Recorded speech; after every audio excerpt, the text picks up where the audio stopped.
That, my friends, is a professional hitter right there. Jose Ramirez, one of the best in the game, celebrating his 33rd birthday today. You know what's hotter than candles? His team right now. They've won 10 of 11 and creeping up on the Detroit Tigers in the American League Central. Kerry Carpenter could have been a hero of the night. He tied the game with a home run, but his team still faltered in extra innings. Detroit, Cleveland, next on FS1.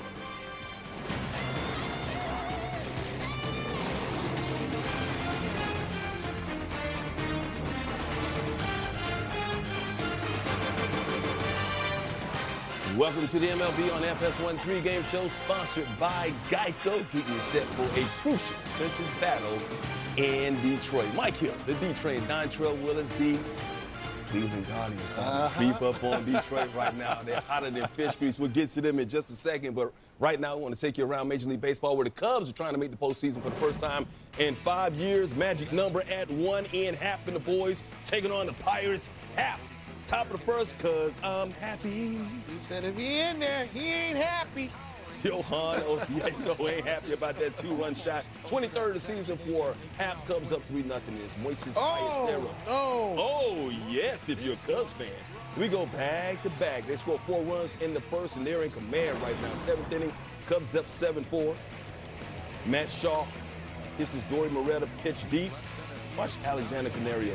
Go ahead. Nice. And guess what? Presence of mind to go ahead and double up the runner. Yeah. Moretta loving it. Love that. Watch this. He tracks this down.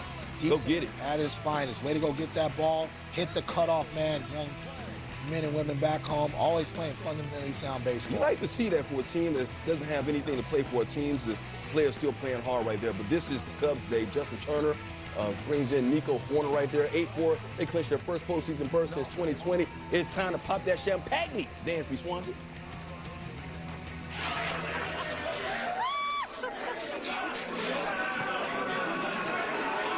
Winning's the best. It's the best. It's the reason why we play this game. It's not about individual numbers. It's about group numbers. And, oh, man, it's incredible to just see, like, the joy on people's faces. And I think the amazing part is the more you win, the more you get to do this kind of stuff. So it's just a beautiful thing. I'm so happy for these guys and couldn't be more proud. Swanson ready to go. All right, Giants and D-backs, these teams still in the mix. In the wild card, this was a scoreless game until the top of the 11th. Jarrell and Francione coming through. We finally got a score. Matt Chapman in. As a matter of fact, Giants cooled off a little bit. That goes into the gap. Bases loaded right there.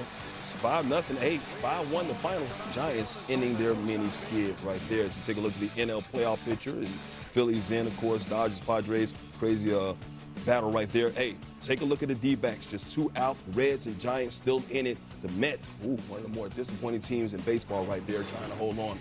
Jack Flaherty ready to go for the Detroit Tigers, just 2-3 with an ERA near 6 over his last 7 starts, trying to cool down this red-hot Cleveland Guardians team. As we take a look at the AL playoff picture, and of course, take a look at the AL Central. That lead for the Tigers used to be 14 games, Train. It's now 5.5, and they still got 5 games to play. Of course, the Guardians also right there in the mix, and the wild card just 2.5 out. We'll talk about the Guardians in just a second, but I got to talk about the Tigers once again. 14-game lead. They had the best record in baseball at the All-Star break. They have cooled off. They are under 500 since the All-Star break. 7-13 in their last 20. What level of concern do you have for the team right now? Well, it's pretty high, especially them allowing the Guardians to fight back in. There's a couple components. The first thing is on the mound. They're 13th in baseball in team ERA, 14th in baseball in relief appearance ERA. So they got to be better on the back end, and they got to find some guys that have some consistency to lock down ball games. Also, on the offensive standpoint, you look at some of the all-stars. Gleyber Torres, who is absolutely phenomenal, all-star starter, hitting 143 over his last 2 weeks. You look at Javi Baez, who was also an all-star, hitting 163 over his last 2 weeks. They have to be better, not only to hold off the Guardians, but really going into the postseason. You look at some of these American League teams, the Yankees, your Yankees, the Mariners, they can knock the cover off the baseball. So you've got to show consistency, offensive, and really just that depth to be able to score and go toe-to-toe with those guys. The main concern right now is the Guardians, the team that they're playing right now. Once again, 5.5 game lead with 5 more head-to-head to play against them. Guardians red hot. How do they keep that consistency going throughout the rest of the regular season, get into the postseason, make a run in the playoffs? Well, their calling card has always been their pitching and stuff. The back end of it as well as the consistency in that rotation. What I love to see right now is the bottom of their lineup. Kafis, Naylor, Arias, I'm sorry, so we're repeating his name wrong all day long, but the bottom line is they're getting their foot down and they're adding length to the lineup. It cannot just be the Ramirez and Kwan show. And so now you have guys that are having productivity over the last 7 days. That's why they're knocking the cover off the ball. And again, American League, you have to score. Even back in our heyday, you got to be able to score and take the pressure off the guys off the mound, and they're doing that right now. I'm scared for my gritty kitties. I ain't gonna lie. If the Guardians keep pitching the way they're pitching, though, I don't know. I'm scared for them, man. They got to get their foot down. That's a bad man right there. See if Riley Green can get to that starting rotation for the Guardians. Tigers need this in the worst way. Of course, you're getting ready. Evan Williams ready to go. 5-1, 2.28 ERA, and 10-game start in the second half. Kevin Kugler, Tom Verducci with the call after the break.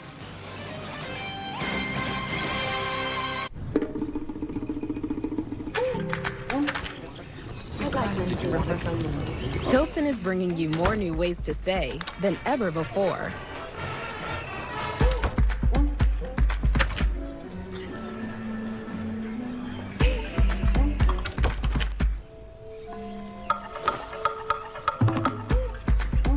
With all new places, there's all new experiences to enjoy. Hilton for the stay.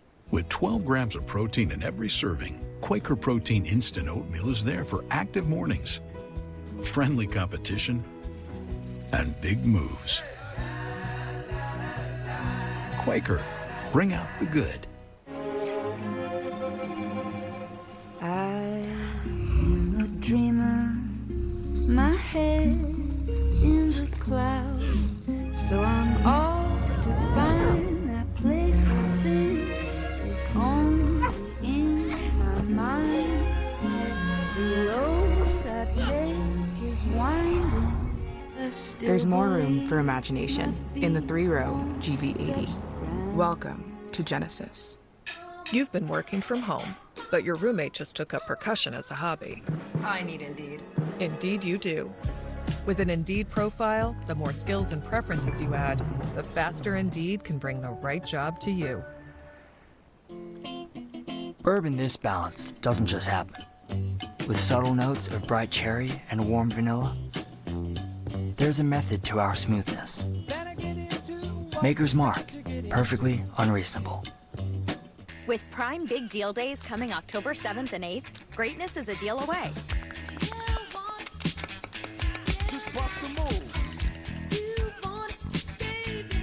Shop deals up to 40% off this Prime Big Deal Days. The loaded Italian has classic flavors with an Arby's flair. It's more American Italian than Italian, just like the Pope. And people line up to see him. Arby's, we have the meats. I'm being told this is Limu Emu from Liberty Mutual, who helps save you hundreds by customizing your car insurance. And his partner, Doug, is the gentleman under the... Liberty, liberty, liberty, liberty. And we welcome you to Detroit, Michigan for a key matchup in the American League Central Division as the Cleveland Guardians are in town to take on the first place Detroit Tigers. Game 1 went to Cleveland in 10 innings last night. I'm Kevin Kugler alongside Tom Verducci. Now Game 2, the red-hot Guardians are in town, and their starting lineup is sponsored by Rinvoque, Stephen Kwan, George Valera, Jose Ramirez, Kyle Manzardo, Bo Naylor, Gabriel Arias, Nolan Jones, CJ Kafis, and Brian Rocchio rounding out the 9 for the Guardians tonight. They'll face off against the right-hander Jack Flaherty in his 30th start of the year, an 8-13 record for the Tiger right-hander. Well, Kevin, he's coming off one of his best outings of the year. Pitched at Yankee Stadium, 5 shutout innings, just 1 walk and 7 strikeouts. You see the pitch mix He is third among all starting pitchers in baseball in his percentage of spin, breaking pitches, the knuckle curve, and the slider. But I thought his game against New York last week, the key was his four-seam fastball command. Really just dotting up the edges, inside and out, in the bottom rail of the strike zone. Look for more of that tonight. The defense behind him for the Tigers, Riley Green, Parker Meadows, and Winsell Perez from left to right in the outfield. Colt Keith, Zach McKinstry, Gleyber Torres, Spencer Torkelson, and Dylan Dingler on the infield and behind the plate. Guardians have won 10 of their last 11. They won 7-5 in 10 innings last night. They started the 10th with 4 straight extra base hits. And that allowed Cleveland to creep to within 5.5 games back of the Tigers. Remember, this is a team that on July 8th was 15.5 back in the American League Central. Here's Stephen Kwan to lead things off. Looks at the first pitch wide of the zone, and we are underway in Detroit. 270 for the average, but he started to heat up a little bit. He's reached base in 11 straight, hitting .306 over the last 13. And Kwan skies this one into left, where Green waits through the sun, makes the catch, and there's one away.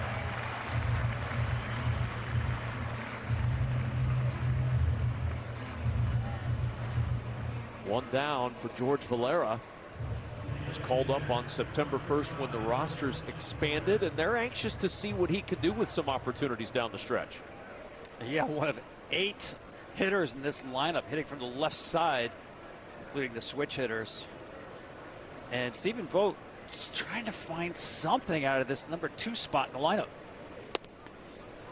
Well, it's been a consistent thorn in the side of the Guardians manager, just trying to find anybody who can hold down that spot and provide a little bit of life in there. He's tried 12 different hitters in that spot. Their on-base percentage, get this, is .255. Only 2 teams have been lower in baseball history. You got to go back to 1908 and 1909. Especially painful, Tom, when you consider you've got Stephen Kwan ahead of that and Jose Ramirez behind that. If you can get somebody on base, the offensive numbers go up astronomically if you're Cleveland. That's a great point. It's such a key spot at any lineup, but especially this one. 2 balls, 2 strikes to Valera. There's Ramirez waiting on deck. Another tremendous season for Jose Ramirez. He cooled off a little bit, but that bat heating up at the right time. Really, Cleveland heating up at the right time.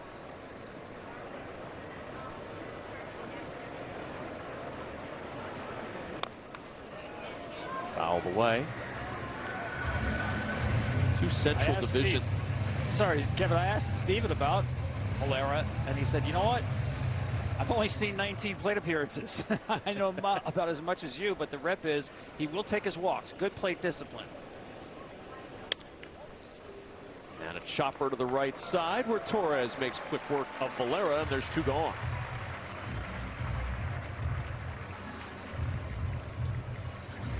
Here comes Jose Ramirez for his first at-bat as a 33-year-old. 282 average, 28 home runs, 78 runs driven in, 39 stolen bases this season. It's hard to believe that his best 2 base stealing years have come as he's gotten older each of the last 2 seasons.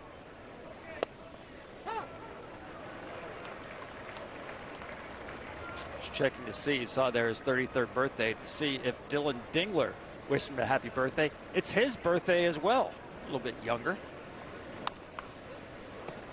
Ramirez a little bit more adept on the base paths as you look at the 2 birthday guys.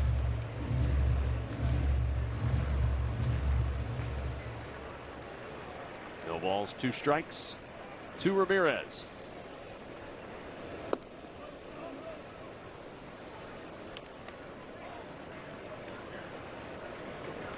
Became the first player this year in Guardians franchise history with 250 home runs and 250 stolen bases.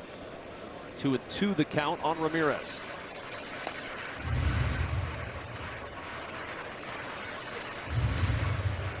968 OPS in the last 12 games.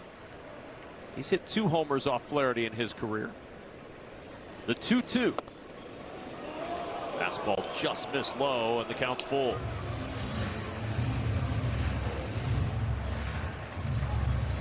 Well, last time in New York, they were getting these calls. Dingler is so good at framing these pitches.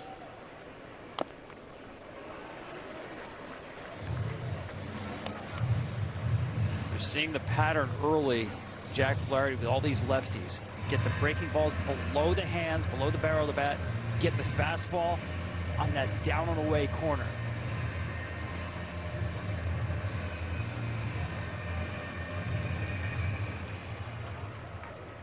Another 3-2 pitch coming from Flaherty. And Ramirez out on strikes. He thought that was off the edge. Tom Annan said, that's a strike. Still dealing with moderate to severe ulcerative colitis or Crohn's disease symptoms despite treatment? Put them in check with Rinvoq. Rinvoq works differently, and it's a once daily pill. When symptoms try to take control, I got rapid relief with Rinvoq. Check. Rinvoq helped visibly repair my intestinal lining. Check. I got lasting steroid-free remission with Rinvoq. Check. Rapid symptom relief, visible repair of the intestinal lining, and lasting steroid-free remission.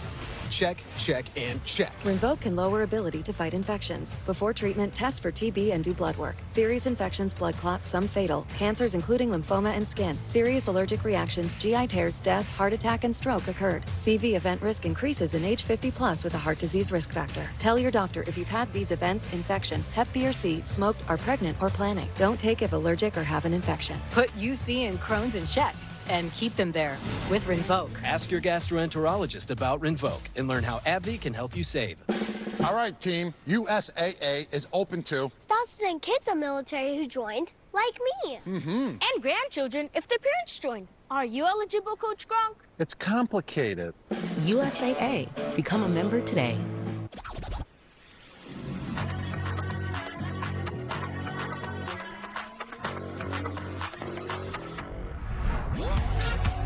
With hundreds of sales every week, eat well for less at Whole Foods Market.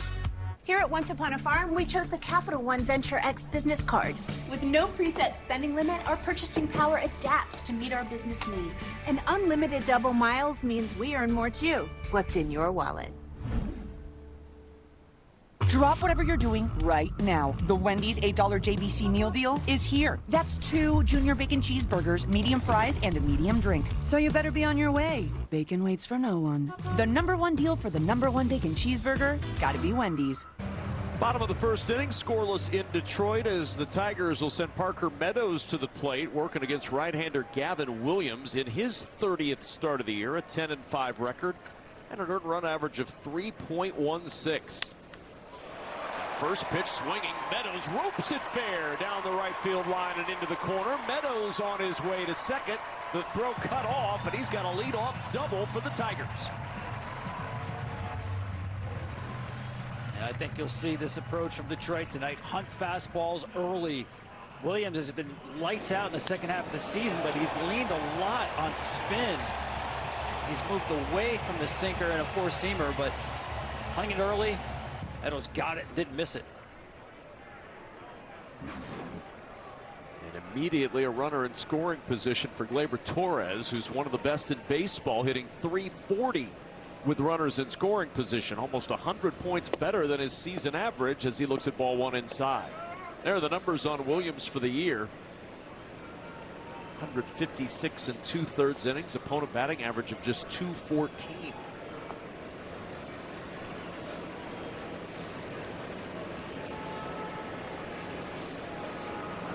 To Gleyber Torres in for a strike.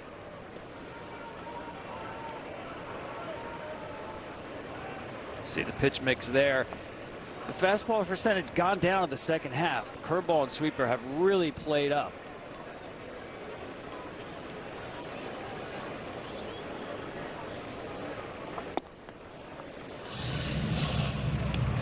The walk rate was very high in the first half of the season, but that has come a little more under control as Williams has improved. Since May 1st, an earned run average of 2.73, third best in the American League. He's been as steady as you can be really down the stretch. 2-2 now to Torres. And especially in these spots, 161 batting average allowed with runners in scoring position. Among starters, only Freddie Peralta and Jacob deGrom are better. And why? Spin. His spin percentage goes up over 50% in these spots.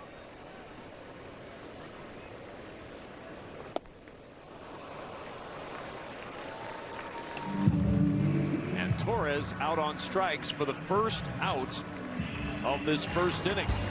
Check out the Tigers lineup. You've seen Meadows and Torres, Carpenter and Torkelson to follow, with Green, Dingler, Keith, Perez, and McKinstry rounding out the 9 for Detroit.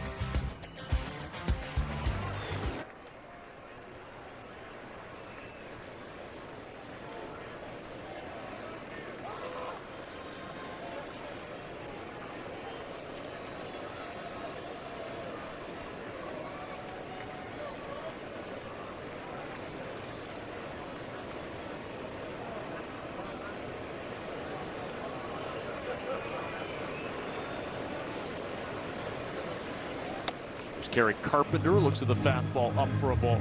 1-0 on Carpenter, 26 home runs this year. And his last 12 games against Cleveland, Tom, he's hitting .364. He has really enjoyed Guardians pitching of late. Well, the huge home run last night off a 99-mile-an-hour fastball.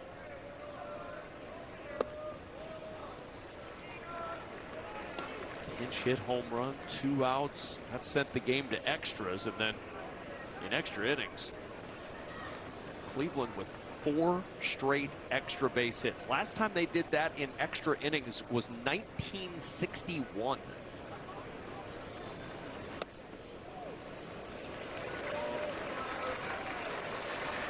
Three balls, no strikes on Kerry Carpenter.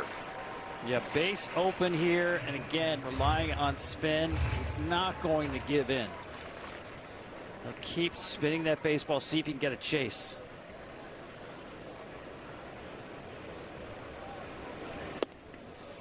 Couldn't get the chase, and the 4-pitch walk sends Carpenter to first with Torkelson due up.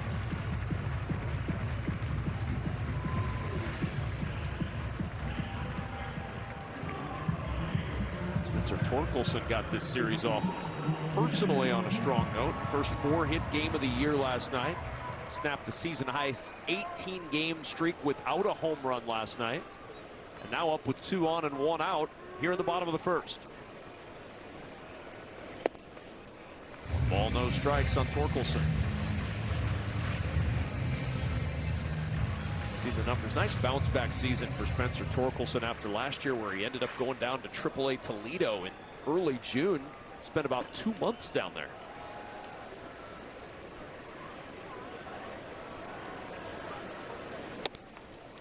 1 ball, 1 strike to the former #1 overall pick. Yeah, he made some adjustments with his stance, and you can see how athletic he looks in the box. Last year, he was standing much taller, hands were higher, just trying to cover high fastballs. Got into some bad habits. 1 ball, 1 strike. Dots the bottom of the zone with that sinker, and it's 1-2. Their numbers from last night were impressive for Spencer Torkelson. Season high in hits, the home run, he drove in 2. And a chance to touch up Gavin Williams early. 8 of the 22 home runs that Williams has given up this year have come in the first inning. So if you get to Williams early, that usually bodes well. But if you let him get settled in, it's been pretty good. 2-2 on Torkelson. Yeah, the way he took 2 fastballs for strikes looks to me like he knows the scouting report on Williams. When he's in trouble, he's going to go to spin. And now it's just a matter of protecting with 2 strikes.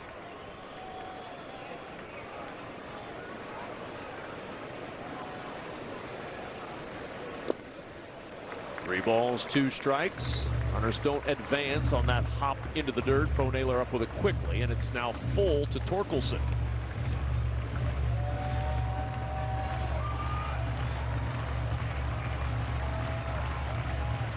Full counts. Williams goes away from spin. 80% fastballs. Let's see if he stays in that pattern here. Here comes the 3-2 to Torkelson. Sweeper fouled away.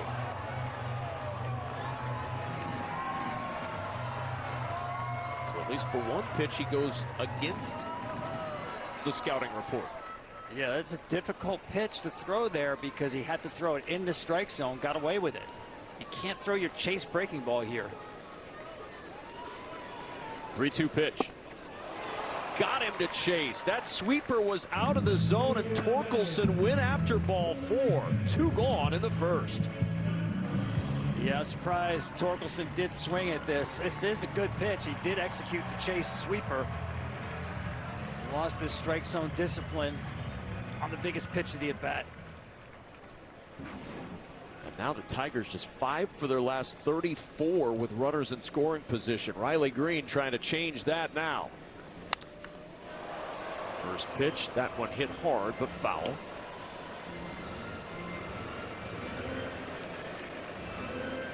Riley Green, 34 home runs. 5th in Major League Baseball with 108 runs driven in this year. But 0 for 10 in his career. We're thinking the same thing here, Tom. Yeah, with 4 strikeouts as well. And a lot of that is that breaking ball, and then when he needs to, velocity up, almost out of the zone against Green.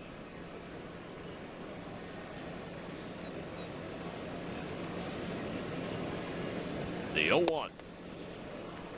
Good fastball. 0-2 on Green.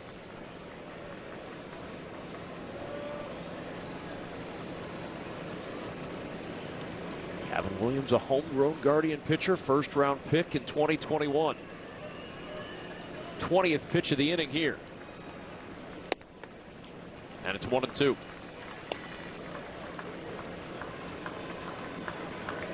That's the book on Riley because he swings so uphill, steepest swing in baseball. You can get him above the hands with velocity. Just don't miss. The 1-2. Just upstairs. 2-2. Missed his spot and just missed the zone on the inner half.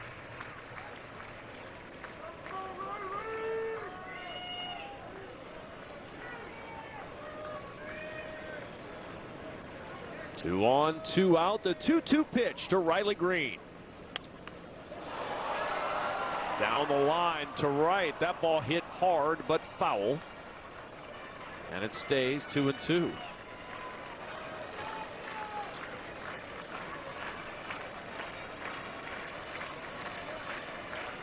Williams laboring in the first.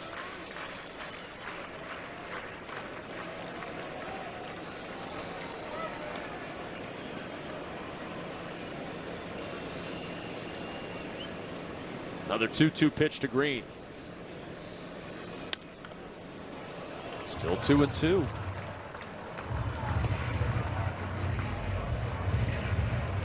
Again, just missing location with these 4-seam fastballs. Be a little bit more away and up.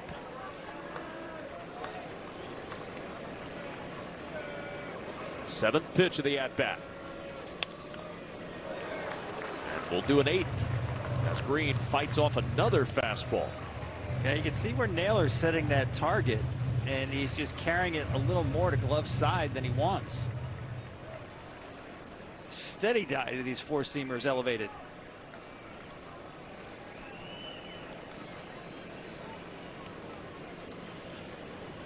Another 2-2. And another foul ball.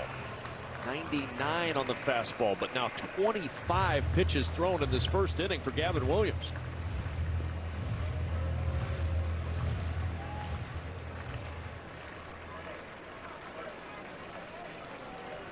Five pitches fouled off so far by Green.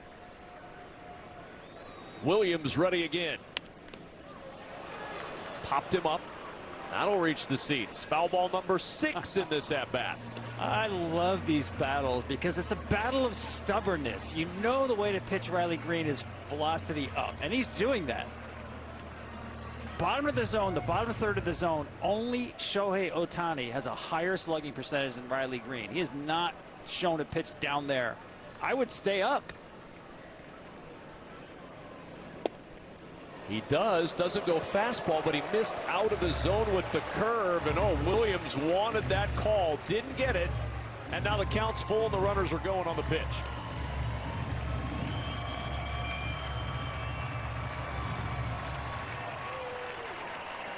Three balls, 2 strikes, 2 out. Runners go. And it's fouled away again. What a battle. Riley Green and Gavin Williams. Who will give in? 29th pitch of the inning coming up. But don't forget, it began with a first pitch hit. So he's been stressed from pitch number 1.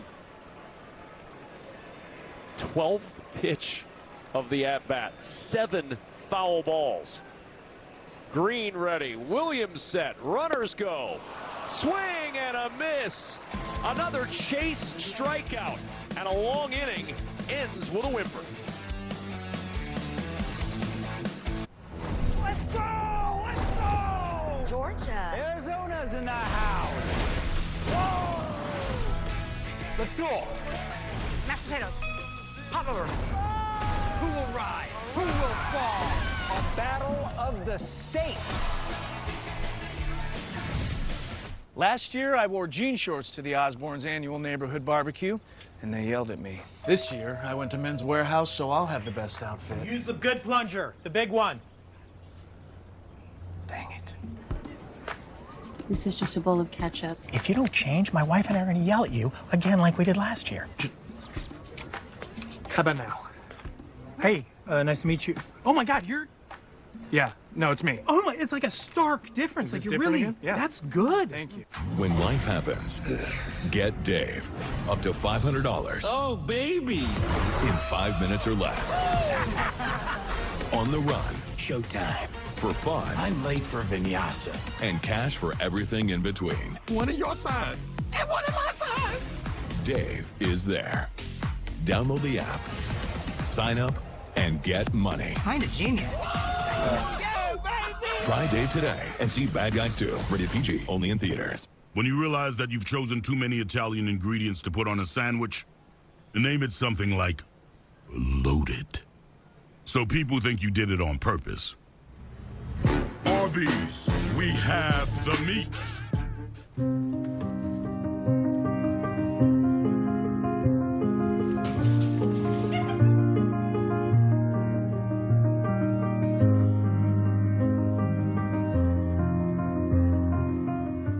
The power of baseball goes beyond the field. Together. Together. Together. Together.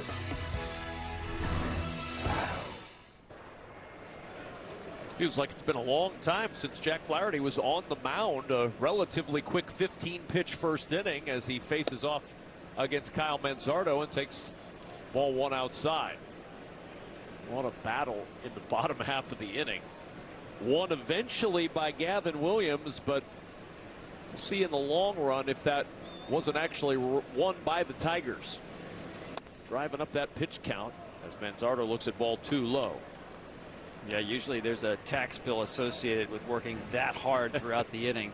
And keep an eye on Flaherty. First inning, his velocity 94.8, the highest in the first inning of the year for him. Kyle Manzardo in the air, left center. Green and Meadows are there. It'll be Meadows who makes the catch. And there's one gone in the top of the second. Another huge day of college football's on Fox, and it all kicks off with Big Noon Saturdays. Texas Tech takes on Utah. Then at 3:30 Eastern, North Carolina, UCF, followed by Arizona State Baylor rather, and finally at 11, Michigan State battles USC. It all begins with Big Noon Saturday on Fox. Apologize to my Sun Devil friends for briefly mentioning the Wildcats in a promo mentioning your game at Arizona State. First pitch a strike to Bo Naylor. The average 187. That's actually up over the last 5 games, where he's hitting 412 over the last 5. And Naylor in the air to right. Perez right there comes in about 5 steps to make the catch, and there's 2 gone.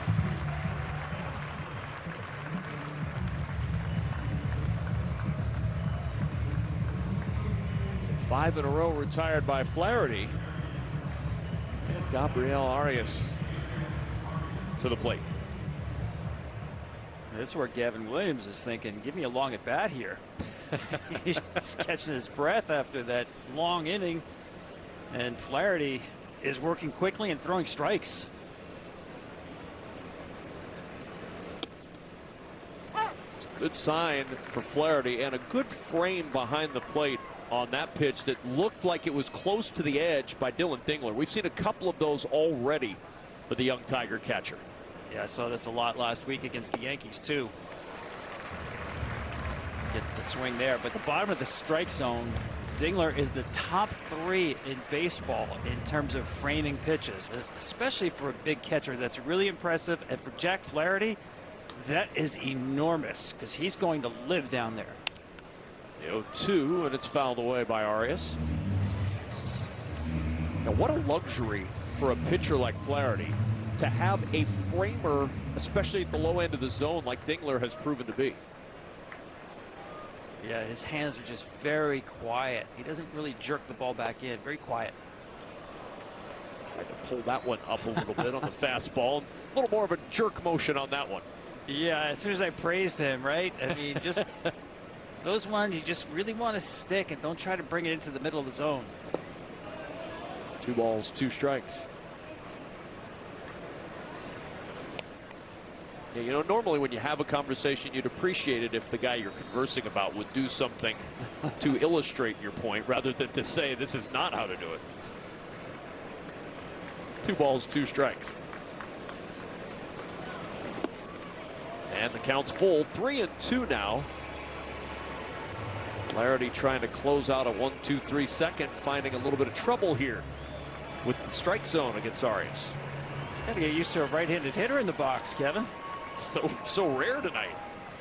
The 3-2 right down the middle, and Arias on a line to left, and a diving catch by Riley Green ends the second. We're scoreless in Detroit.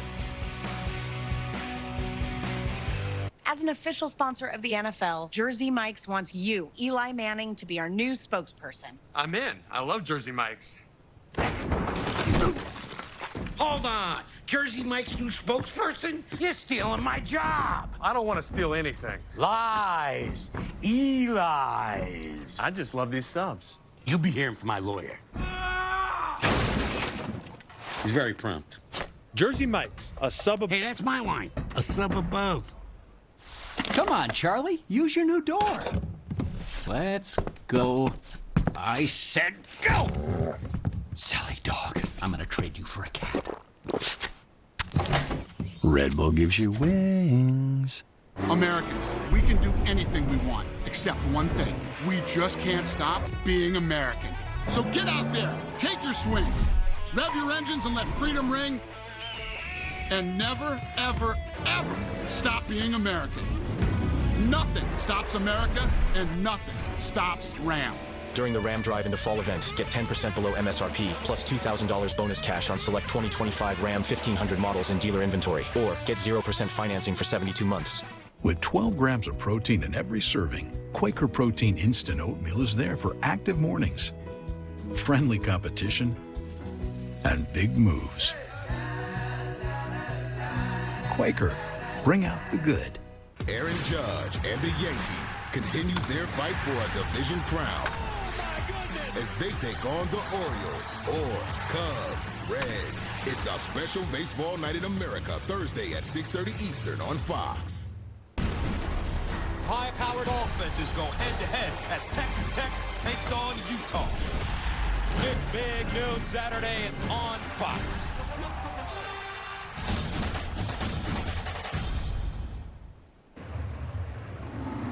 Dylan Dingler, Colt Keith, Winsell Perez due up for the Tigers in the second against Gavin Williams, who needed 29 pitches to get through that first inning. And he starts off the Dingler at bat with strike one. Top batting average on the team, Dylan Dingler at 280, celebrating his birthday today. chases that curveball, down 2 strikes.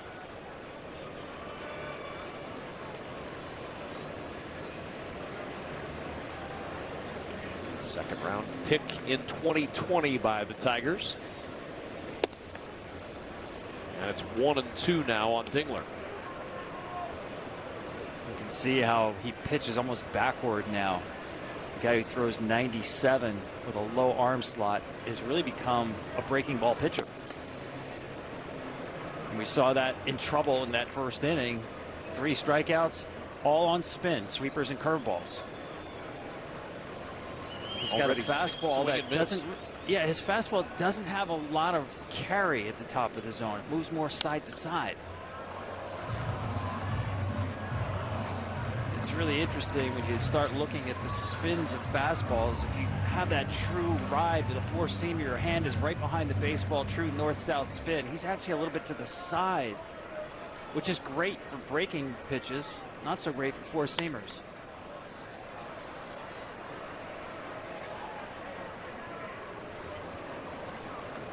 Using already 6 pitches in the Dingler at bat to start off this second inning.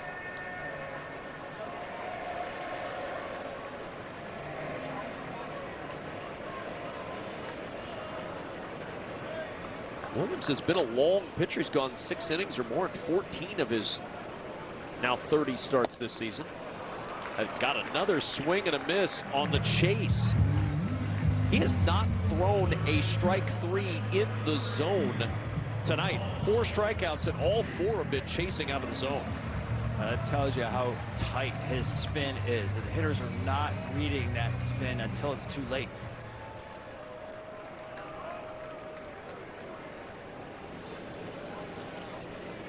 Cole Keith to the plate now with 1 out. First pitch swinging and a liner into right center field. That'll drop in for a base hit. Keith will hold it first with a hard hit single to right.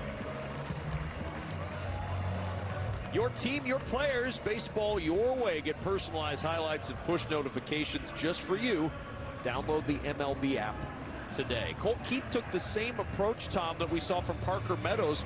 Hunted fastball early and hit it hard to right.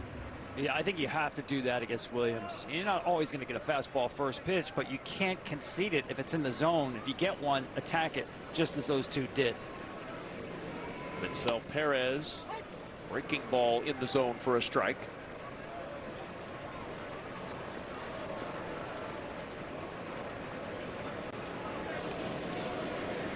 .259, the average with 12 home runs for Perez.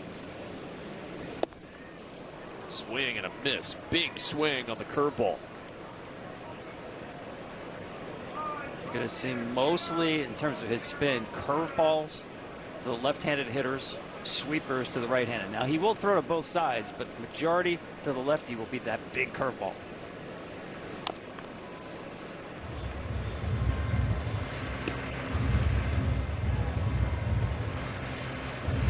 Timeout. Williams threw 105 pitches against Kansas City. Didn't get a decision. Went 6. Gave up 2 earned runs. Walked 3 and struck out 6 in that one.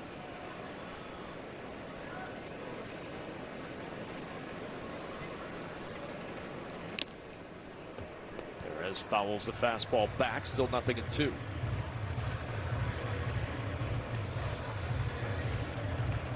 Williams' best outing this year was that August 6th game in New York. Took the no-hit bid into the 9th before Juan Soto broke it up with a home run. Ended up going 8 2/3 through 126 pitches in that one. And the 0-2 a called, 3rd strike.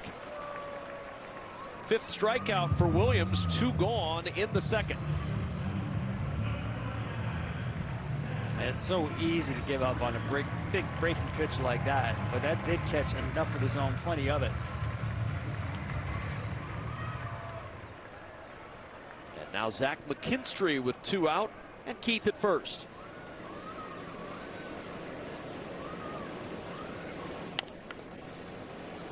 First pitch fouled away, went after that curveball early. He's 0 for 8 in his career against Gavin Williams, is McKinstry.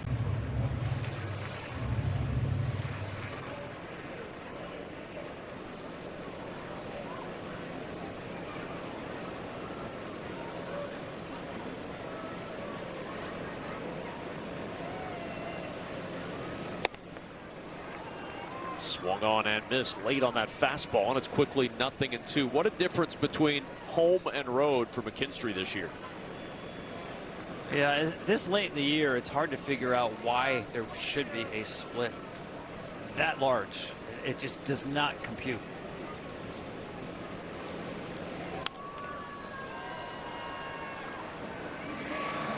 He's got a 1,000 OPS at home, 4th best in all of baseball. His OPS on the road is 541. It's the largest split for OPS in all of baseball, home road.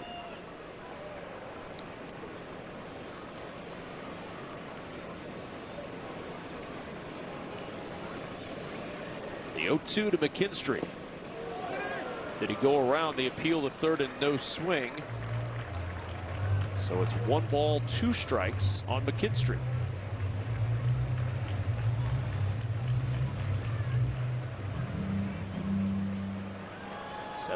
Pitch second inning. 14 of the 17 pitches this inning strikes. And the 1-2 to McKinstry. Low again, and it's 2-2. Those are 2 really good takes. You got 2 strikes on you against a guy with great spin. That'll test your strike zone discipline. Let's see if that changes the mind of Williams to go to something else. 2-2. All the way.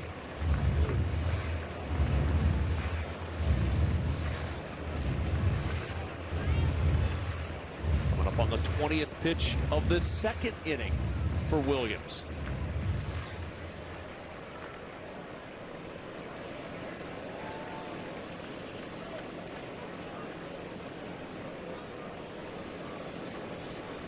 And the 2-2 to McKinstry.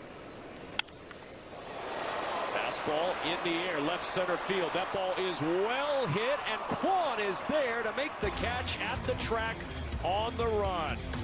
Great range by Stephen Kwon to rob McKinstry.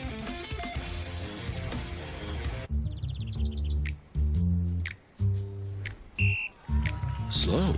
Yeah, I know a thing or two about that. And slow is good when it comes to a progressive disease like CKD. Jardiance is a once-daily pill proven to slow the progression of CKD and reduce the risk of kidney failure, which can lead to dialysis. Serious side effects include increased ketones in blood or urine, which can be fatal. Stop Jardiance and call your doctor right away if you have nausea, vomiting, stomach pain, tiredness, trouble breathing, or increased ketones. Jardiance may cause dehydration that can suddenly worsen kidney function and make you feel dizzy, lightheaded, or weak upon standing. Genital yeast infections in men and women, urinary tract infections, low blood sugar, or a rare life-threatening bacterial infection between and around the anus and genitals can occur.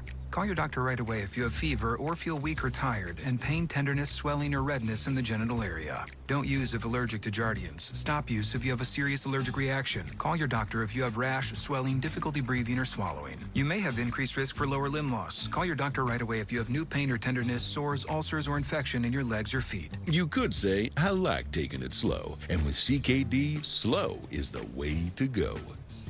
Ask your doctor about Jardiance for chronic kidney disease today. We're all unreasonable about something. For us, it's creating an uncompromisingly delicious bourbon. Handcrafted, consciously made. Maker's Mark, perfectly unreasonable. My Relax Fit hands-free Skechers slip-ins are magical. They turn me into relaxed Andy. Relax, Howie's here. There's no bending down, no touching your shoe. Can I try? Oh, give me some of that flavor, Martha. Go hands-free with Skechers slip-ins. The loaded Italian has classic flavors with an Arby's flair. It's more American Italian than Italian, just like the Pope. And people line up to see him. Arby's, we have the meats. Outstanding play by Stephen Kwon in left to take extra bases perhaps away from Zach McKinstry. Came in with 11 triples on the year. That one looked like it had the potential to be another one. And Kwon, covering a lot of ground, got over there to make the catch to end the second inning. Nolan Jones will lead things off for the Guardians here in the third. First pitch swinging, and he pops up this fastball to shallow right. Perez on the run in to make the catch, and there's one away. 7 in a row retired by Jack Flaherty. Well, Stephen Kwan is an impact defender. Made 2 fabulous plays last night. One on a relay, one to hold Torkelson to a single when it should have been a routine double. And that play, great positioning, shaded over towards center field, great read first step, and a great route to the ball. He's just as good as there is in left field.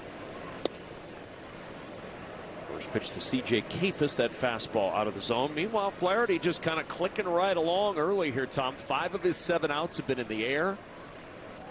He's retired everybody he's faced to this point.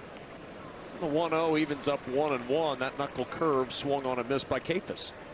Yeah, he looks strong. I mean, we talked about his command last time out. He's got an extra day of rest coming in. Typically, Jack will sit around 92, 93. You're seeing a lot of 94s in this game.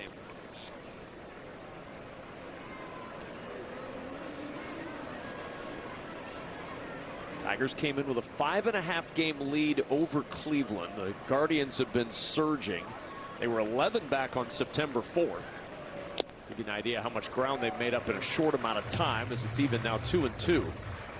But as we were talking with A.J. Hinch before the game, you'd still rather be in the Tigers' position than anybody else. 5.5 game lead with a week and a half left in the season.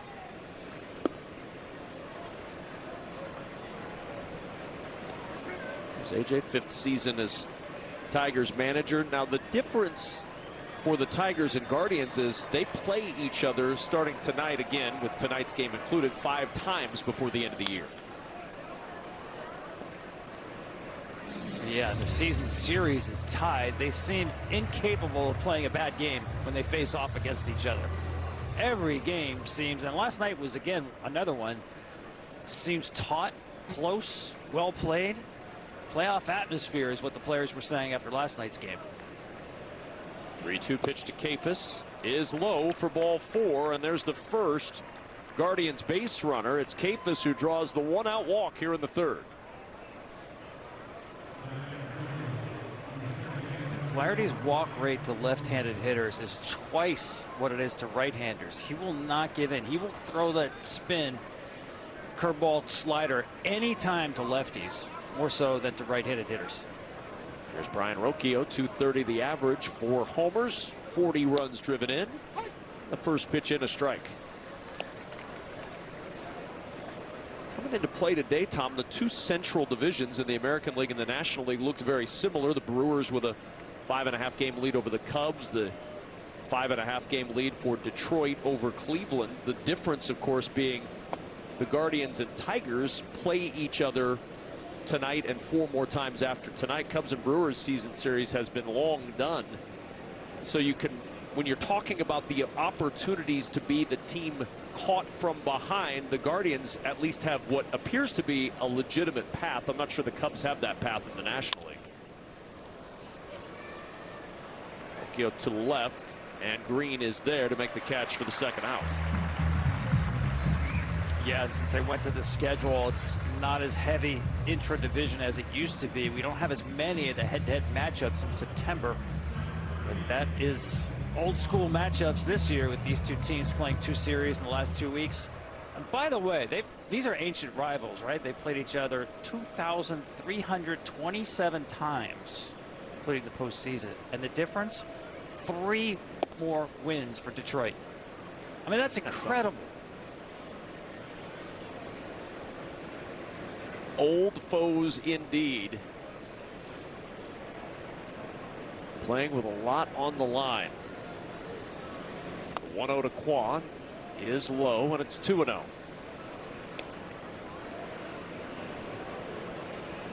Talk about the division, but the Guardians' hot play has put them right back into the conversation in the wild card. Just 2.5 back at the start of the day in the American League wild card for a playoff spot. 2-1 on Kwan.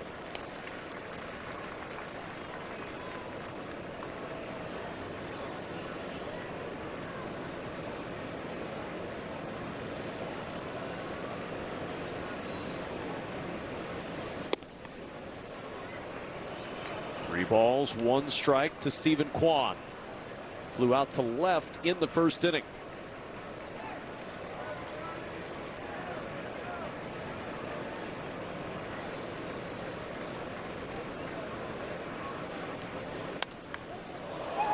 Quan on a line to right. That ball is foul. 3 balls, 2 strikes. He's hit 10 long balls this year. Good contact from Quan, but the count's full. Stephen Kwan, it is hard to get him to miss at spin in the zone. I actually think he's better against spin than he is against fastballs. And he got a hanger right here, just a little bit too quick.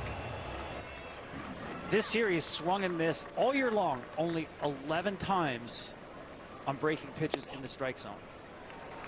And ball 4 to Quan. He's now reached it 12 straight games. 2 on, 2 out. And we talked about it in the first inning. 2 on, 2 out for the number 2 hitter. Can the Guardians find some production from this spot? If they do, they likely score the game's first run.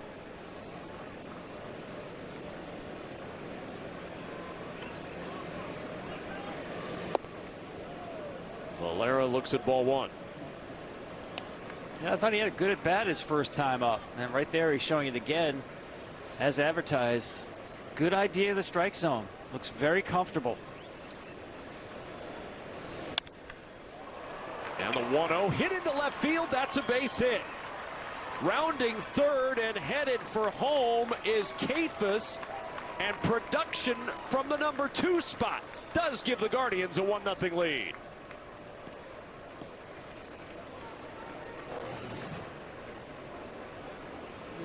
Took the first pitch breaking ball, got himself a fastball. It's a really nice swing on a pitch away. Nice and flat. Didn't try to pull it. On balance, squared it up. Yeah, maybe the Guardians have found a new number 2 hitter. Ramirez trying to get out of the way of that one. Did he swing? Yes, he did. It hit him on the foot, but they appealed to third and he swung at the pitch.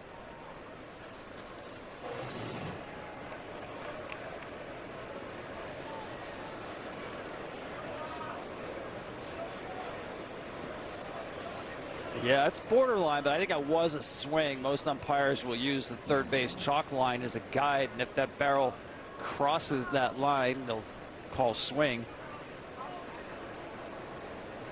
Happy birthday, Jose. Yeah, right.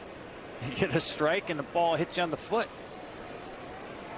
Jeremy Rehack at third base, not exactly handing out presents on that appeal to third. So 1 strike and nothing to Ramirez, and it's low for a ball, evens it up 1-1.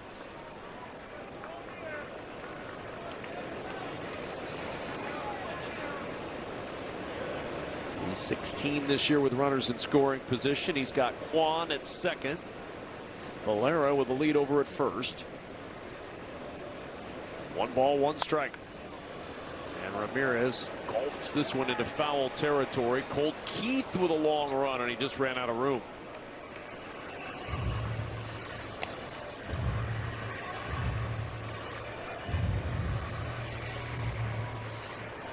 Jose Ramirez signed back in 2009 as an international free agent by Cleveland. You talk about a homegrown talent and a homegrown superstar. Jose Ramirez is that guy.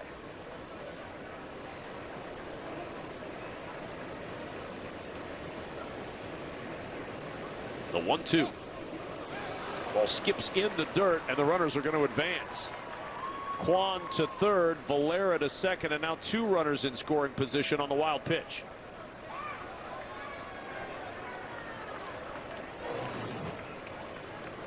Yeah, just overcooked this breaking ball. Jose Ramirez is a hitter. That's way out in front of the plate. Has really no holes.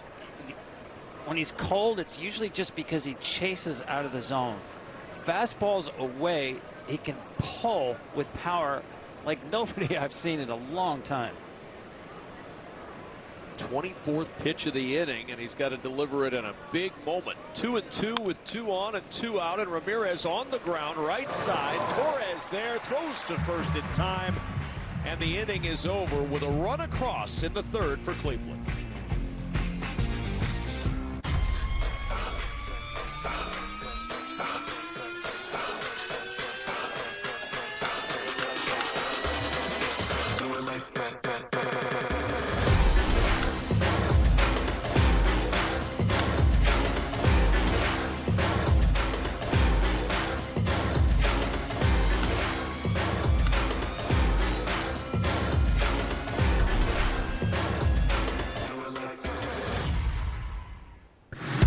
using a poorly built shop chair? Aren't you tired of the discomfort and back pain? The days of awful chairs are over. Meet the Viper Chair, America's #1 rated shop chair, made right here in the USA. The Viper Chair glides over any surface with large industrial-grade casters. Alleviate lower back pain with a perfectly angled backrest and sit comfortably for hours with a thick, durable seat. The sturdy metal base provides stability and prevents tipping. Trusted by the best, Viper chairs are designed for every job, automotive, detail, or anything else you love to do in the garage. So stop wasting your money buying cheap shop stools and get yourself a Viper chair, handcrafted right here in America. Don't miss out on the biggest deal of the year. Save up to $200 on select packages, plus free shipping on orders. But hurry, this offer won't last long. Shop ViperIndustrial.com. That's VYPER Industrial.com. Domino's Best Deal Ever is back. Get any hand-tossed pan, thin crust, or New York-style pizza with any toppings for just $9.99 online. Your favorite pizza at our best price. It's Domino's Best Deal Ever, but it's not forever, so get it before it's gone. Only at Domino's. Are you one of the millions of Americans who suffer from an upset stomach after a big meal? Try Pepto-Bismol. Unlike some products, Pepto coats and soothes your digestive system to provide fast 5-symptom relief. Stock up on Pepto today. Gavin Williams has had to work his 50th pitch of the night coming to start this third inning, but he's got a 1-0 lead to work with as those top of the order cycles through for the second time for the Detroit Tigers and Parker Meadows. Doubled on the first pitch he saw in the first inning. Was left stranded at second. 2 balls, no strikes to Meadows.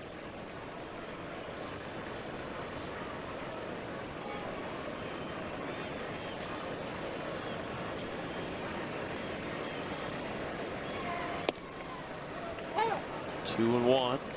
Meadows, since coming off the injured list on September 5th, has really been finding his stroke, hitting well over 300 now in the 10 games since his return. 3 balls and a strike to lead off this third inning.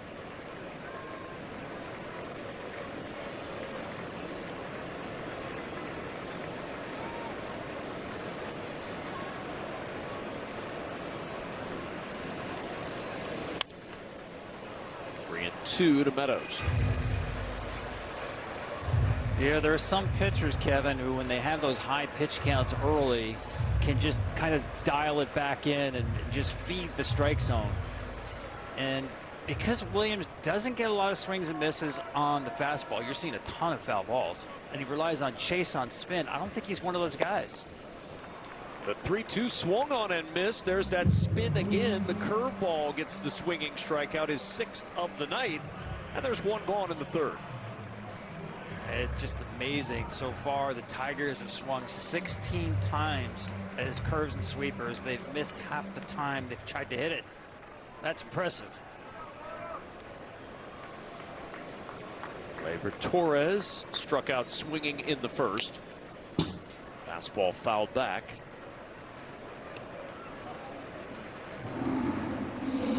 Three-time All-Star.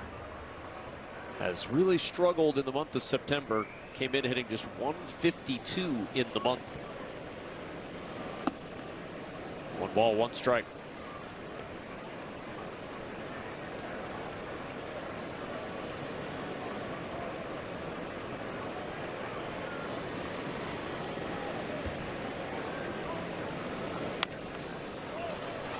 One ball, 2 strikes now on Torres. Last night he homered on a 3-0 pitch. Only his 2nd time he homered on a 3-0 pitch. He's swinging a little bit more generally on 3-0, but that's a rarity for him. 2 balls, 2 strikes. I mean, he's generally more about at bats just like this one, seeing 4, 5, 6 pitches routinely.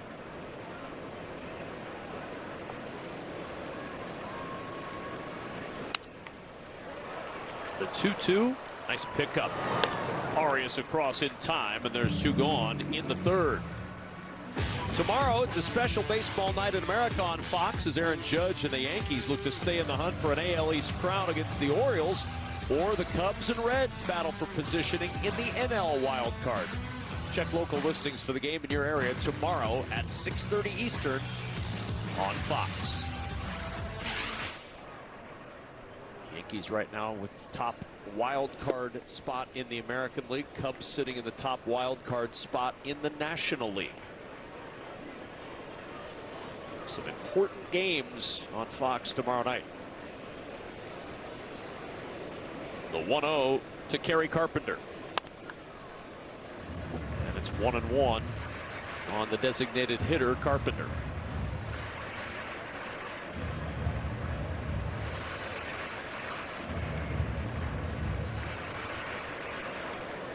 Trying for a much quicker, much more efficient inning in the third.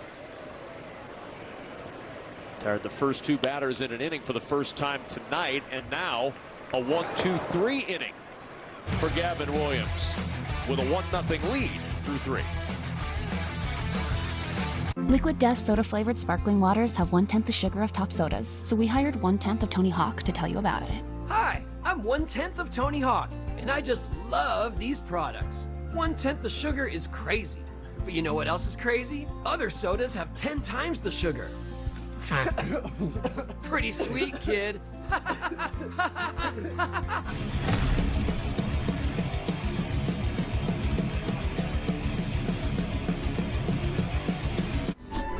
Wishes come true, the same place every year. When every light twinkles and you're filled with cheer. On our holiday ride, we'll aim for the sky, and I'll build this world for you. So you're magical, merriest dreams come true. When you realize that you've chosen too many Italian ingredients to put on a sandwich, name it something like loaded. So people think you did it on purpose. Arby's, we have the meats.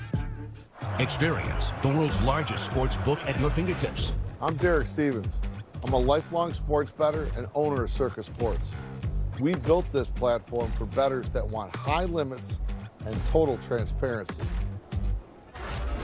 Featuring tight money line splits, lowest holds, and exceptional live customer service. Hi, how may I help you today?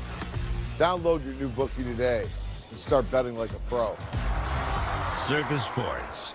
Let's check in on the lawn after a summer of fun. The yard definitely takes some abuse throughout the summer. So what makes all the difference? I'm not going to wait to seed my lawn. I'm going to do it during the fall. Keep it from going bald. Bald is beautiful, but not my lawn.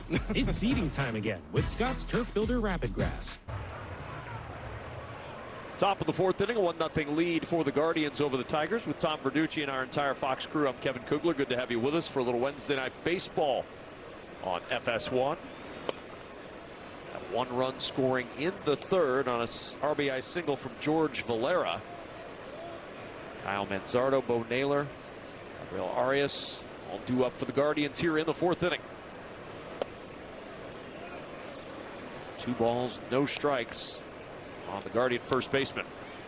I really like his swing. He's made some adjustments in the course of this season. I know Stephen Vogt talked about how he's not swinging for the fences, and the average has gone up. Middle of July, he was hitting 215.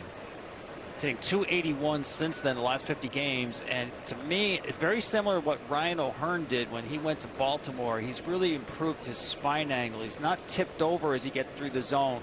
The swing is actually a little bit shorter. The direction of his swing is more hitting the ball the other way than trying to catch it out front. So a lot of times you're trying to pull the baseball, catch it out front. You're going to tip your spine over a little bit more. And actually, as a function of making a better swing change, a shorter swing, he actually is hitting for more power. But it's happening, I don't want to say by accident, but he's not trying and selling out for pull side power. And a strike called at the bottom of the zone, and it's 3-2. Oh, that's some work by Dylan Dingler right there. Boy. Bottom rail gets the call. Short swing or not, Manzardo's not taking his hack at that one, doing anything with it. The 3-2 to Manzardo.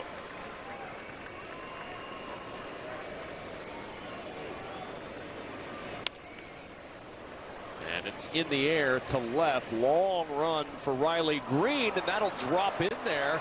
And that's a fair ball. On to second goes Manzardo. He had stopped at first and then realized as it was going to drop, it was going to be fair, and he turned on the jets and got to second.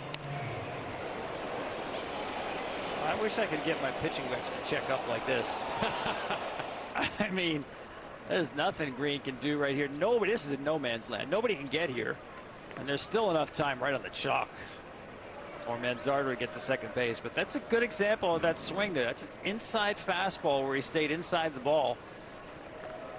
Got rewarded for it. And now it's second base with nobody out for Bo Naylor, who looks at ball one.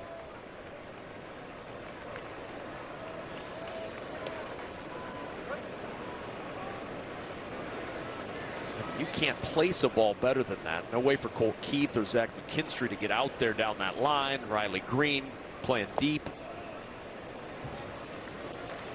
Plopped it in beautifully, and now 2-0 to Bo Naylor with a chance to drive in the second Guardians run of the night.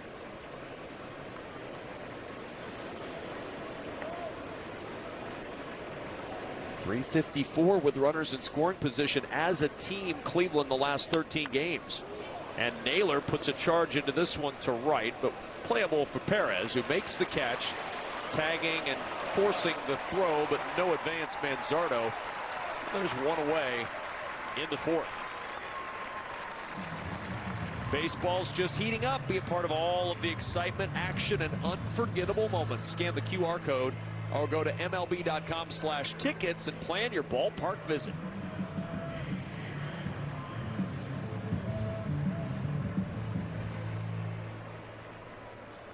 Gabriel Arias, who flew out to left in the second, up with one on and one out.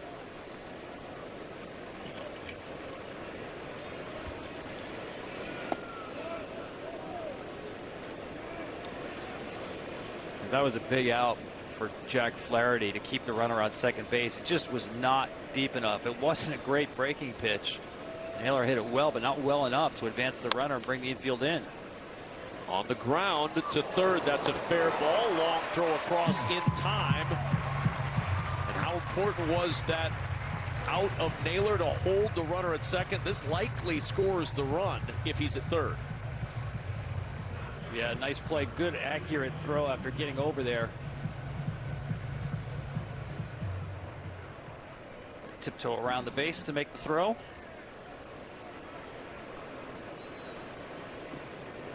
So now 2 down in the fourth for Nolan Jones.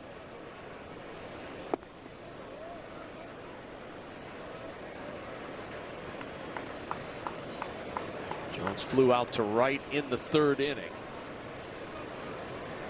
Manzardo with that blue double to start the inning, still standing at second with 2 down. And the count even 1-1. Jones just 3 for his last 21. You can saw Jack's reaction to that last breaking pitch. Wasn't happy with that one either. Got underneath it. Got away with a hanger.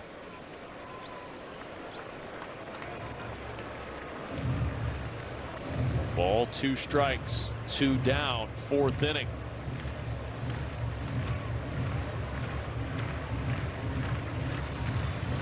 Wafting in tonight at Comerica Park.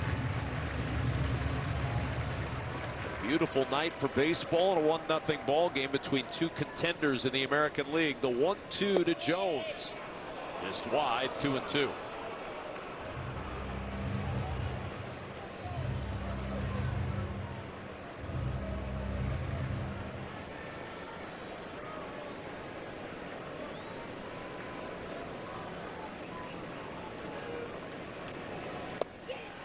Swing and a miss. He got Jones to chase out of the zone, and the double left stranded at second in the fourth. The itch and rash of moderate to severe eczema disrupts my skin. Despite treatment, it's still not under control. But now I have Rinvoq, a once daily pill that reduces the itch and helps clear the rash of eczema fast. Some felt significant itch relief as early as 2 days, and some achieved dramatic skin clearance as early as 2 weeks. Many saw clear or almost clear skin. Plus, many had clearer skin and less itch, even at 4 years. Rinvoq can lower ability to fight infections. Before treatment, test for TB and do blood work. Serious infections, blood clots, some fatal. Cancers including lymphoma and skin, serious allergic reactions, GI tears, death, heart attack, and stroke occurred. CV event risk increases in age 50 plus with a heart disease risk factor. Tell your doctor if you've had these events, infection, Hep B or C, smoked, are pregnant or planning. Don't take if allergic or have an infection. Disrupt the itch and rash of eczema. Talk to your dermatologist about Rinvoq. Learn how AbbVie can help you save. Okay, goal of this play is to get USAA membership. Why do we love USAA, team? Because they still call Mom Sergeant. And they pay Dad's claims super fast after that scary thunder. And they make it easy for Grandpa to have insurance and banking in one app. That's right. USAA is so good. Gotta make this play work for me. USAA membership. Always the smart play. Become a member today. Wait, how's that gonna help us win a football game? I don't know. Drop whatever you're doing right now. The Wendy's $8 JBC meal deal is here. That's 2 junior bacon cheeseburgers, medium fries, and a medium drink. So you better be on your way. Bacon waits for no one. The #1 deal for the #1 bacon cheeseburger, gotta be Wendy's. Tradition can turn a leap into a legend and inspires us to make Tostitos the traditional way, starting with whole corn kernels to make our masa from scratch with no artificial flavors, colors, or preservatives. Tostitos. Tradition matters. Go, Pack, go. The 2025 Roberto Clemente Award presented by Capital One recognizes a player who truly represents the game through positive contributions on and off the field. Learn more about the nominees and vote today by scanning the QR code or visit MLB.com/Clemente Award. Bo Naylor of Cleveland, Tarek Skubal of the Tigers, the 2 nominees from these 2 teams respectively for their work in the community. 1 ball, no strikes on Spencer Torkelson, Riley Green, and Dylan Dingler to follow here in the Tiger 4th. 2 balls, no strikes.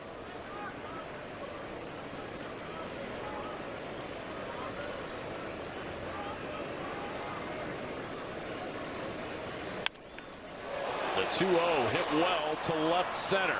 Jones with room at the track to make the catch. And there's 1 gone in the 4th.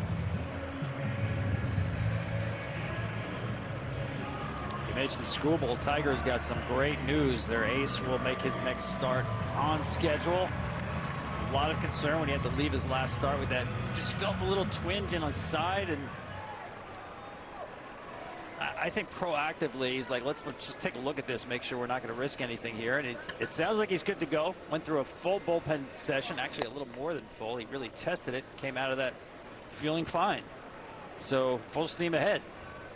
Well, you can't say enough about the impact that Skubal's had on this Tigers squad and what he means for them to be able to take and make a deep run in the postseason.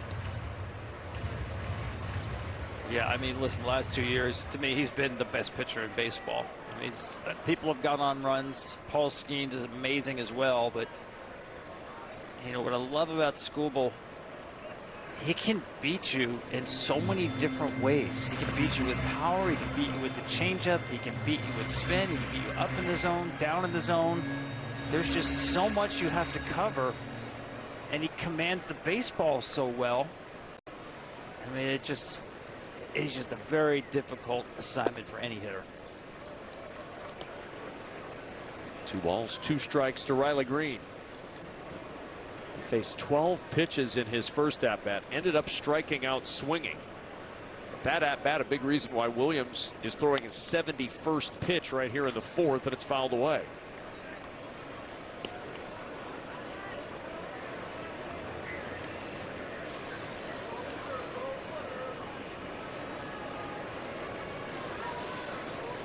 Two balls, 2 strikes. And Green down the line, foul.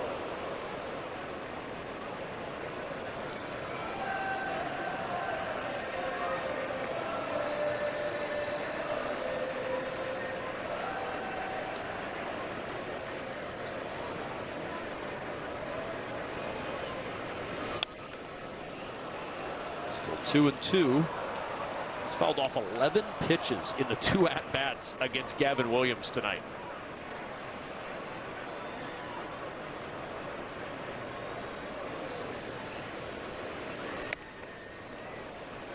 Three and 2. Riley Green with another outstanding at-bat against Gavin Williams.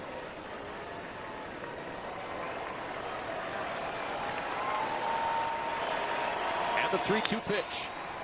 Fouled away. And these foul balls, they're all little victories. Just driving up the pitch count, stressing the pitcher. You know, I'll always go back, Kevin, to that famous Game 6 of the '86 World Series where the Mets just kind of wore out Roger Clemens to get him out of the game. They had 44 foul balls against him. Goodness. That was the 23rd pitch that Riley Green has seen tonight, Tom. He takes ball 4. In 2 at-bats, 23 of the 76 pitches Gavin Williams has thrown tonight have been to Riley Green. And you saw the look, I'm laughing, but not Gavin Williams, a look of exasperation, like, come on already. What do I have to do to get you out in 2 or 3 pitches? There's Dylan Dingler, who struck out swinging in the 2nd, and the first pitch a sweeper for a strike on the inside corner.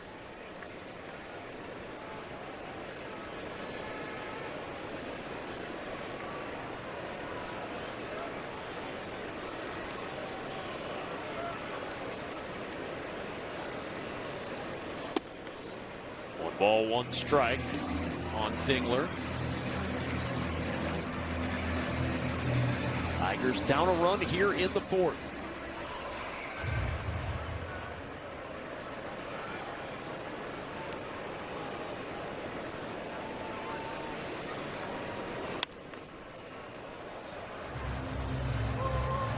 Ball 2 strikes now.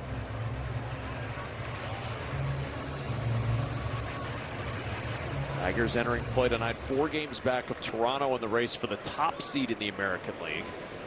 They're just 2 games up on the Mariners for the number 2 seed in the American League right now. The Mariners, of course, red hot, winners of 10 in a row.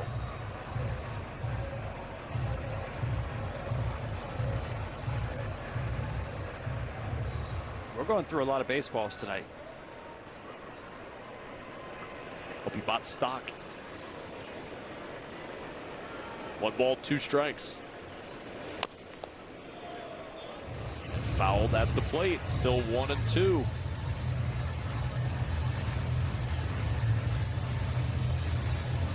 Well, you mentioned that game against the Mets. He finished with 126 pitches. It's only been a handful of games this year over 120. Now, he's built to carry his stuff deep into a game. Big, strong guy.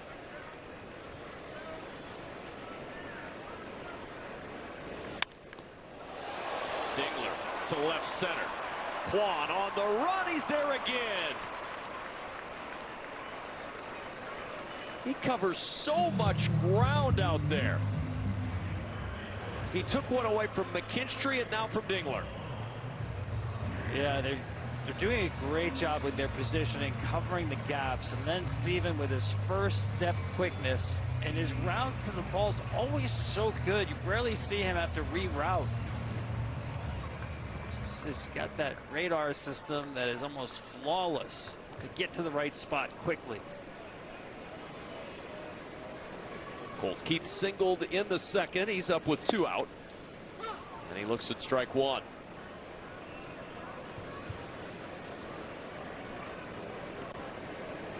'83 Williams pitches tonight. 26 have been fouled off by the Tigers.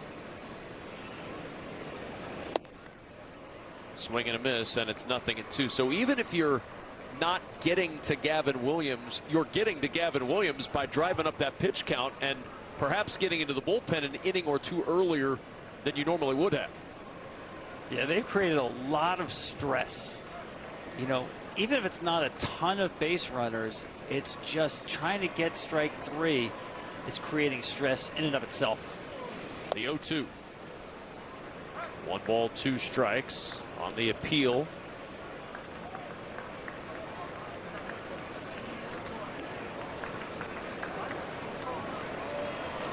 Those two fly balls that we talked about, 176 total feet run by Quan on the two fly balls.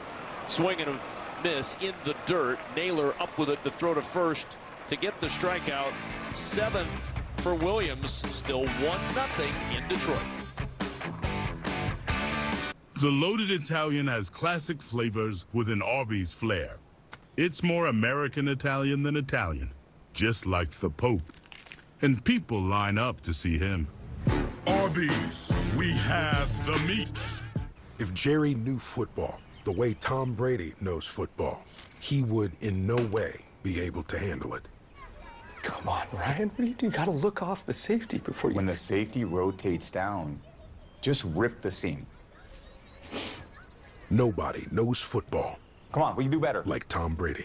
Look, if you're an executive, this shirt is a must-have in your closet. I was tired of floppy collars and shirts with sweat stains, so I got this shirt I saw on TV, and now I don't have to worry. I got it shipped in no time, and I switched from regular polos to this immediately. The brand is called Collars & Co. They make a regular stretchy golf shirt, but the top has a firm collar on it. I got rid of so many problems by upgrading to this. No dry cleaning needed anymore. I'm free from uncomfortable long sleeves, and the collars stay stiff all day.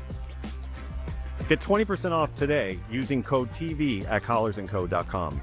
With Chime, I can get paid when I want. Why do we accept waiting 2 weeks for payday? I work hard every day, but I don't get paid every day. Because of Chime, I don't have to wait to get paid anymore. With my pay, I can get up to $500 of my pay on my schedule. There's no interest, no credit checks, no mandatory fees. I love being in control of my money, and for the first time, I can control my payday. And you can too. And that's why I Chime. Join me at chime.com and get paid when you say. Here at Once Upon a Farm, we chose the Capital One Venture X business card. With no preset spending limit, our purchasing power adapts to meet our business needs. And unlimited double miles means we earn more too. What's in your wallet? Cardinals have one of the best unis in MLB. This is real loyalty here. Cubbies! Gotta rep them fresh. Bam! Go Phillies!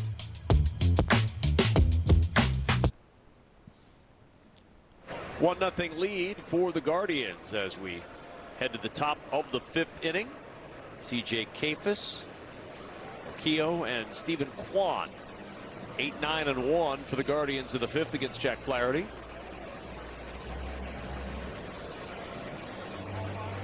It's been a hard 4 innings as Gleyber Torres getting a little work done on the eyes down in the Tiger dugout. It's a hard enough game. It's really difficult if you can't see. So let's got to get that taken care of. It doesn't need to be 20/20 necessarily, but needs to be able to see it all. And like Gleyber Torres either got something in the eye or had a contact out of place. Now we're ready to go. And the first pitch in for a strike to C.J. Kafis.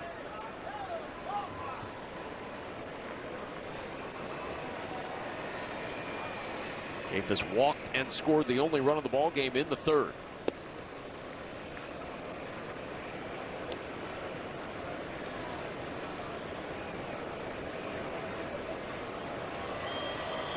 "69 pitches for Flaherty, and the 70th is lifted foul and out of play, and it's 1-2. Yeah, you mentioned that walk, Kevin. You never know where a rally starts, right? I mean, Flaherty looked on point, sailing, getting the first 7 batters. Number 8 hitter in the box, 1 out, bases empty, and it was a really good at bat. He really earned his walk.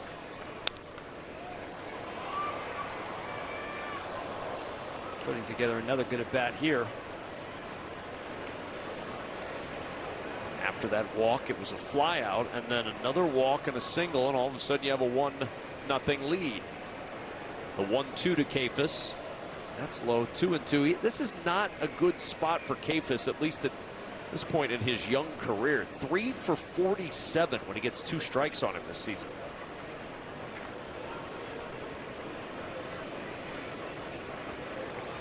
The 23-year-old awaits the pitch, and he fouls it away.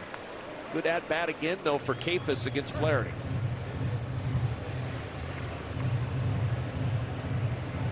Now let's see if Jack goes back to that fastball, just move it a little bit outside. He's fouled off and taken a couple of really good breaking pitches.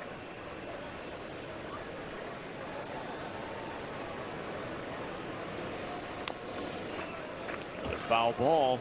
It's another good breaking ball from Flaherty, and Kafis just gets a piece of it. 8th pitch of the at-bat coming up. Yeah, went both sides of the plate with the slider. He covered both of those.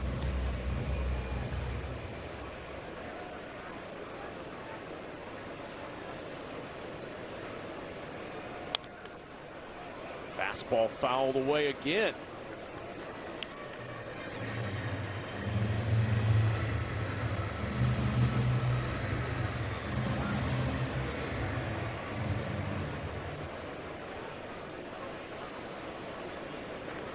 Two balls, 2 strikes.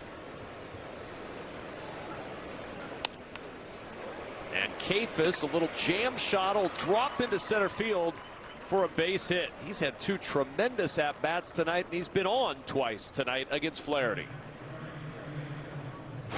Sunday, a Fox NFL doubleheader starts with a rematch of last year's playoff classic between the Rams and the Eagles, or other regional action. Then it's America's Game of the Week as Dak and the Cowboys take on Caleb Williams and the Bears, or Cardinals-Niners. Check local listings for the games in your area, only on Fox. So Kafis aboard at first, Tom, and 2 really impressive at-bats for Cleveland's number 8 hitter against Jack Flaherty. Yeah, really impressive. Covered everything that Flaherty gave him, both sides of the plate. And just his 4th 2-strike hit of the season. As the 1-0 catches the corner for a strike. Kafis at first, and 1-1 on Rocchio, who flew out to the left in the 3rd.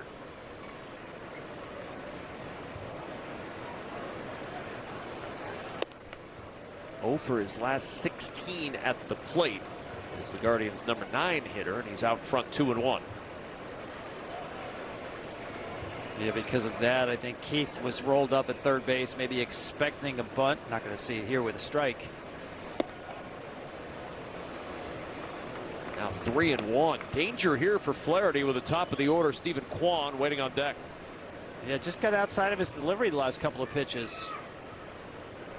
Got underneath the baseball, lost it early, arm side.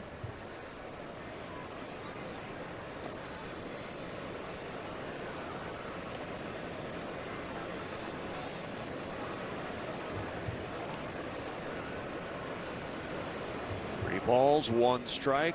There's Kwan waiting on deck behind Rocchio, who's out in front 3-1.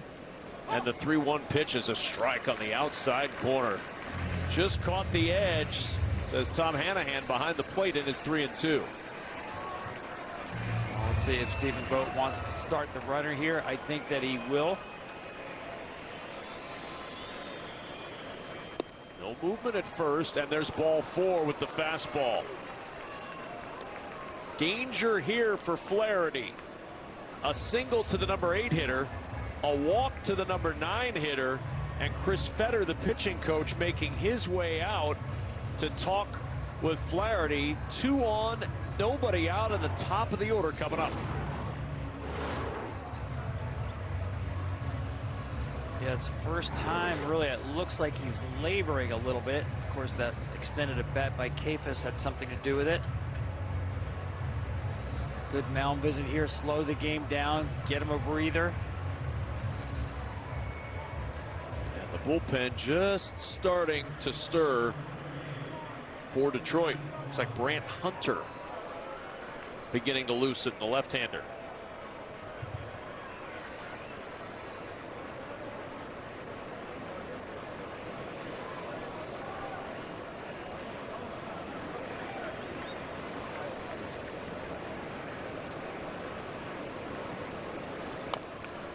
And Kwan with the bunt. It's a good one. Flaherty, the throw to first in time. He held the bag. It'll go as a sacrifice for Kwan, moving Kafis to third, Rocchio to second. 1 away in the 5th. Yeah, a little bit surprised at the bunt there. I mean, it wasn't a pure sac bunt. He's trying to get on base as well, maybe beat this thing out. Oh, I think maybe 1 spike stayed on the bag there. Not much more than that. But boy, I do like Quan swinging against the right-hander, putting the ball in play, making things happen. Now the infield in. With George Valera, who drove in a run in the third at the plate. And Valera, aggressive in a big moment. Takes a swing at that knuckle curve low and inside, and it's 1 strike and nothing. Herder about ready in that pen. And it's 1-1 on Valera. Anything on the ground, you'll see Kefas breaking from third base with the trail runner. Definitely run the contact play here. Make the infielders hurry. 1 ball, 1 strike. Second and third, 1 out. And it's 2-1 to Valera. He has 4 hits this year, Tom. 3 of his 4 hits in a very small sample size have come with runners in scoring position. Well, he does look comfortable up there. Other than that first pitch chase, a little over anxious there. But he's seeing the ball well. A chance to do some real damage here. The 2-1. Swing and a miss. Good slider from Flaherty. 2-2.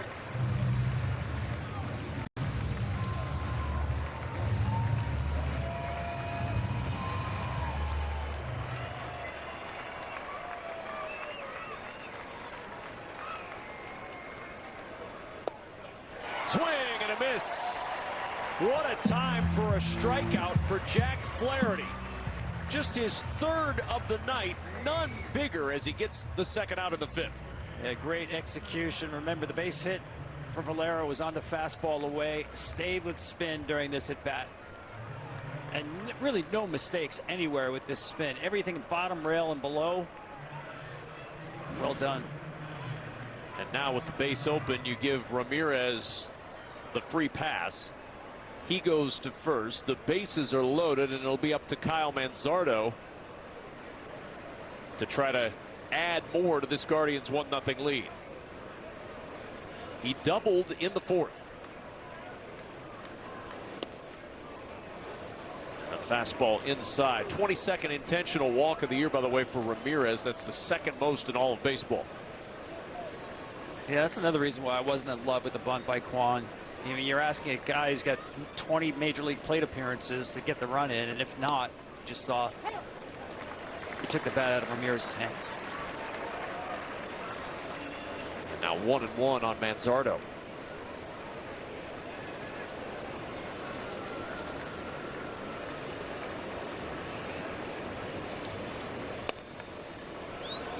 Two balls and a strike. Only 16 at-bats in his career with the bases loaded. 3 for 12 this year.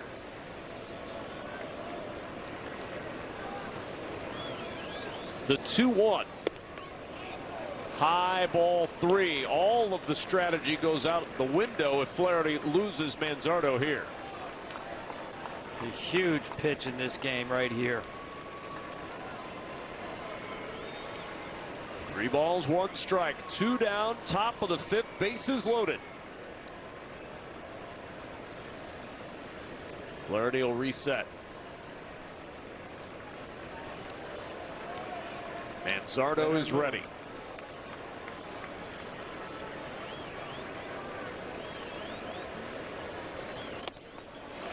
Fastball swung through it. He challenged him, and it's 3-2. He did challenge him. Manzardo got what he was expecting. Problem now is Flaherty can now throw the slider if he wants. 3 balls, 2 strikes, 2 out, bases loaded. Runners will be moving on the pitch from Flaherty. A 1-0 ball game. And the pitch. And that one hit hard but foul. And we'll redo the 3-2.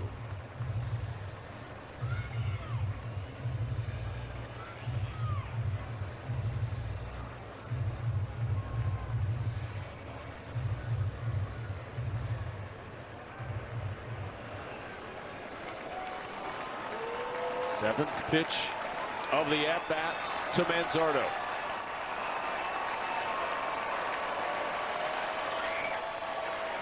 Runners go. Swing and a miss. He got it. Flaherty leaves them loaded. Still 1-0 Cleveland.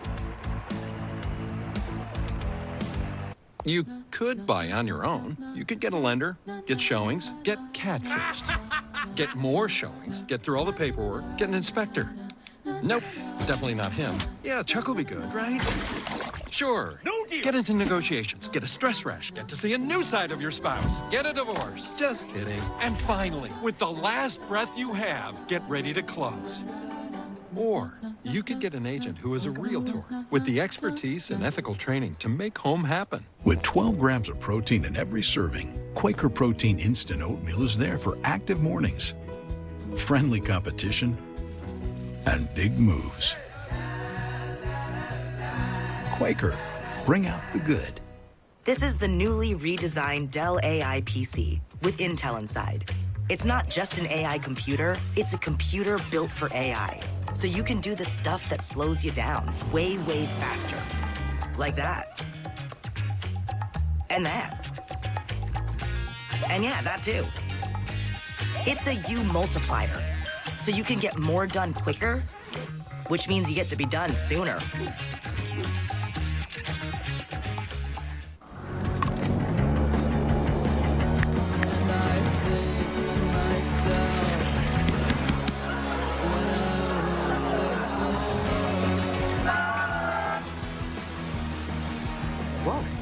You're seeing Skechers' famous glide step footwear everywhere. And now that famous design is available in hands-free Skechers slip-ins. Get the comfort and style of glide step now with the convenience of slip-ins with no bending down or touching your shoes. Try glide step Skechers slip-ins. After the Colonel made his hot and spicy wings, he needed the perfect pairing. So he invented the potato. No need to look that up, it's true. The Colonel lived so we could chicken. Backed by obsessive demand, KFC wings and wedges. Big roar from the crowd at the end of the top half of the inning. See if the Tiger offense gets it going in the bottom half of the fifth against right-hander Gavin Williams. It's 8-9-1 in the order, and some hugs in the dugout. That might be it for Jack Flaherty. 95 pitches, but some outstanding work to get out of a major jam in the top of the fifth. That was empty the tank veteran pitching. Pitch execution at the highest level. When, let's face it, you're starting to run out of gas with that pitch count getting up there. The 0-2 to Perez on the ground to the right side. Couple of hops to second, and there's one away in the Tiger fifth.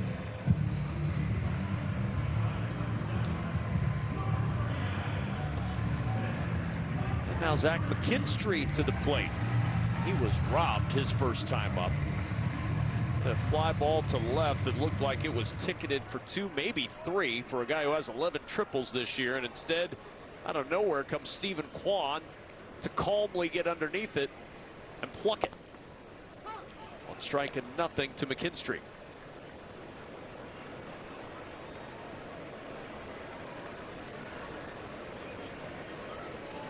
Came over from the Cubs right before the 2023 season. Been a nice part of the Tigers' climb towards the top in the AL Central these last couple of years, having a real nice season this year. 1 stolen base away from double digits, home runs, triples, and 20 steals.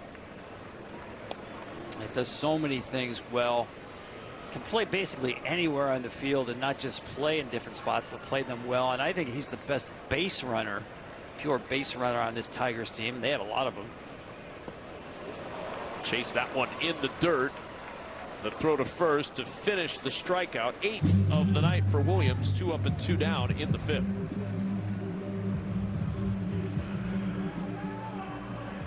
Stream MLB Network 24/7 for the entire season, plus live audio for all 30 teams. No blackouts. Includes access to minor leagues, MLB Big Inning, and available pre and post games. Visit MLB.com/@bat for details. Here's Parker Meadows with 2 down in the 5th. And the first pitch a strike. Of those 8 strikeouts, Tom, 7 of the 8, the batters have been chasing out of the zone. The only one that wasn't a chase was the strikeout of Perez looking in the second. Yeah, all 8 on breaking pitches. Curveballs and sweepers. I think the only out he's obtained in this game on a fastball was that McKinstry fly ball that Quan made the great play on. 1-1, hit hard up the middle for a base hit. And Meadows with a 2-hit night so far. He's got a 2-out single. That'll bring Gleyber Torres to the plate. One of the rare curveballs that Gavin left in the middle of the zone. As you mentioned, most have been strike to ball breaking pitches. Guardians bullpen up and going as you look at that pitch count at 96. Tim Herron, the left-handers, working quickly in the pen.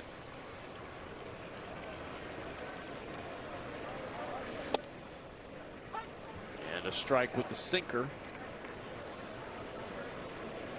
Meadows now 2 for 3. The rest of the lineup still trying to figure it out right now. 1 for 14.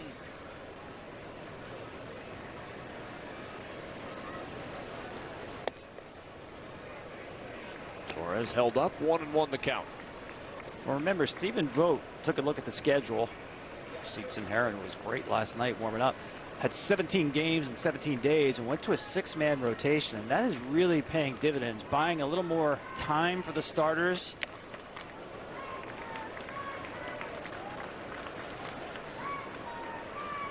When one of the things he said, it not only bought him time to rest and recover, but it bought him time to get an extra little mount session on the side, work on some different things. Yeah, I thought that was interesting, having them throw 2 bullpen sessions. 1-2, runner goes to second. The throw down is not in time, but it didn't matter because he's called out on strikes. Torres went around, and it's strikeout number 9 for Williams to end the 5th. Influencers aren't new. Don't call it a comeback. I've been here for years. In 1941, Jeep wrote the book on four-wheel drive. Years later, the Jeep brand is still influencing. Some create trends. We create our own trail. Some send a smiling emoji. We smile for real. Don't call it a comeback. Jeep, there's only one. Right now, during the Jeep Drive into Fall event, purchase and get 0% financing for 60 months on the 2025 Jeep Grand Cherokee L. Hurry, this great offer ends September 30th.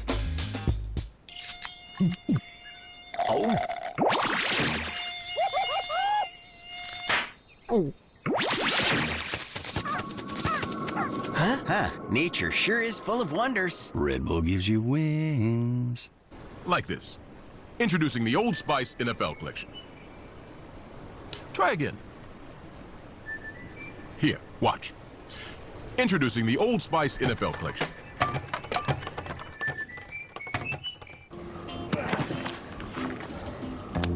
We're all unreasonable about something. For us, it's creating an uncompromisingly delicious bourbon. Handcrafted, consciously made. Maker's Mark, perfectly unreasonable. Charlie Sheen is an icon of decadence. Just say his name and everybody knows what that means. Winning! Who's going the distance? The highest paid TV star of all time. Imagine what that did to my head. When it started to change, it was quick. Damn, this guy's not human.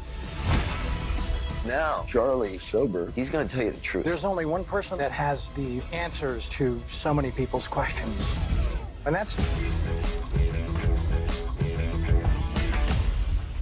Domino's Best Deal Ever is back because we know you love to get the most out of your pizza by getting the most on your pizza. Get any hand-tossed pan, thin crust, or New York-style pizza with any toppings for just $9.99 online.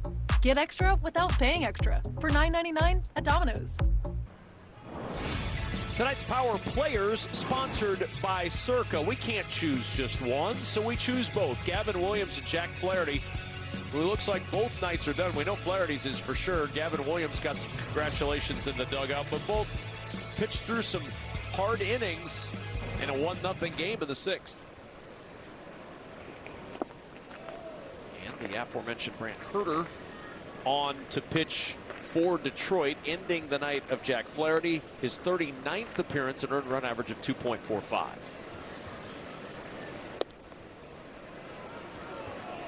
Well, if you like spin, tonight was your night. The way both starting pitchers were able to execute breaking pitches in the tightest of spots. Good pitchers duel now. It becomes a bullpen game. And Naylor up the middle, ranging over is McKinstry back toward the second base position, and he makes the play for out number 1 here in the 6th.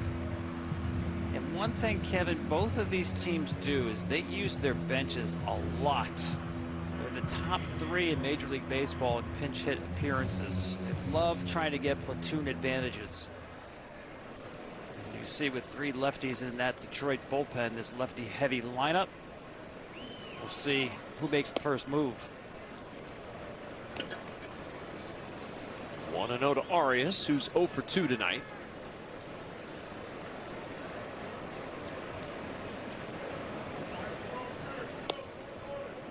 One ball, one strike. It's been a lot asked of this Tiger bullpen of late. 26 of the last 45 innings prior to tonight pitched by the Detroit pen.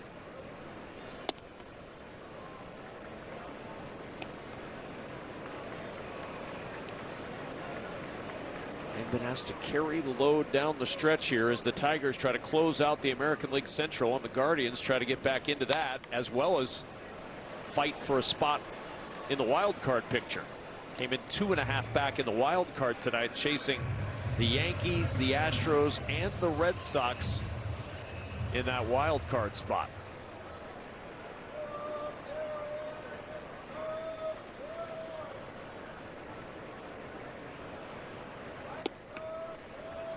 Three balls, 2 strikes.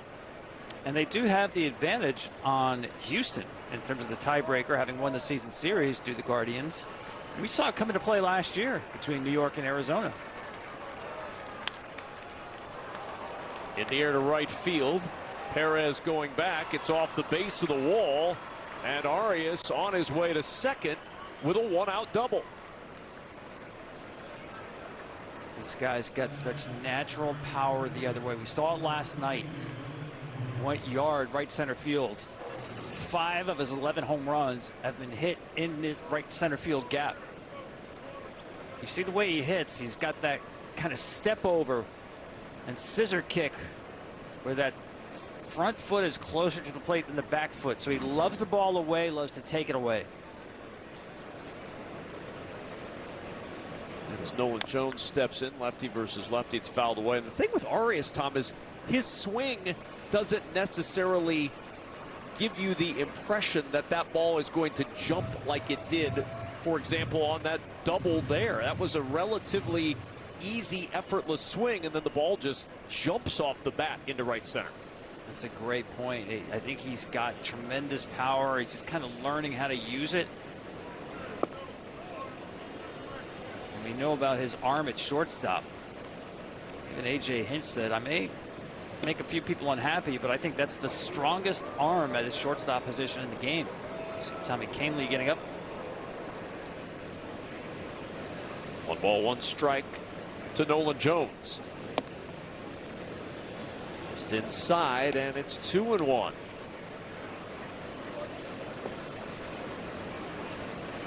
See the numbers with runners in scoring position. Last night to tonight, Detroit has struggled the early portion of this series. Cleveland really good last night, having some hard times. Now, one big thing that'll help that is 4 straight extra base hits to start an inning like they had in the 10th. You want to hit with runners in scoring position. How about 3 consecutive after a leadoff extra base hit?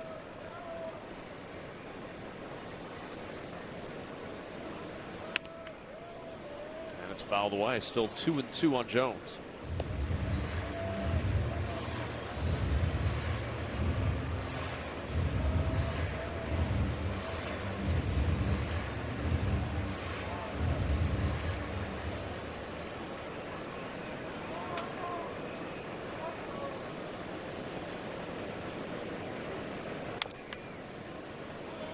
Again, fouled away. Cleveland with a win tonight would be 4.5 back.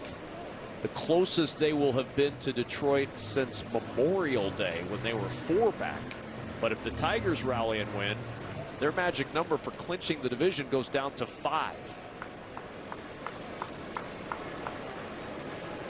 Swings happen quickly as the runner breaks from second to third, and nobody paying any attention to Arias. He had a 6-step lead before Herter even noticed.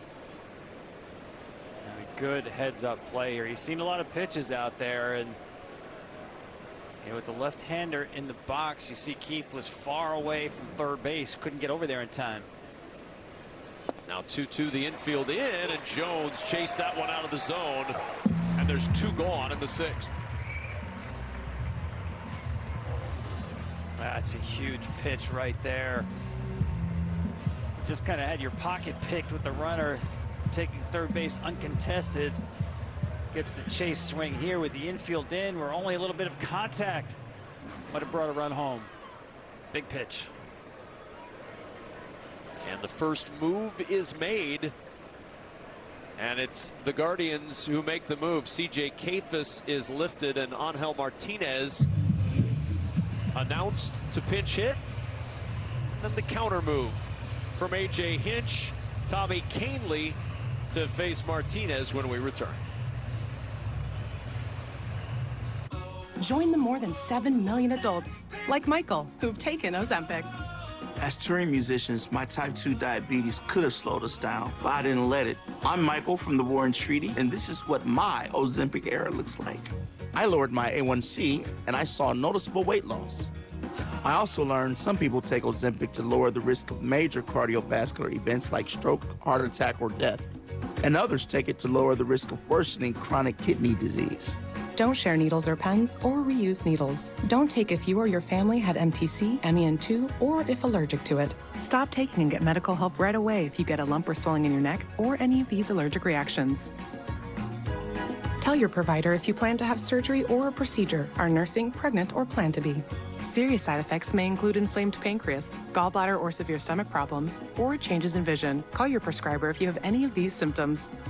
Taking with a sulfonylurea or insulin may raise low blood sugar risk. Common side effects include nausea, vomiting, diarrhea, stomach pain, constipation. Some side effects lead to dehydration, which may worsen kidney problems. Discover the GLP-1 with the most FDA-approved uses. Ozempic. Introducing Mother's California Gold Ceramic Products, the easiest way to clean, correct, and protect, giving you ceramic clarity, hydrophobic protection, and head-turning shine. Mother's California Gold. Ceramic made simple. Give it that mother's love. Catching the killer isn't easy. Lucky for me, I got friends, and they got ideas. Each episode is its own special study in solving a murder. Buckle up, this one's a ride. I'm Curtis 50 Cent Jackson, and this is 50 Ways to Catch a Killer. Streaming now on Fox Nation. Sunday on Fox, the Rams take on Saquon Barkley and the Eagles. Wow. Then in America's Game of the Week, Dak Prescott leads the Cowboys against the Bears. Yeah. It's a huge doubleheader, Sunday on Fox. Runner at third, 2 out, top of the 6th, and Tommy Kahnle on for his 61st appearance of the year. You talked about it, Tom Verducci, moves being made, and with Cleveland making the move to Angel Martinez, the counter move is the right-hander coming in, a third Tiger pitcher of the night, Tommy Kahnle. Yeah, it's the right move. Martinez hits just 204 against right-handed pitching. Much better from the right side. And the first pitch, the changeup for a strike.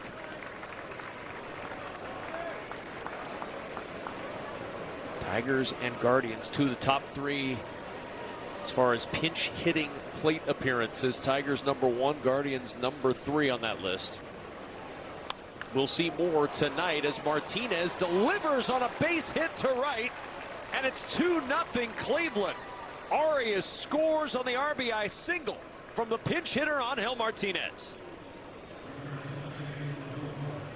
Yeah, Tommy Kahnle can't believe it, because that was a really good changeup. Now we know he's going to throw his changeup 75% of the time or more. Usually it doesn't matter. He goes down and gets it. Watch the way the head stays down on this swing. Sunk into his legs to buy himself more time. That's just good hitting right there against a good pitch.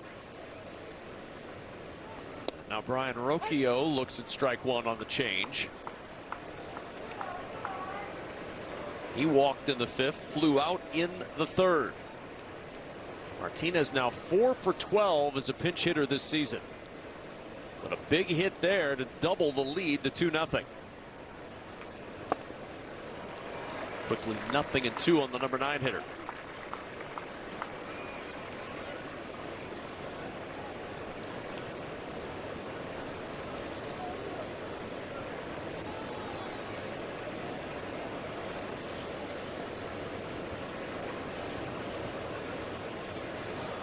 No balls, 2 strikes. In the dirt. Good block behind the plate by Dingler. No advance by Martinez. 1-2 now on Rocchio. Yeah, as a base runner, you have to anticipate that ball in the dirt. He should be on second base. 2-strike count, change-up specialist on the mound. You got to read how that pitch is entering the zone. In the dirt, you got to take off, try to get to second with 2 outs. The 1-2 pitch. Line into the glove of Torres. And the inning is over, but the Guardians tack on a run and lead by a pair. When you realize that you've chosen too many Italian ingredients to put on a sandwich, name it something like loaded. So people think you did it on purpose. Arby's, we have the meats. Look, if you're an executive, this shirt is a must-have in your closet. I was tired of floppy collars and shirts with sweat stains, so I got this shirt I saw on TV, and now I don't have to worry. I got it shipped in no time, and I switched from regular polos to this immediately. The brand is called Collars & Co. They make a regular stretchy golf shirt, but the top has a firm collar on it. I got rid of so many problems by upgrading to this. No dry cleaning needed anymore. I'm free from uncomfortable long sleeves, and the collars stay stiff all day. Get 20% off today using code TV at collarsandco.com. So I'm trying to open my own fitness studio, but my last bank kept draining my savings with fee after fee. I was over it. That's why I love Chime. I can bank fee-free. There are no overdraft fees, there are no monthly fees, and over 50,000 fee-free ATMs. If I need the help, I can get 24/7 live human support. Plus, signing up, it takes like 2 minutes. Now that those fees are gone, I can put that money towards building my studio. Start banking fee-free at Chime, the #1 most loved banking app. It's all happening too fast. What, you nervous about the wedding? No, it's the house, dude. We got approved. Bro, don't stress. This house, it's the one. Speaking of the one, caterer. We need a caterer. Aaron Judge looking to do some damage. Oh, hey, Captain. Oh, my God! Near the wall. Sorry. Woo! No fly zone! So fast, Bobby. Paul skis! Cannons! Otani! Living legend! We did it! Yes! Oh, this is the best! Woo! I got it! 28-year-old Tim Herron checking in now. 50th appearance of the season, a 5-4 record and a 4.89 earned run average. On to face 3, 4, and 5 in the Tiger lineup. Kerry Carpenter really, to lead things off. He looked really good last night. And to me, especially his curveball is just a weapon because it does not pop up out of his hand. He's got a great downward tilt. See Martinez staying in the game.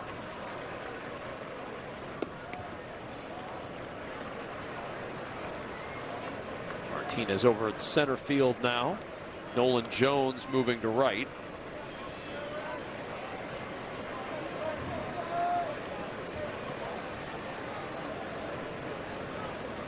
The 1-1 to Carpenter. At the bottom of the zone, it's a strike.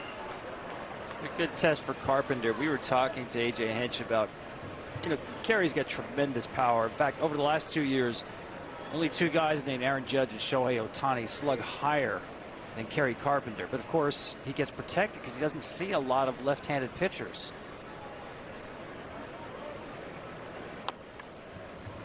The 1-2 fouled away. And those last couple of swings, just not comfortable against Herron, who's a tough matchup for any lefty. Kind of that crossfire delivery. Hasn't seen the breaking ball yet.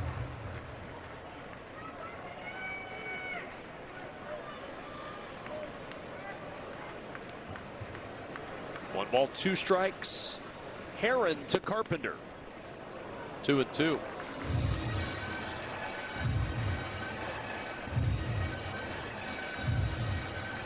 Bullpen up again for Cleveland. At Festa. And a 2-2 into right center field. That's a base hit. Martinez over to cut it. He bobbles the baseball. That'll give an opportunity for Carpenter to go to second, and he's safe at second. Arias is saying, hold on a second. They may want to take a look at this.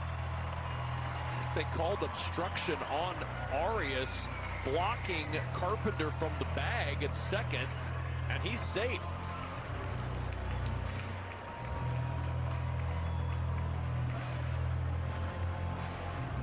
That's been a point of emphasis the last 2 years, to take that advantage infielders had by dropping a knee.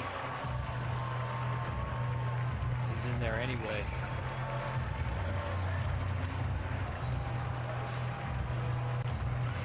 I would say he's more straddling the bag than blocking it, but it seems moot because that first slide gets him in there.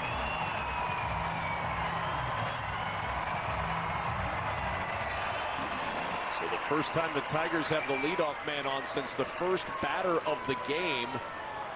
And a bobble in the outfield leads to an extra base. And Spencer Torkelson, a mighty cut. He had one thing in mind on that swing, Tom, and that was tying this game at 2. Yeah, he did that last night. He got a breaking ball and hit it out. Key spot, as A.J. Hinch told us, Torkelson is the price you pay for bringing a lefty in this pocket here. A strategic lineup making to put Torkelson behind Carpenter, done with that in mind, according to A.J. Hinch when we talked with him ahead of this one. Yeah, and with Green behind him, it's the right spot for the lefty. You got to deal with Torque. 1 ball, 1 strike. 0 for 2 for Torkelson tonight. And Torkelson hits this one hard down the line and foul. That was one of Adrian Beltre's best wedding proposal swings. Watch the back knee.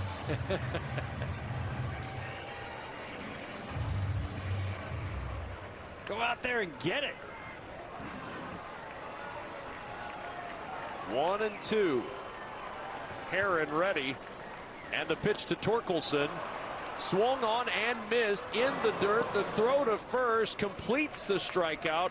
Torkelson is retired. He chased one out of the zone for out number 1. Yeah, I mean, his breaking ball is just filthy. I just don't understand why he doesn't throw it more to lefties. He didn't show any to Carpenter. Let's see if he shows it here to Green. Green, a walk and a strikeout tonight. Carpenter at second with 1 out. And there's that curveball and a swing and a miss for a strike. It's just so hard to read. Hitters really want to see the ball kind of pop up out of the hand to see spin early. It's just not the case with Harris. Very flat coming out there. Looks just like the fastball. No balls, 1 strike. Swing and a miss. Back-to-back curveballs, almost identical locations, Tom, and it's 0-2. Love it. And he shook to that pitch. He knows how good that feels in his hand. We saw it last night.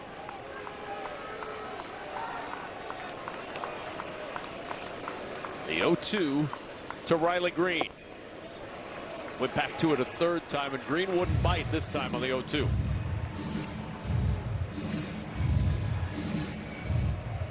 Good outing last night for Herron, but that ERA almost 10 over the last 9 outings.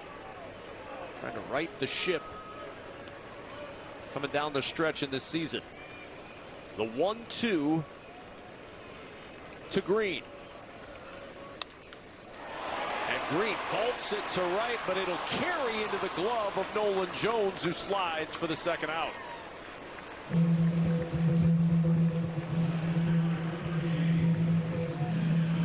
Breaking ball was over the plate, down, but over the plate. We talked about Green is such a good low ball hitter. Almost got a hit on this one. Good jump.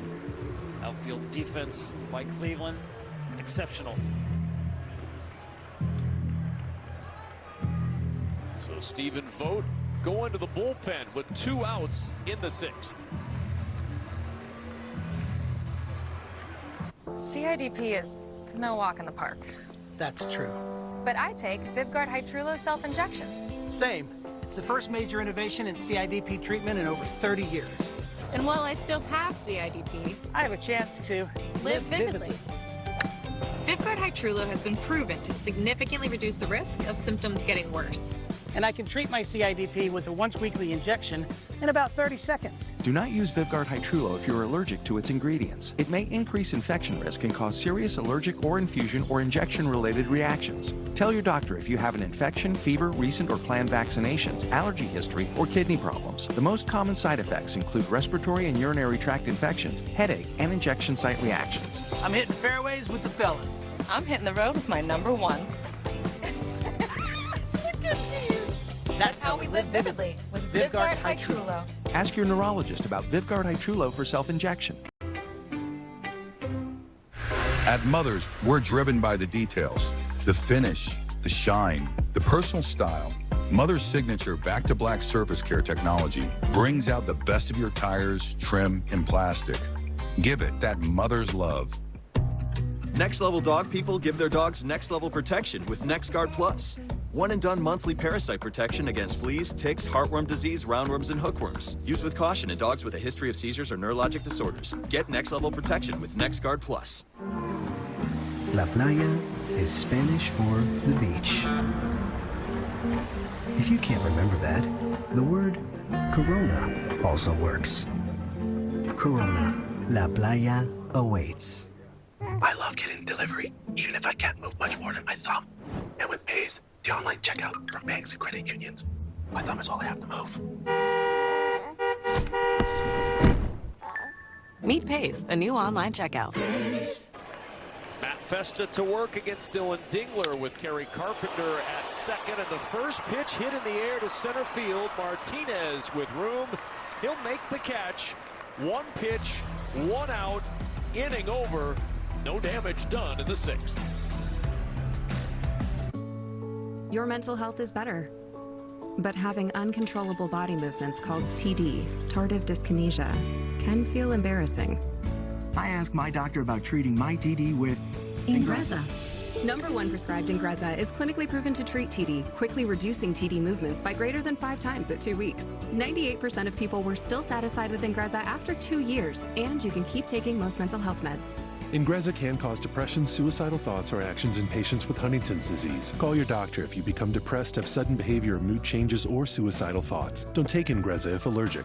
Serious side effects may include allergic reactions like sudden, potentially fatal swelling and hives, sleepiness, the most common side effect, and heart rhythm problems. Know how Ingrezza affects you before operating a car or dangerous machinery. Report fever, stiff muscles, or problems thinking, as these might be life-threatening. Shaking, stiffness, drooling, and trouble with moving or balance may occur. Taking control starts with asking your doctor about Ingrezza. Ingrezza. Introducing Subway's new Fresh Fit menu. Lots of protein, tasty sauce, all under 500 calories. Keep moving with Subway's new Fresh Fit menu. Subway, eat fresh, feel good. Limu Limo at your service. Here to help you save hundreds by customizing your car insurance with Liberty Mutual. Probably should have gone the other way. Only pay for what you need. Liberty, liberty, liberty, liberty. With 12 grams of protein in every serving, Quaker Protein Instant Oatmeal is there for active mornings, friendly competition, and big moves. Quaker, bring out the good. Every great performance starts with a great night's sleep. Thanks to new Natrol Sleep and Restore, which helps me be this me. Every great night's sleep starts with Natrol. New Natrol Sleep and Restore for your ultimate restorative sleep. Cleveland with a 2-0 lead, top of the 7th with Tom Verducci and our entire crew. I'm Kevin Kugler. A one-pitch end to the inning for Matt Festa as he got Dylan Dingler to line out on the very first offering. So one pitch and the final out of the 6th, and now the top of the order for Cleveland, and Stephen Kwan, who sacrifice bunted in the 5th inning, takes a pitch for a strike.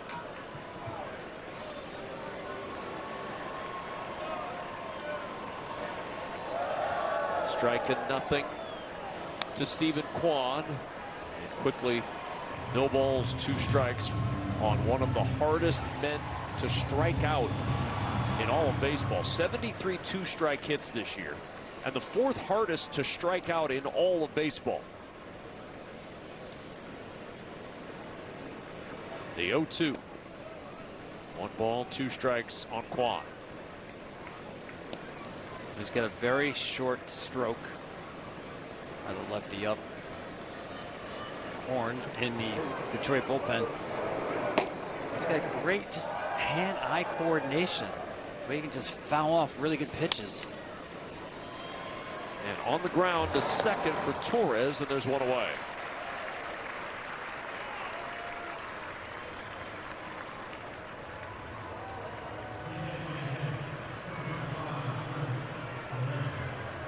So here's George Valera. He drove in the 1st run with an RBI single in the 3rd.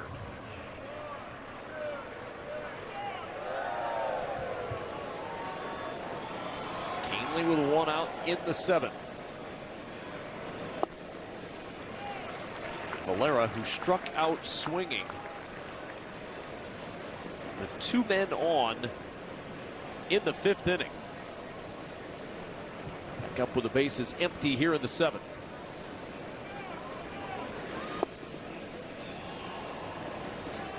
Was a big at-bat in this game. First 2 reach in the 5th. Quan sacrifices to 2nd and 3rd. Valera comes up. They strike him out, intentionally walk Ramirez, and get out of the inning on a strikeout of Manzardo. Still 1-0 at that time. 1 ball, 2 strikes.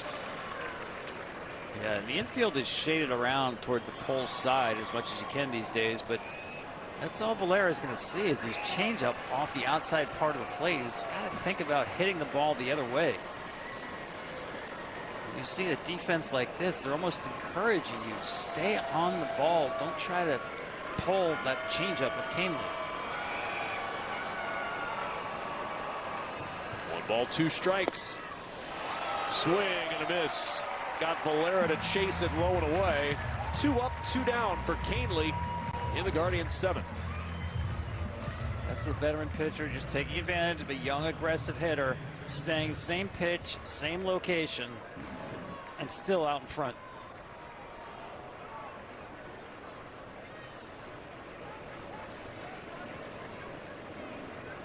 Two down in the 7th for Jose Ramirez. And ball 1 missing outside. The people, I'm sure, wonder, like, how can you get away with throwing this many changeups? Because you're not chasing up off anything. It's the same speed, right? But watch his arm speed, how fast it is. Tommy Canely looks like he's throwing the ball 100 miles an hour. And listen, he's got great movement, arm side down and away, but his arm speed sells. 3-0 now to Ramirez.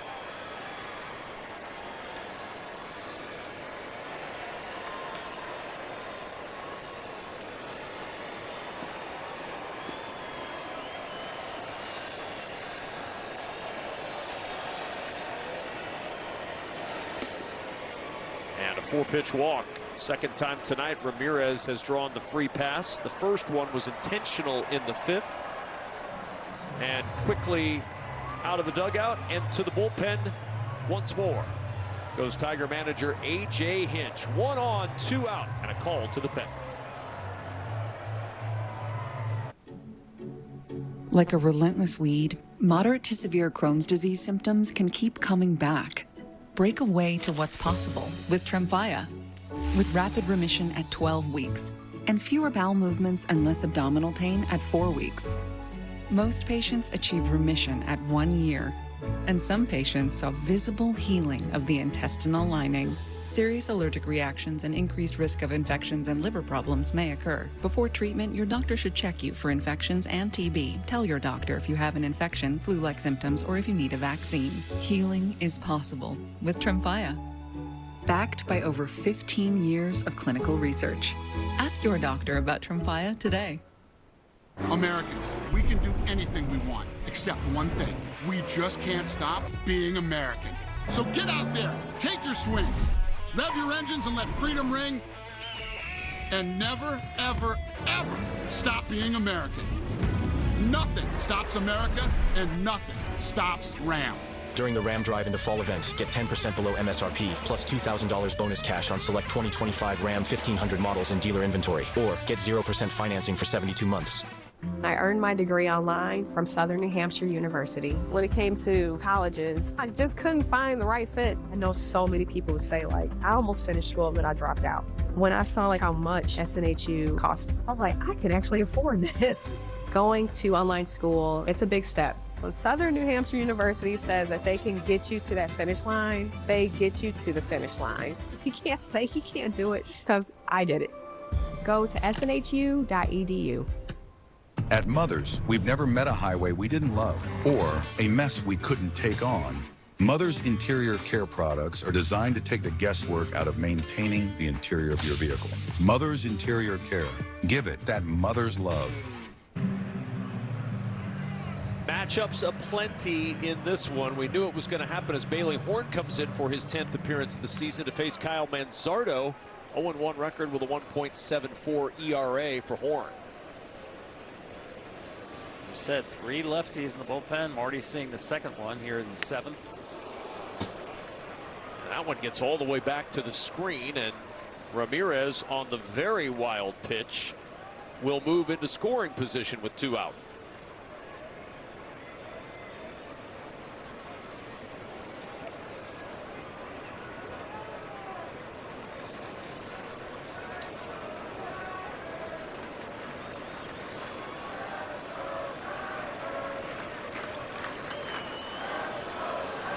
One ball, no strikes on Manzardo. Just missed wide. Horton can't believe it. Looked like it caught that outside corner, but it's 2-0. Yeah, we'll see if that's a big 90 feet there. I mean, Canley wanted no part of Ramirez. It wasn't intentional, but that was a pitch around with the bases empty. Here's the 2-0 to Manzardo. He missed wide. Now 3-0 with Bo Naylor on deck. Now you've got a runner on second base with 2 outs, and Ramirez, such a good base runner, anything in the outfield, base hit, he will score. Manzardo awaits the 3-0 pitch, taking all the way, and it's a 4-pitch walk. So back-to-back walks issued by Detroit pitching. 2 on with 2 out now. And Bailey Horn in a little bit of trouble here. Yeah, Chris Fetter, the pitching coach, is going to go out there.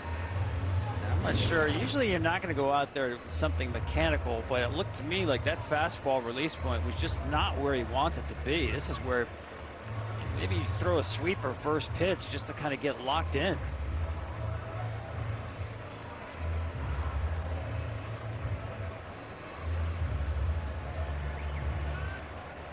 Bo Naylor 0 for 3 tonight. Grounded out to short his last time up in the 6th.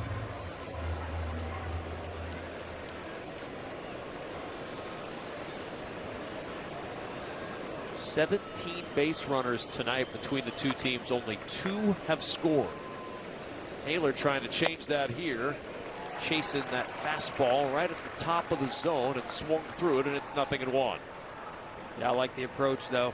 Sat on first pitch fastball. Got a fastball. It's a good location, though. Top of the zone, just missed it. No balls and a strike. On the ground, a slow roller. McKinstry, the shortstop, throw across in time to nip Naylor at first and end the 7th as we stretch in Detroit. Liquid Death soda-flavored sparkling waters have 1/10 the sugar of top sodas, so we hired 1/10 of Tony Hawk to tell you about it. Hi, I'm 1/10 of Tony Hawk, and I just love these products. 1/10 the sugar is crazy. But you know what else is crazy? Other sodas have 10 times the sugar.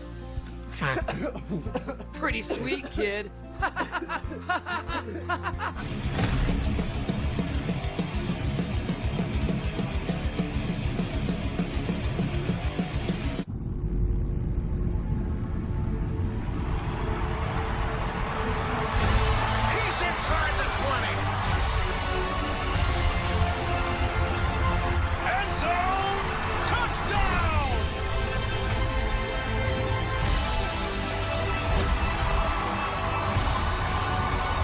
New customers bet $5 and get $300 in bonus bets if you win. FanDuel, play your game.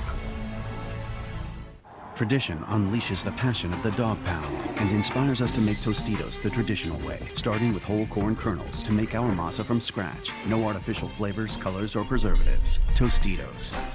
Tradition matters. Here we go, Browns. Why do we love USAA team? Because they still call Mom Sergeant. And they pay Dad's claim super fast after that scary thunder. Gotta make this play work for me. USAA membership, always the smart play. Become a member today. Drop whatever you're doing right now. The Wendy's $8 JBC meal deal is here. That's 2 Junior Bacon Cheeseburgers, medium fries, and a medium drink. So you better be on your way. Bacon waits for no one. The #1 deal for the #1 bacon cheeseburger, gotta be Wendy's. With Prime Big Deal Days coming October 7th and 8th, greatness is a deal away. Just bust the move.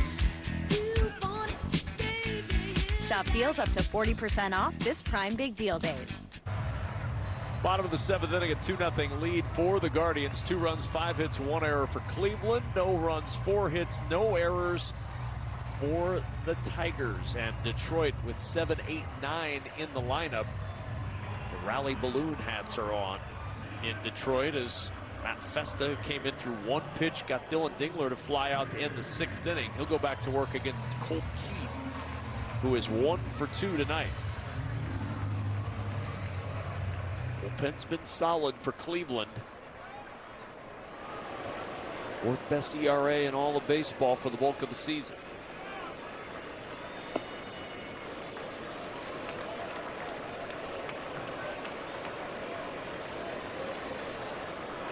Patch this one together, maybe creep a little closer in the division and in the wild card race. They've won 10 of their last 11 games. And it's 2-0 now to Colt Keith. Yeah, you know, earlier you see more bullpen action here. Zabrowski pitched last night. This is how the Guardians play baseball. You know, I mentioned they play all these close games against the Tigers, but they play every game, it seems, this way. 10-11, or 10-1 in their last 11 games. And 6 of those wins, they have not scored more than 3 runs. Pitching and defense. Came into tonight with 36 defensive runs saved. 3rd best in the American League. The starters over the last 13 games, an earned run average 1.62.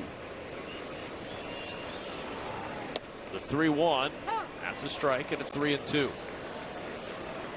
Back on July 6th, the Tigers swept the Guardians. That was 10 losses in a row for the Guardians. Since then, Cleveland has the best record in the American League with the 4th fewest runs. That is hard to do, but you just hit the formula, Kevin, pitching and defense.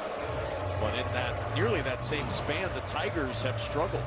Since July 9th, they're just 26-32. 2 months of under 500 baseball for Detroit.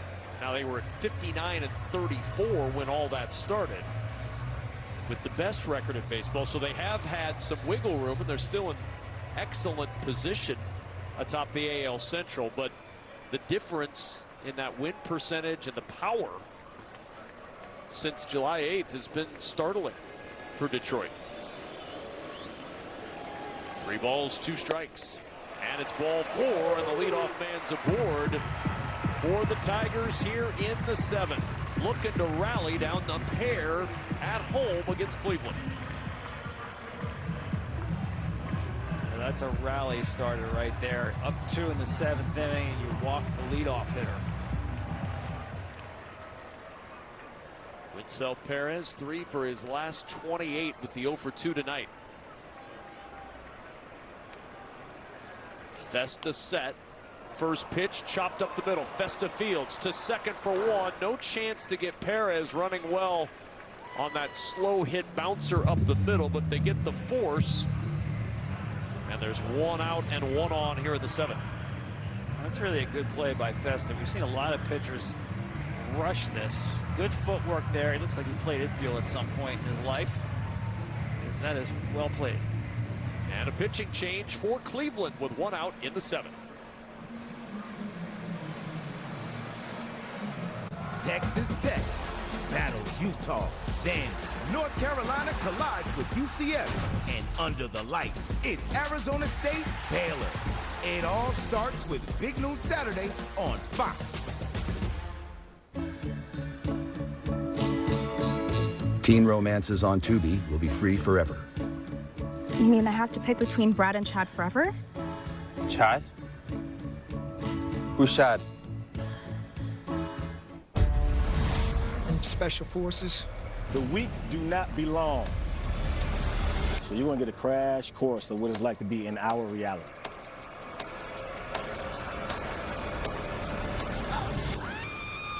Let's go! You will potentially die. Concentrate on staying alive. They can't breathe, they can't breathe. I'm staying.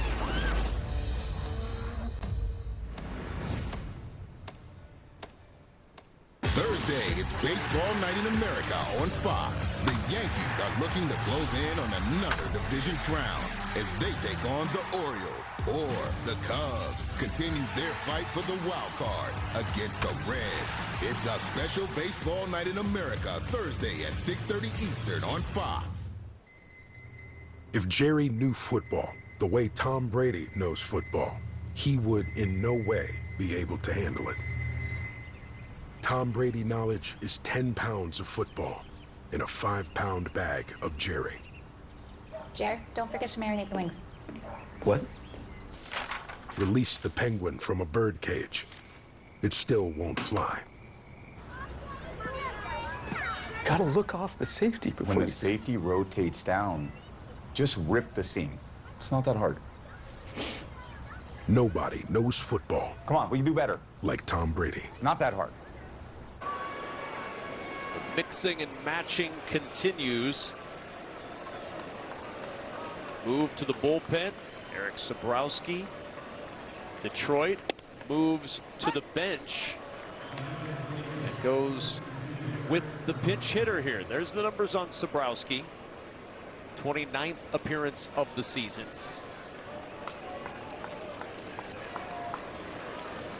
Facing Jahmai Jones, who is on to pinch hit.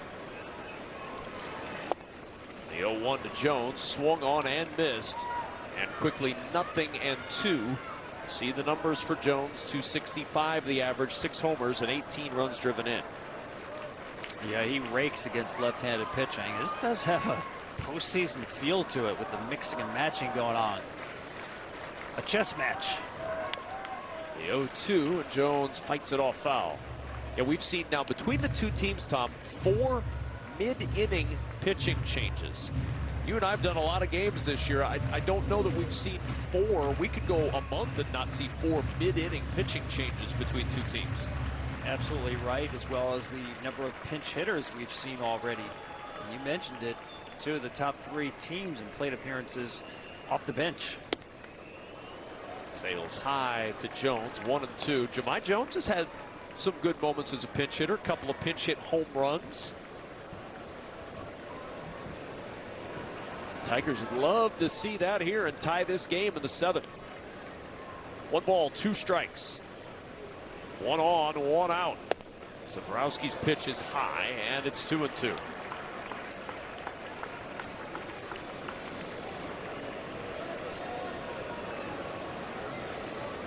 Pitch manager is going to push more of the right buttons tonight.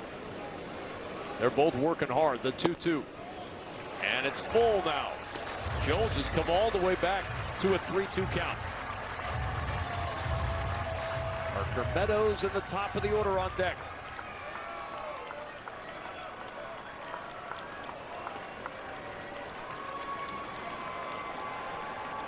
The 3-2 pitch. And it's low, ball 4. First and second, only 1 out. And the top of the order coming up for the Tigers, down a pair. Unable to command the fastball. Naylor's going to go out there and talk to Sabrowski. He's in a spot right now, as well as Carl Willis, the pitching coach.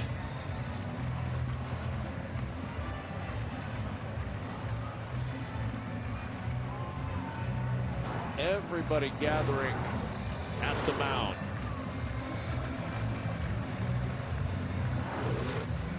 Looks like another move to the pen, or rather a move to the bench, I should say, for Detroit.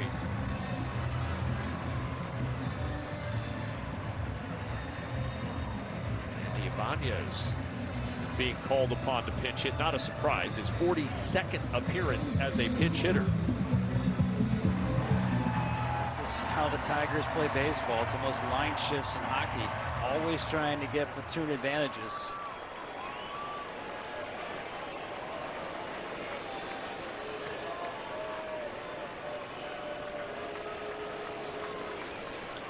Two on, one out for Ibanez.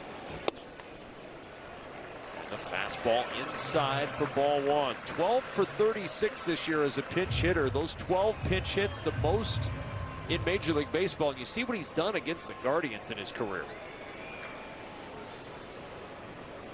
2 on with 1 out and the 1-0. Chase that high fastball, helping out Sabrowski, and it's 1-1. Yeah, he's still not been able to get that fastball in the zone. I like the approach. You're coming off the bench, and he's done it well, as you said. Hunt fastballs early. That one just not in the zone. Swing and a miss.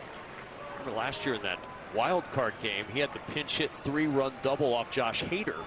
That was the hit that won the series for the Tigers, who swept the Astros in that 2-game wild card series from the postseason last year. Well, that swing is not going to work. That's too big. He's got to shorten that up here with 2 strikes. Just low, 2-2.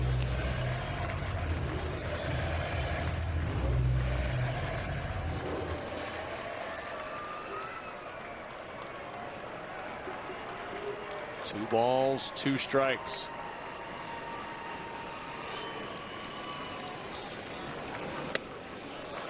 And it's full, 3-2.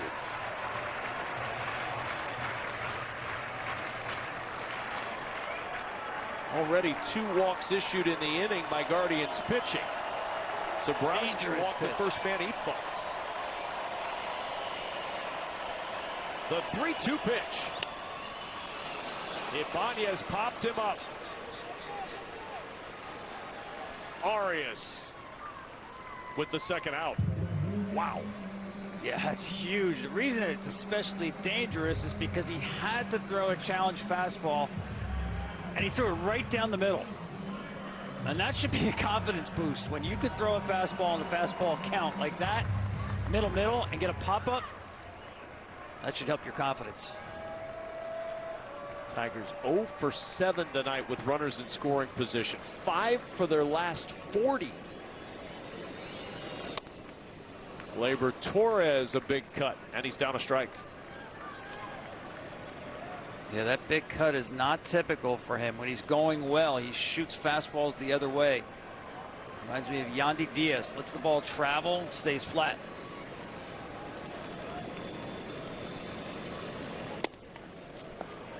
One ball, 1 strike to Torres.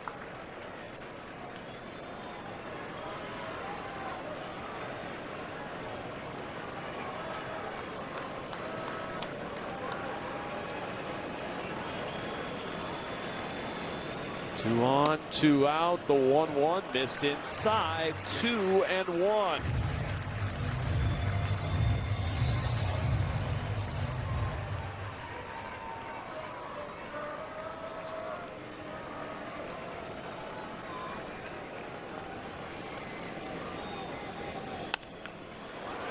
Hit hard. Great play by Ramirez at third. Smothers it and throws for the out. Jose Ramirez takes one away and keeps it 2-0 through 7. The loaded Italian has classic flavors with an Arby's flair. It's more American Italian than Italian, just like the Pope. And people line up to see him. Arby's, we have the meats. Saturday, it's 3 huge games on Fox. First, Texas Tech collides with Utah on Big Noon Saturday. Then, Bill Belichick's Tar Heels take on UCF. And under the lights, it's Arizona State, Baylor. It all starts with Big Noon Saturday on Fox. Waiting till Friday to get paid is tricky. Then I heard about Chime. Now I get paid 2 days early, no fees. I'm a musician and a music teacher, and I play gigs. Sometimes I have to travel and rent out equipment before the weekend, or else I have to cancel. Early payday guarantees that I can make it to any gig, any rehearsal, anytime. It's easier for me to do what I was put on the planet to do, and that's music. Join me at chime.com.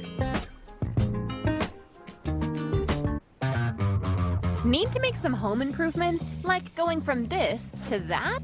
And need the funds quickly? Don't settle for an average personal loan. Borrow more for less. With Figure's home equity line of credit, you can apply online in 5 minutes and get funding in as few as 5 days. Plus, you could borrow up to $400,000, get better rates, lower payments, and more flexibility compared to a personal loan. Fund your next project or other major expenses at Figure.com.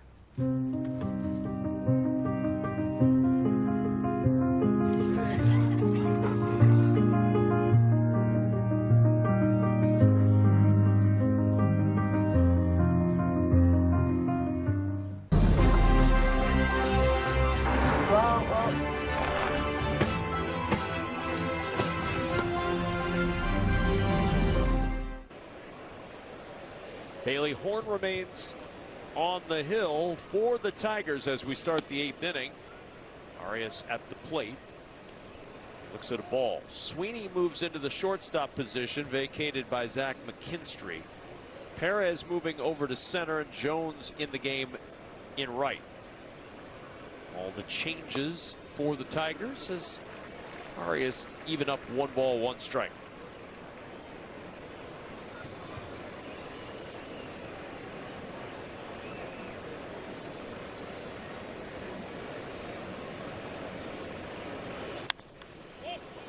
And popped up foul territory. Long run, but nobody's going to get there. It'll reach the seats. And 1-2 the count.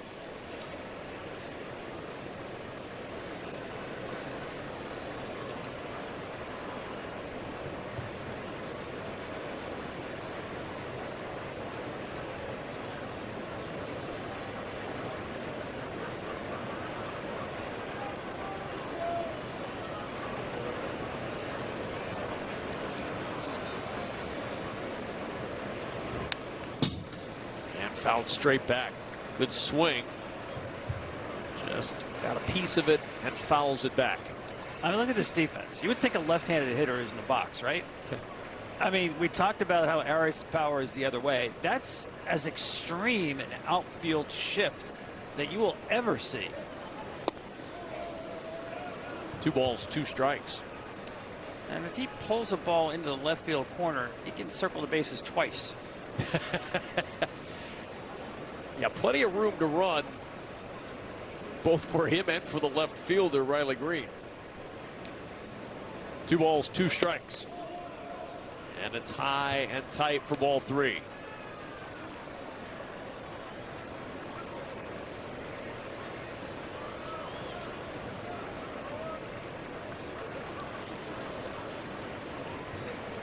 This is a big yard. There's a lot of room to cover. And the 3-2 hit right into where the defense is playing. They know what they knew what they were doing.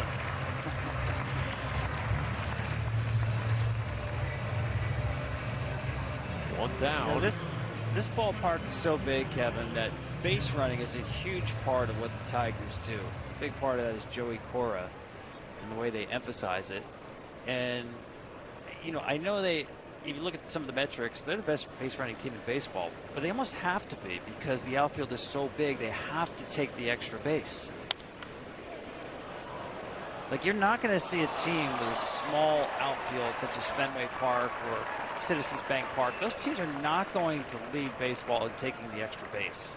Tigers don't have a lot of pure speed, but they take advantage of their ballpark, and that's a point of emphasis for them. Tom, how does that impact them when, in, say, the postseason, they're not in their ballpark? Does it make a big difference? I don't think they're going to change their stripes. I think, you know, again, Joey Cora is the kind of guy who's made this a point of emphasis. When they signed Gleyber Torres this winter, he's not a great base stealer or even base runner, but Joey Cora called him up and said, be prepared to run. We all run. They do get thrown out. They make their mistakes on the bases. We call them mistakes, but they're always error on the side of being aggressive.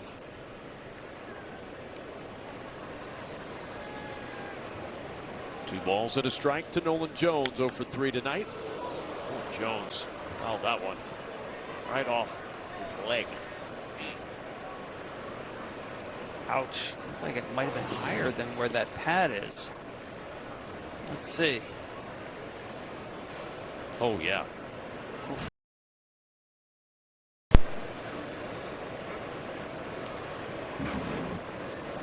Man.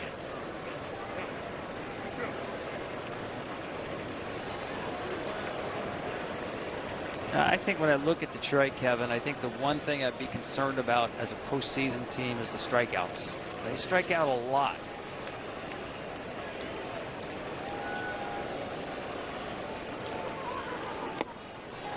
Swing and a miss. Jones out on strikes.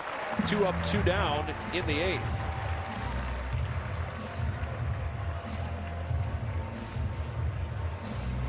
Breaking pitch. We've seen Jones struggle with those, working away from him from the lefties. And a pitching change for the Tigers. Will step aside from Detroit. Thursday, it's a special baseball night in America on Fox, and the push for the postseason is heating up. Are you kidding me? Aaron Judge and the Yankees are looking to close in on another division crown as they take on the Orioles. Or PCA and the Cubs continue their fight for the wild card against the Reds. Oh my goodness! It's a special baseball night in America Thursday at 6:30 Eastern on Fox.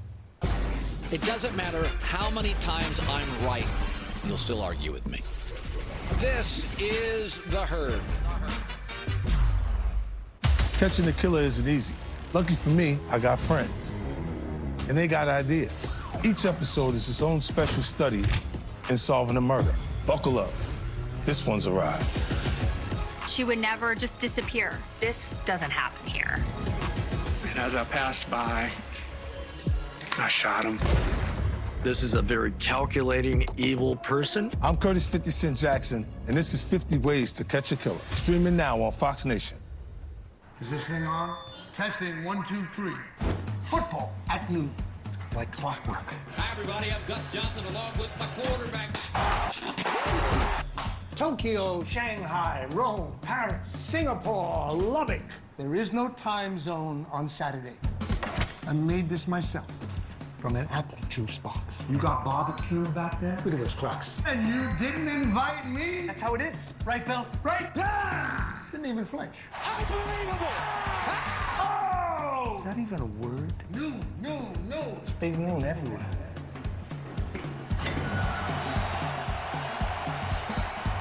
Look at these lunatics. These people need help. So here we go. He made his debut on September 12th.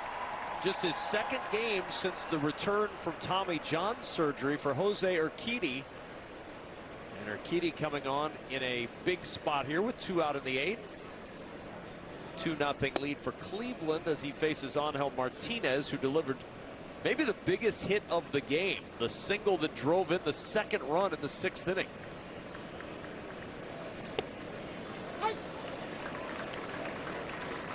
Yeah, that was a dagger of a hit. The changeup from Canely with 2 outs.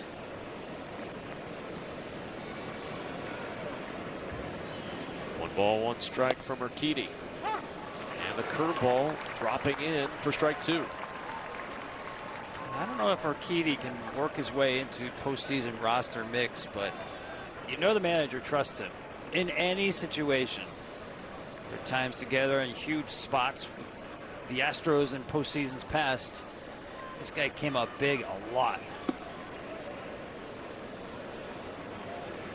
Well, it's a Tigers pen that's going to go through more changes. Paul Sewald in the dugout tonight. He can be activated, we were told by A.J. Hinch, any day. Pretty much done with his rehab. Kyle Finnegan going on a rehab assignment tomorrow. He could be available by as early as the weekend. 3-2 to Martinez. And it's interesting, in a postseason environment, you may see Charlie Morton in the Tigers bullpen. The 3-2 pitch. Dropped in the curve for strike 3. First time the Guardians have gone in order since the second. Jersey Mike's is now an official sponsor of the NFL. Hold on. You're stealing my job. I don't want to steal anything. Lies. Eli's. I just love these subs. It's a Jersey Mike's thing. A sub above. Bourbon this balanced doesn't just happen. With subtle notes of bright cherry and warm vanilla, there's a method to our smoothness. Maker's Mark, perfectly unreasonable. Huh. They look different online. Jeez. Wow, that's a lot of rolls. When you prefer a dream vacation over a rental nightmare. Gesundheit. Let's get you checked in. It matters where you stay.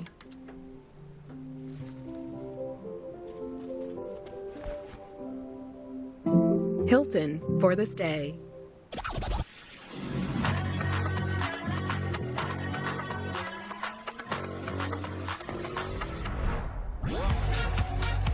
With hundreds of sales every week, eat well for less at Whole Foods Market. Great. Wait, why is Danny DeVito fishing in here? Oh, that doesn't matter. This is a Jersey Mike's commercial. So what matters most is your sub and that sub bowl. Don't tell anybody about my secret spot. Where the subs matter most. It's a Jersey Mike's thing. Aaron Judge and the Yankees continue their fight for a division crown as they take on the Orioles or Cubs, Reds. It's a special baseball night in America, Thursday at 6:30 Eastern on Fox. High-powered offenses go head-to-head as Texas Tech takes on Utah. It's big noon Saturday on Fox.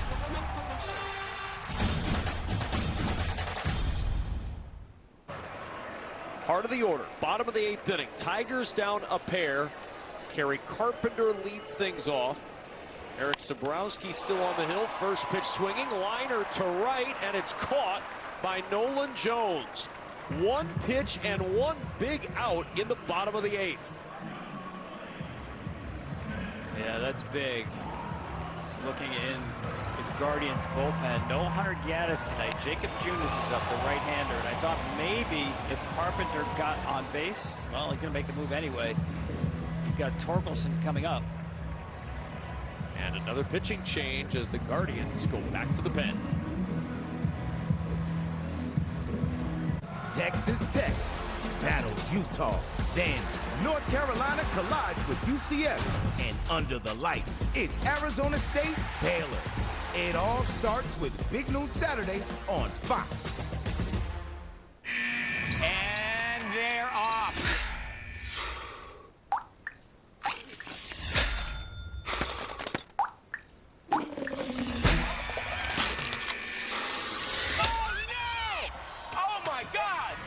Welcome to 99 to Beat. Crime movies on Tubi will be free forever. So I have to beat up forever? Yeah, But then he's a nice guy. forever. Thursday, it's a special baseball night in America on Fox. And the push for the postseason is heating up. Are you kidding me? Aaron Judge and the Yankees are looking to close in on another division crown as they take on the Orioles. Or PCA and the Cubs continue their fight for the wild card against the Reds. It's a special baseball night in America, Thursday at 6:30 Eastern on Fox. If Jerry knew football the way Tom Brady knows football, he would in no way be able to handle it.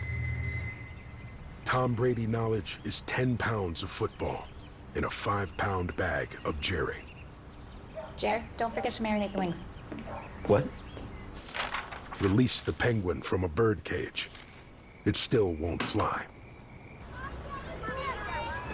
Gotta look off the safety before When the safety rotates down, just rip the seam. It's not that hard. Nobody knows football. Come on, we can do better. Like Tom Brady. It's not that hard. The 10th combined pitcher of the night checking in, and it's Jacob Junis. 6th time we've seen one of these managers make a mid-inning pitching change as the matching and mixing continues in a game that definitely has a playoff intensity to it. And Torkelson homered off Junis last night. Junis throws a lot of sliders, and he hung one of them last night. I know both of these managers love to play this chess match, this game between mixing and matching. But Tom, I don't know that you see this level of mixing and matching in, say, a May game. This has a September/early October feel to it. Absolutely, it does. Taut throughout, just like last night's game was.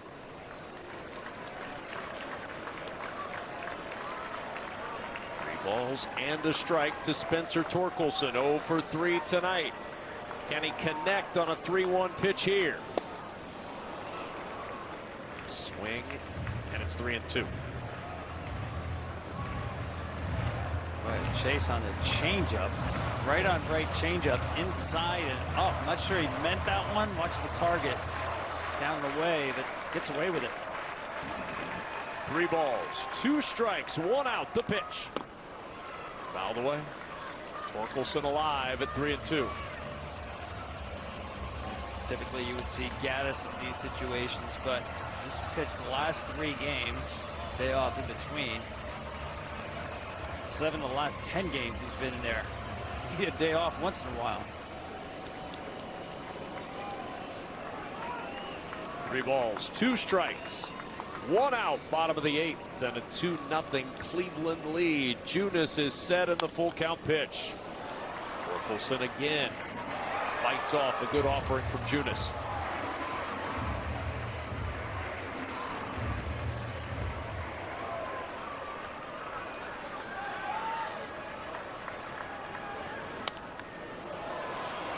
Popped him up.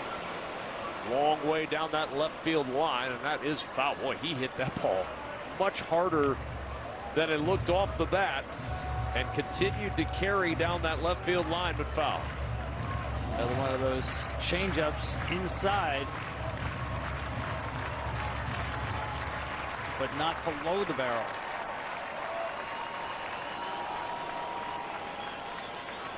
The 3-2.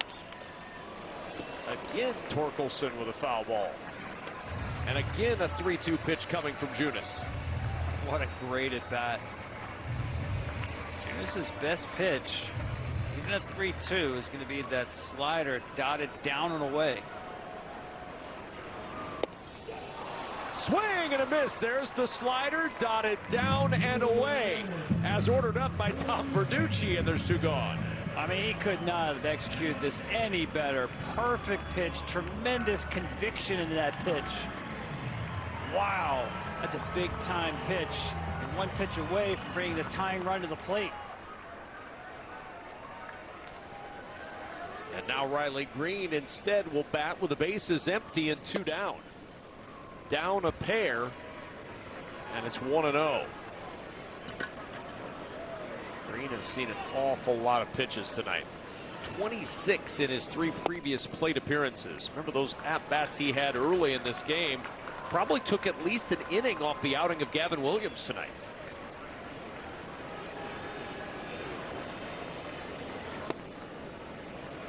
And now ball 3 to Green.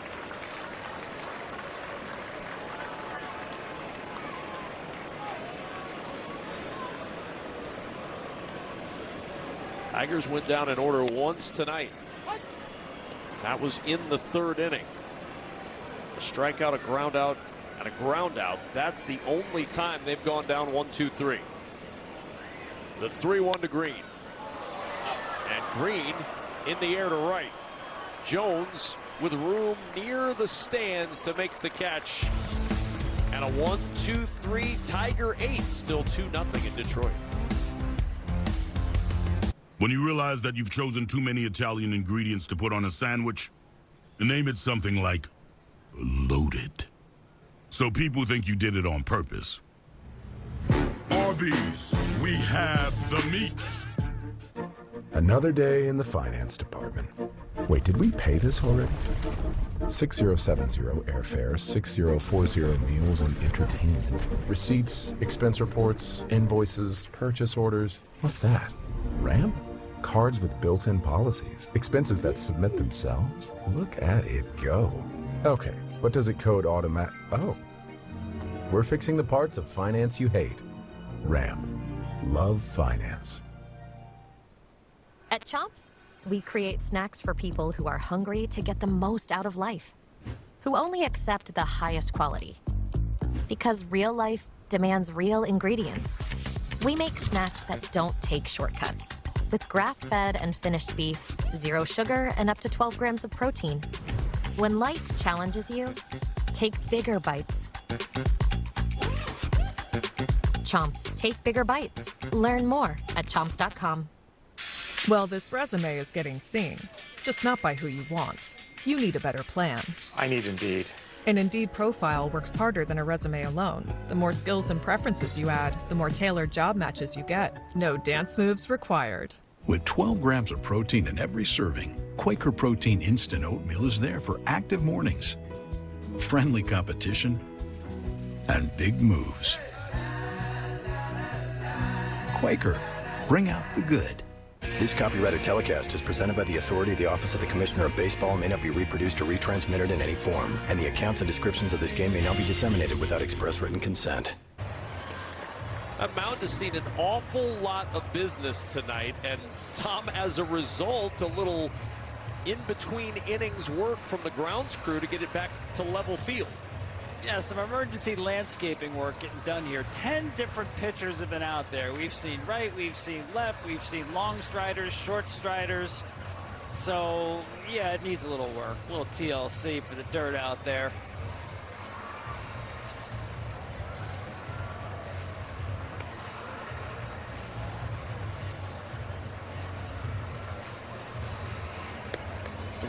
.308 total pitches have been thrown through 8 innings tonight, and with that in mind, needed a little extra dirt to get us through the 9th inning and beyond. I mean, that many pitches is this many pitchers, and you would think the score would be like 8-7. It's 2-0. 2-0. Both starters going 5 tonight. Single runs in the 3rd and 6th. The sum total of the offense. And a 2-0 lead as Cleveland bats here in the top of the 9th inning. Jose Urquidy continuing his work out of the bullpen. A big strikeout of Angel Martinez for his first batter faced to end the 8th, and now with Cade Smith up in the Guardians pen to pitch the bottom of the 9th inning. Guardians look for a little extra insurance with their 2-0 lead, 9-1 and 2 in the lineup due up against Urquidy.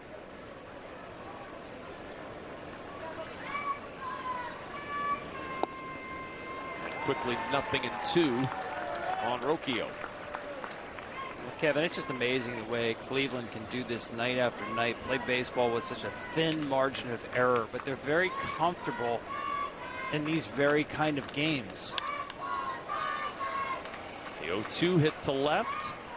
Green will call everybody off and has to reach up to pull it in. And there's one down in the 9th. I mean, the matchup bullpen getting by with really very little power, but quality at bats. And you mentioned something earlier I wanted to get back to, Kevin, the fact that, you know, they've gone to a 6-man rotation here in September and had their starting pitchers have a second bullpen in between starts just to kind of touch and feel, work on some mechanics. That is paying off for them. In the last 12 games, Cleveland starters undefeated with a 1.28 ERA.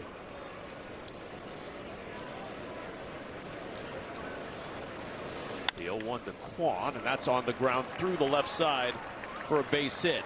And you'd think that a 6-man rotation in a stretch with a lot of games is done to give guys extra rest, and that was partly it, but more of it was to give them extra time to work and tinker and tweak with what they're throwing. It was a really interesting conversation with Stephen Vogt about what the real purpose was for that six-man rotation. Yes, you wanted a little extra rest for your starters, but they did a little extra side work as a result of that.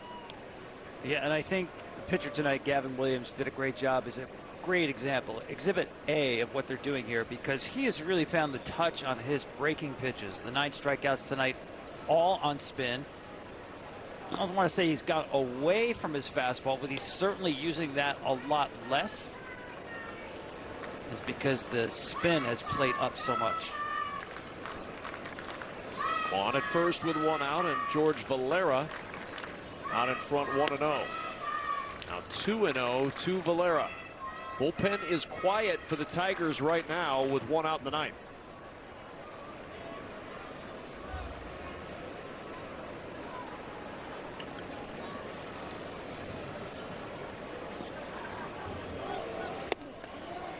Runner goes.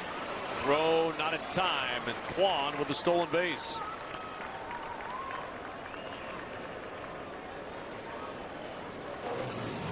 Big base right there. It was one throw over, but you see the high leg kick. And running 2-0, you figure the pitcher's locked in, doesn't think that's a running count. Stephen Kwan took advantage. 20th stolen base of the year for Kwan, and the 3-0 is inside for ball 4. And this is what you didn't want to do if you're Jose Urquidy. A single and up comes Jose Ramirez.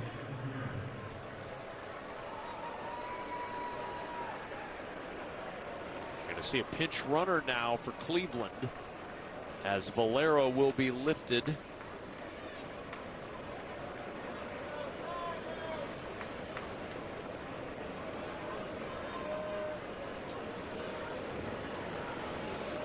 Daniel Schneemann comes in to run, and Ramirez looks at a strike. Well, the last 2 times they were able to avoid Jose Ramirez. Once intentional walk, the second time 2 outs, bases empty, pitch around situation, 4-pitch walk. Have to attack him here, down 2. The 0-1. Swing and a miss on the change. And a good start to the at-bat for Urquidy. Excellent changeup. Watch how far out front he is. That's in the strike zone to a great hitter. Tells you how good that pitch was. Cleveland 2 for 10 with runners in scoring position tonight as Ramirez stays alive on the 0-2. This was after the 8 for 15 performance in the series opener last night.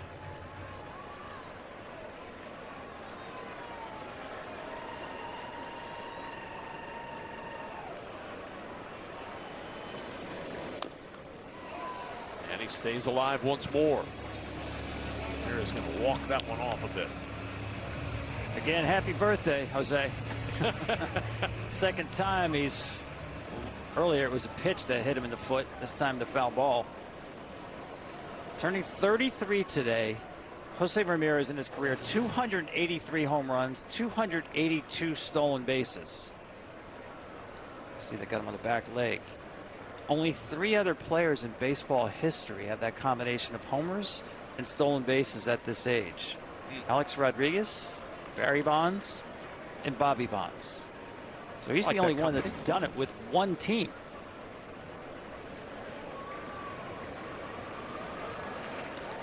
We talked about it earlier, but it's remarkable the fact that he's stealing more bases as he gets older. Now, he's got a long way to go to catch Kenny Lofton in all-time Cleveland lore, but you see the franchise ranks second behind Lofton by a long way. But 41 stolen bases last year, 39 this year, the 2 highest totals of his career. Ball in the dirt. Ooh, and Kwan thought about it. He had an extra step and then thought better and went back to the bag.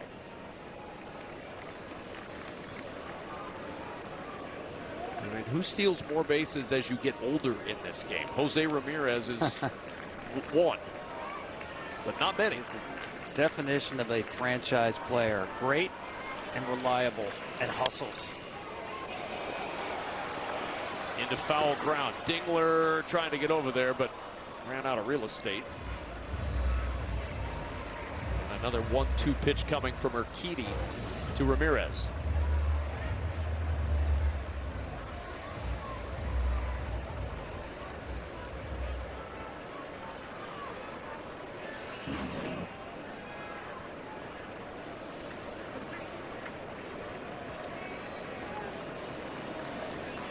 Seventh pitch of the at-bat. Curves and changes, the steady diet from Urquidy. 2-2.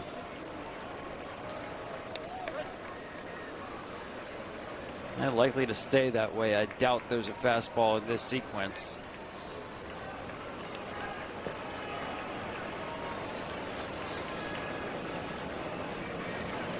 Two balls, two strikes. Fouled away. The battle continues between Urquidy and Ramirez.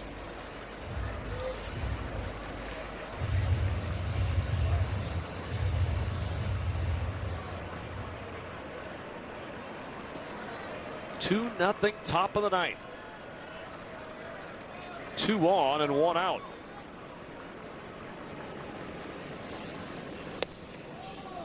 And it's ball 3. They just showed him a fastball right there. It's just, you almost see the exasperation. How do I get this guy out? Fourth plate appearance tonight that we've seen of 10 pitches or more. The 3-2. And it's ball 4. Ramirez draws the walk. The bases are loaded with only 1 out. And a chance for the Guardians to really put some distance between themselves and the Tigers here in the 9th. Chris Fetter on his way out to the mound to talk to Urquidy. Just his 2nd game back after the Tommy John late last year. Just that's now, going to get the bullpen going again. Yeah, some activity now, but this is Urquidy's spot to get out of. He got himself into it. He's a ground ball pitcher. You always feel like you may be one changeup away from getting a ball on the ground to get out of this.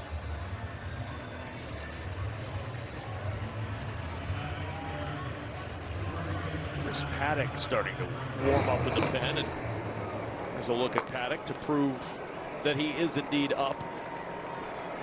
Here's Kyle Manzardo at the plate for the 2nd time tonight with the bases loaded. Struck out with them loaded in the 5th. And now in the 9th, a swing and a miss down a strike with the bags full. Detroit playing back in the middle for the double play, in on the corners.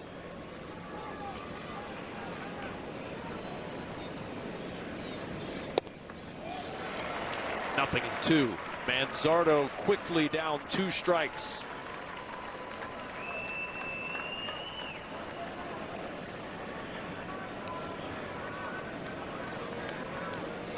Urquidy is ready. Bases loaded. 1 out.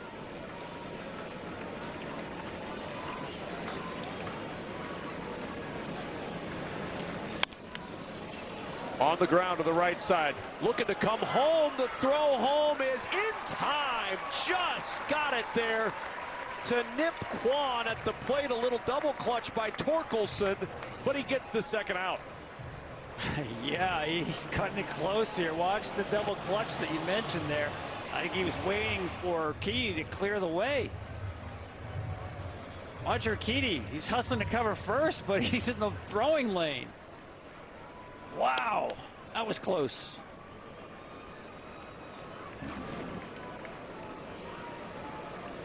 So it's up to Bo Naylor now if the Guardians are going to add to the 2-0 lead. Dingler, Keith, and Perez, the scheduled hitters in the bottom of the 9th for the Tigers. And Naylor looks at the curve for a strike.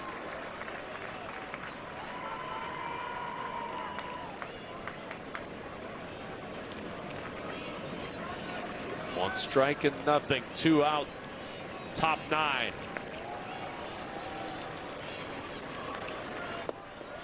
Swing and a miss. Chase the change, and Urquidy a strike away from getting out of this big-time jam. One of his best changeups right here. A lot of sink to that one.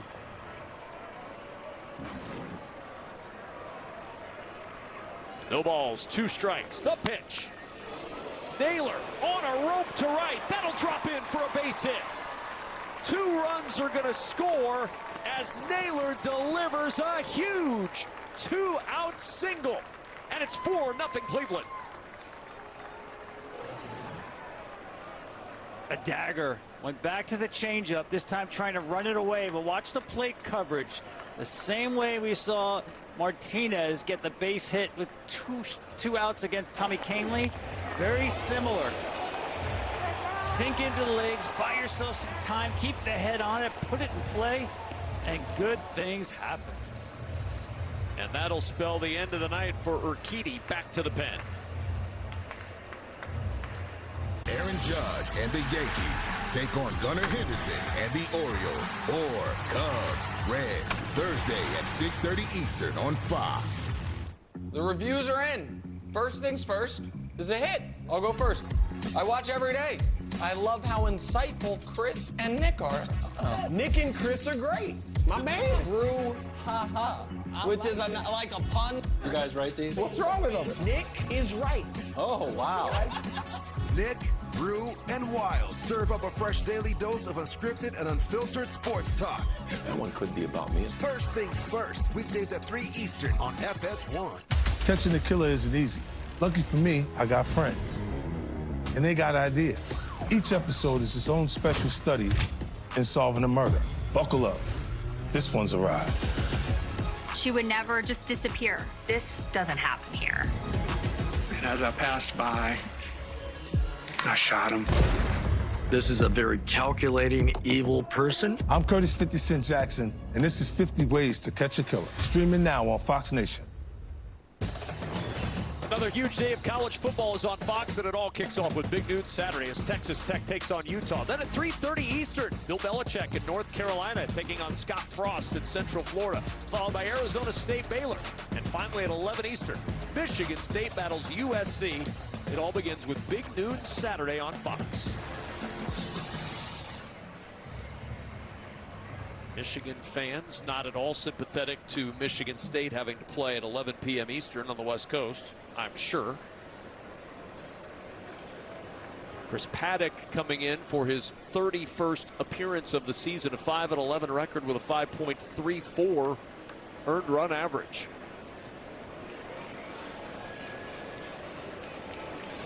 Of those 30 appearances, 27 starts for Paddock, and first pitch swinging from Gabriel Arias is fouled away.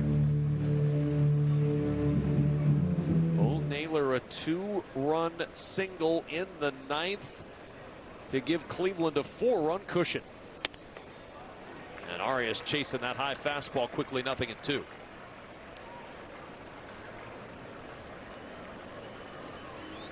All 4 runs with 2 outs tonight.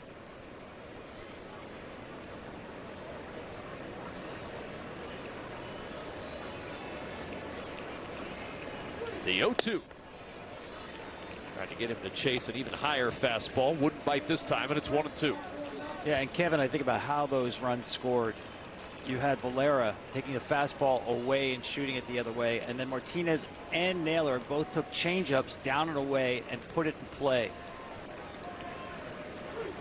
The 1-2 pitch, and that's fouled off. So they were all 3 controlled swings, a couple of cases with 2 strikes. A team that's not going to hit for a lot of power really has had quality at bats tonight when it mattered most.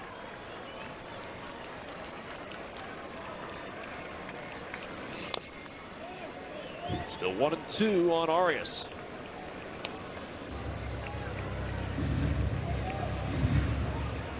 Two outs in the 9th. A game that has featured 11 pitchers between the two teams. Starters each win 5, and then A.J. Hinch and Stephen Vogt have been playing chess ever since.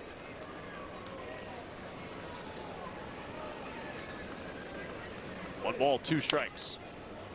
And again, Arias fights off the curve.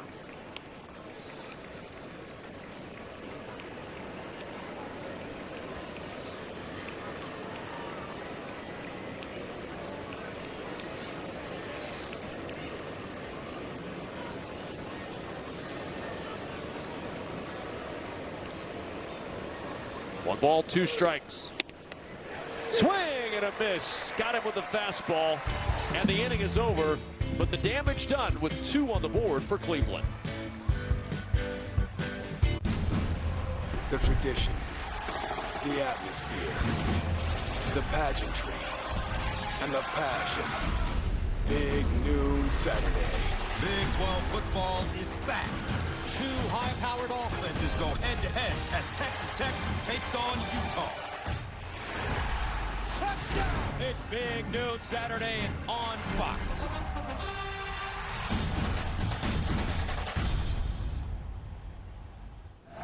Let's go! Let's go! Rhode Island! Georgia. Arizona's in the house. Whoa! Let's duel. Mashed potatoes. Popover. Take your turf. Whoa! I'm coming for you. Excellent! Come on!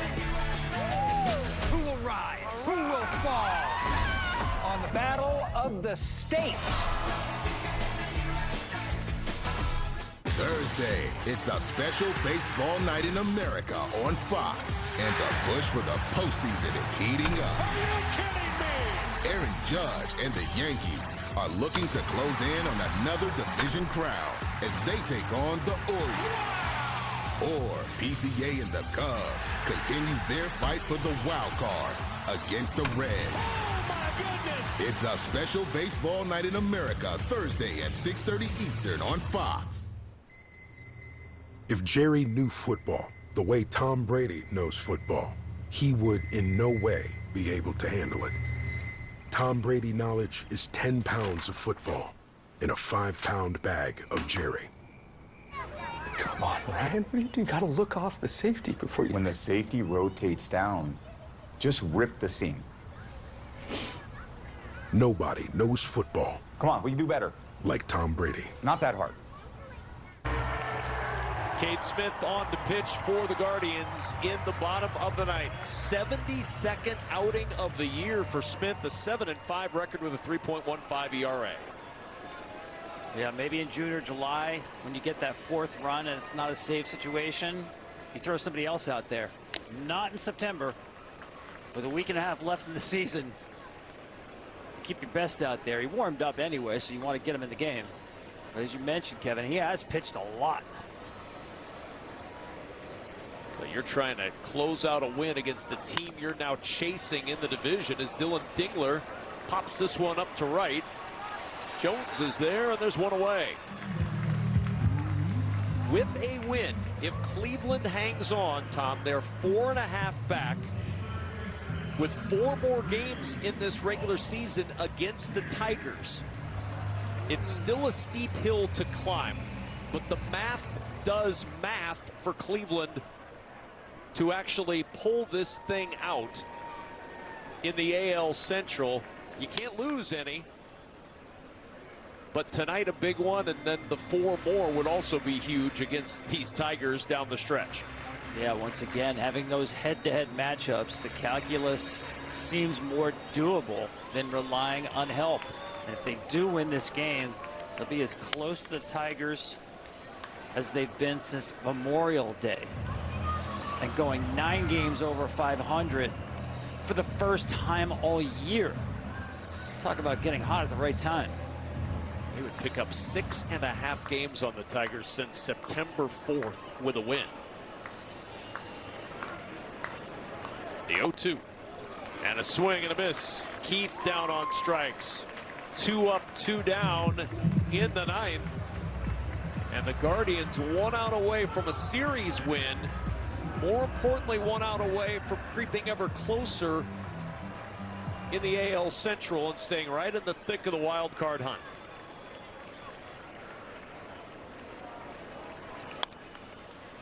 Perez will foul it away, and it's 0-1.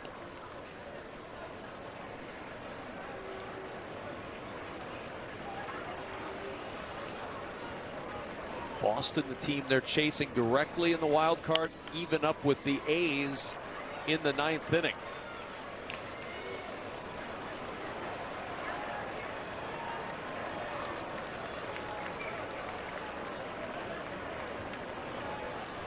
Stephen Vogt does an amazing job with a team, and again, does not have much margin for error. So every decision matters, and the consequences are big.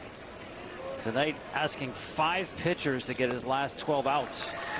And a swing and a miss. Perez is out on strikes. A 1-2-3 ninth for Cade Smith. And the Guardians with the win 4-0 as they blank the Tigers. They've taken the first 2 in the series in Detroit. And they're within 4.5 games of Detroit in the American League Central. It's getting very interesting. Cleveland just keeps playing Cleveland baseball, and they've put tremendous pressure now on a team. Let's face it, the Tigers haven't had a lot of pressure on them since mid-season. They do now. A 4-0 advantage, the win for the Guardians, and for the first time this year, they move to 9 games over 500. For Tom Verducci and our entire Fox Sports crew, I'm Kevin Kugler. That'll do it from Detroit. Let's send it back to Los Angeles. Mike Hill and Dontrell Willis. All right, Kev, thanks so much. Hey, we are in our LA studios. That is the D-Train, Dontrell Willis, Mike Hill hanging out with you. Things getting very, very interesting in the American League Central right now. 4.5 game lead, Detroit now. It used to be 14 games. This is the closest that Cleveland has been since Memorial Day. We'll talk much more about this big win for Cleveland coming up. But coming up also in this hour, we got the Red Hot Mariners looking to stay atop the AL West as they go for their 11th straight win. They are red hot. The Mets battling for their playoff lives against the Padres, and the Cubs clinch a playoff spot. So let them corks fly. The champagne is going all the way. But once again, let's take you around Major League Baseball and the highlights from tonight, starting off with the Guardians. Now, the Guardians getting the job done once again. 4-0 is the final against the Detroit Tigers, scoring all 4 of their runs with 2 outs, so they coming out clutch. Once again, 11 of their last 12, they have won, cutting this lead to 4.5 games. And you got to give credit to the pitching staff. Gavin Williams, another great outing for this Cleveland team. Well, he's the frontline ace, and he understood the assignment. He had to shut down this struggling Tiger offense, and he has swing and miss stuff. He's the one guy that a lot of teams are afraid of, especially with the velocity and the breaking ball mix as well. And he has mound presence, so you can kind of see when he sets the tone early, especially with that wipeout slider.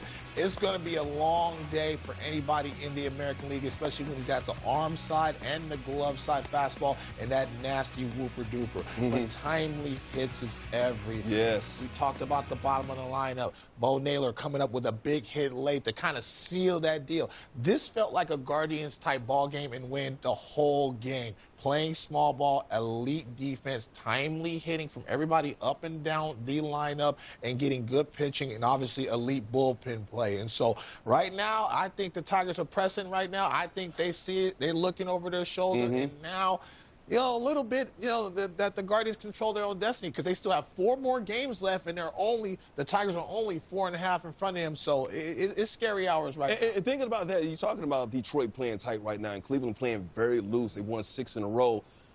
4 games remaining head-to-head against the Tigers. With the confidence that they're playing with right now, what chance do you give them to catch them in the American League Central?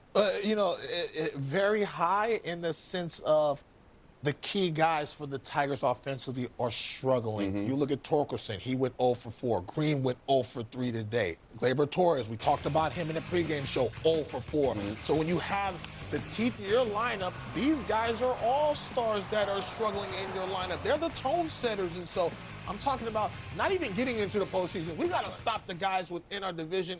They didn't have quality at bats. They didn't hit with runners in scoring position. They were 0 for 8 with runners in scoring position. listen, when you're a playoff team, you got to be able to cash in, especially in your own house.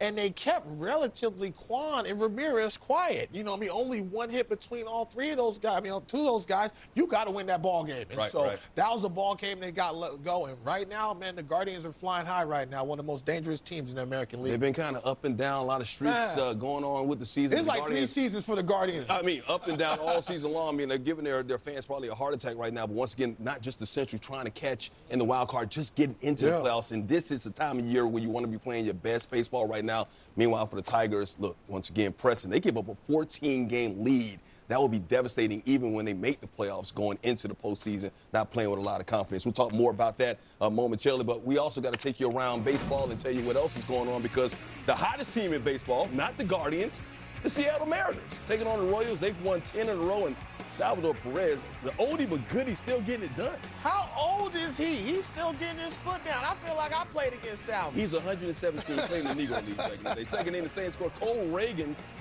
3 months on the IL. Eugenio Suarez takes Reagans deep for the 2-run home run, 46 of the season.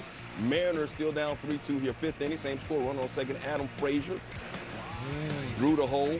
Pasquantino got to go, though. Oh, Benny Pasquantino, not the fastest guy in the world. Oh, yeah, there you saw.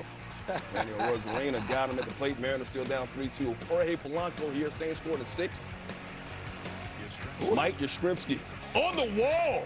Hey. Yes. Making it happen out there. Yeah. Loves it. Let's go to the 7th inning now. Tied at 3. Pasquantino, he may not be able to run fast, but that's a nice play right there. J.P. Crawford getting him there. That's the wrong guy to hit it, man. He's got gold on his glove. He makes plays like that every single night. And Crawford here at the plate. How about that? 11th of the season, and the Mariners on top in this one, 4-3. Once again, Seattle going for its 11th win in a row. You see Suarez right now 3 for 3, 46 home runs on the season. They're up 4-3. Of course, they are leading the American League West. The team trailing them right now, the Houston Astros, taking on the Rangers. Jacob deGrom on the mound. Yannier Diaz coming through. Diaz, is it? Yeah. Nice piece of hitting right there. Oh, deGrom's not happy about that. deGrom, okay. Yeah, get that glove. We don't need that glove. Astros up 2-0. Jose Altuve. Oh, Yakking. Crawford boxes. 26 home run of the season, 2-run shot. Astros with that 4-2 lead. Later, Yannier Diaz. Shallow. Look at this catch by Garcia. Ooh, he stay on the ground. He must be a football player in his part-time. He's made a nice, couple of nice plays out there in right field for the Rangers. Astros still leading at 4-2. 4th inning, Jake Myers the other way. Garcia, I did say he made a couple of great grabs out there. And there it is, awkward catch, but he got the job done. Robin Myers, that's in the glove. That's the only play he had, too. Love the angle, got down and dirty. It says, somebody buying me something after this game. Yeah, deGrom healthy this season, pitching well, but not tonight. Jeremy Pena, Houston's got something to play for. 16th of the season, Astros with a 5-2 lead. And right now, that's where they stand. Astros on top 5-2. In this one, you see Pena there, 2 for 3, and Altuve, 1 for 3. All right, Seattle, man, just hotter than fish grease right now. Getting the job done. That lineup has been incredible. Getting the job done this season. What chance do you give them to hold off the Houston Astros in the American League West? Not too high, only because I believe they're going to win the division, but I never want to put a fork in the Houston Astros. It seems like year after year, we always want to say, well, this is the year that the downturn is going to happen. But all of a sudden, Altuve and company, they're used to not playing with Yordan Alvarez, unfortunately. Now, hopefully he's able to get back with that ankle, but they've had experience and they're battle-tested, especially in that park, Daikin Ballpark. I like to call it Minute Maid, but it's Daikin. Okay. But the other flip side of it, I love the way that the Seattle Mariners lineup is constructed. They have 6 to 7 guys that can beat you on any given day. You look at Randy Arozarena, he's had a solid year, 27 home runs. J-Rod, 30 home runs, 90-plus RBIs. Flores, who's going to hit 50 home runs. They traded for him. Also added Naylor to add length in that lineup. And obviously, Kyle Raleigh, who I'm sorry, I know you love Aaron Judge, but I think he's going to win the MVP, especially if they're able to hold off the Houston Astros and win that division. I think they're going to have to mail that award from New York to Seattle. Okay. You know, Big Expressway. But with that pitching and that depth of the rotation and Munoz in the back end, I like how their roster's constructed, man, and it's been rocking in T-Mobile Ballpark. I think their fan base sensed that this is a team not only that can win the division, but go deep in the postseason and represent the American League in the World Series. Okay, what are you talking about deep in the postseason? That's deep, like go to the World Series and represent the American League. Absolutely. You see them beating Toronto in the American League right now, the best team in the American League. I do. Okay. I do see that because of the way their lineup is constructed and obviously how they're playing defense with J.P. Crawford. If you look how their lineup, where's the hole? Well, they have Polanco, you know what I mean? So, again, where's the hole and who do you attack if you're a starting pitcher? If they're all locked in like they're doing in the second half, that's a tough lineup. And, again, Kyle Raleigh, I know you've been hating. We've been arguing all day in the green room about it. You've been speaking a little I think about just him. Pro-Judge a little bit. But again, and I love Aaron Judge. He's put up high school numbers once again. He continues to raise the bar. All I'm saying is the way they're constructed, this is the best roster that they've had in Seattle in a very, very long time. And you pair that with the guy that has a chance to win the MVP, what he does on both sides, and defensively, too. Yeah, absolutely. Game calling as well. All of that factors to me. But, again, if they hold off the Astros, that's going to send confidence in their locker room to be able to go do something. That might be the difference for Kyle Raleigh, the fact that he is a Platinum Gold Glove winner as a catcher on this team, handling that rotation. I love you too, Judge. You know, you've been watching the show. I know you love. It's about what happens in the postseason, too, and we'll see what happens in Seattle once they do make it into the postseason. Once again, the Mets trying to get to the postseason. They could be the most disappointing team in baseball, trying to make it 3 in a row after that 8-game losing streak, taking on the Padres and Pete Alonso. The Bear. He's been motivated this year. They woke up the Bear, no pun intended. The way that he felt like he was treated, he is really locked in as a captain and a leader. You think about it, he may have saved their season with that home run a couple of nights ago to get the job done, stop that 8-game losing streak. Starling Marte crushing one off of Nick Pivetta there. His 9th of the year, time to score at 2. But Padres, they got some hitters too. Manny Machado. Hey, shout out to our coordinating producer, Ken Camara, because he called this grand slam. He said it. 26th home run of the season, 14th career grand slam, most by any active player. Padres up 6-2. Mets ain't done. Juan Soto making that money. Oh! Not letting that money make him. Run me my money in cash. You know, he's going to be top 3 in the MVP this year, more than likely. Somebody got on me for saying that. And then Soto, down the line. Is it fair or is it foul? Oh my goodness. Just foul. The ball is over the wall, left. Wow. That close. So with another chance, okay. Oh, watch out. Straighten it out a little bit. Straighten it out. Watch Just out. straighten it. Ah, nope. Door. You got to swing it. But you're looking at strike 3 right there. The next batter, Alonso, he got him swinging. Padres still leading it 6-4 in this ball game. They're up 7-4 right now, top of the 9th in the game that the Mets, once again, trying to make it 3 in a row, desperately lead. This Padres team also, you know, here's the thing about the Padres. You kind of expect over the last couple of seasons, they're not afraid of the Dodgers. When are they going to overtake the Dodgers in NL West? This team has so many great hitters on it. Yeah.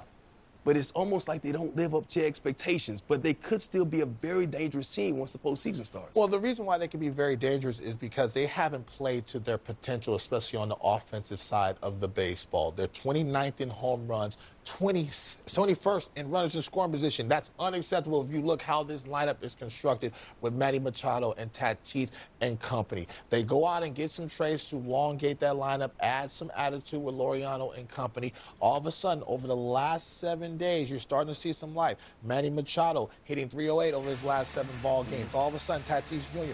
hitting .346 over his last 7 games. Jackson Merrill, who had a start that was kind of sputterish, 10 RBIs over his last 15 games. So they feel like they're starting to click offensively. Now, you see what they have in the bullpen. They have the best bullpen in all of baseball, so they can shorten the ball game. So if they have a lead from the 5th inning, 6th inning on, they can deploy 4 or 5 arms that can shut you down. And so that's the scary part about it. When the National League looks at the Padres, you know, they're hoping that they continue to just be quiet and just fade away. Because if they get to start to lock in and put up the numbers, especially the key guys, Hey, man, it could be scary. And they got a lot of swag, especially when they play against the Dodgers. It's almost like we're not afraid of the Dodgers, but they got to do it against everybody else. They've been battle-tested with them, and they've succeeded. But at the same time, it's all about just playing good baseball. Yes. Your rotation needs you to score. And so that's just the bottom line. If you got to get a lead for that bullpen, if you don't get a lead, the bullpen is negated. And so I think right now they understand the pressure. And this type of matchup, the way they feel like they've been embarrassed over there in New York, that can fire them up. I know Manny Machado personally. That can fire him up. They want to step up and say, hey, we got something to say. We've been battle-tested. We're not afraid to go in New York and play in this type of environment. We play against Dodger Stadium all the time. And so I think right now they can start to click. Watch out, man. So the Dodgers are going to have to start playing good baseball just to hold them off for the division. Yeah, Padres not afraid of that spotlight. Just 2 games out behind the Dodgers are the Padres right now. They've been 2 games for 2 months. It feels that way. We'll see what happens at the end of the season. Hey, we got an update right now. Mariners and the Royals, bottom of the 8th. Mariners up 4-3. Adam Frazier at the plate for KC. A scoring inning. Frazier shoots it into the left field corner and deep and Frazier to the opposite field. Adam Frazier coming through. The veteran getting his foot down and wrapping that home run around that pole. Watch out. I know. But see, they had to get the ball to Munoz, and they didn't get it to him just yet. So Adam Frazier, elite at bat, puts the Royals on top. But the game ain't over yet. The game is not over. It's in the bottom of the 8th right now. Of course, Mariners have one more lick at it coming up in the top of the 9th. We'll keep you posted on what's happening there. Once again, Mariners 10-game winning streak, half-game lead right now in the AL West. Hey, the Yankees almost blew a 10-1 lead to the Twins last night. 10-1. How do you do that? Well, they got a bad bullpen. Would that bullpen be a factor tonight?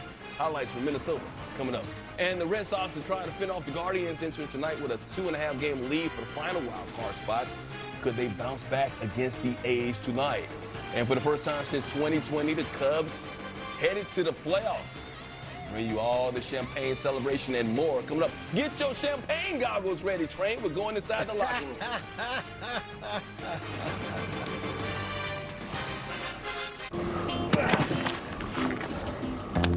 We're all unreasonable about something. For us, it's creating an uncompromisingly delicious bourbon. Handcrafted, consciously made. Maker's Mark, perfectly unreasonable. Come on, Charlie, use your new door. Let's go. I said go! Silly dog, I'm gonna trade you for a cat. Red Bull gives you wings.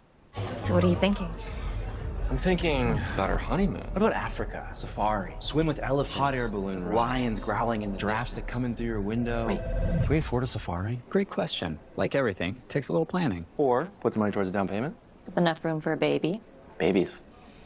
Baby. Let's take a look at those scenarios. JP Morgan Wealth Management has advisors in Chase branches and tools like Wealth Plan to help keep you on track. When you're planning for it all, the answer is JP Morgan Wealth Management. Pick 6 for $19.99 is the perfect meal for 2. I can't believe we're on a date. Oh, I'm just here for pick 6. Imagine what our kids would look like. I don't want to have kids with you. 6 kids. 6? Pick 6. Wait, could we eat here every meal? Yes. All right, I'm down. Pick 6 meal for 2 for $19.99. Onboarding, the benefits, time off requests, fixing payroll. It has to stop. Was that necessary? No. Paycom automates everything. Get Paycom and make the unnecessary unnecessary. Real strength isn't pushing through pain, it's treating it. When there's no pain, there's more gain.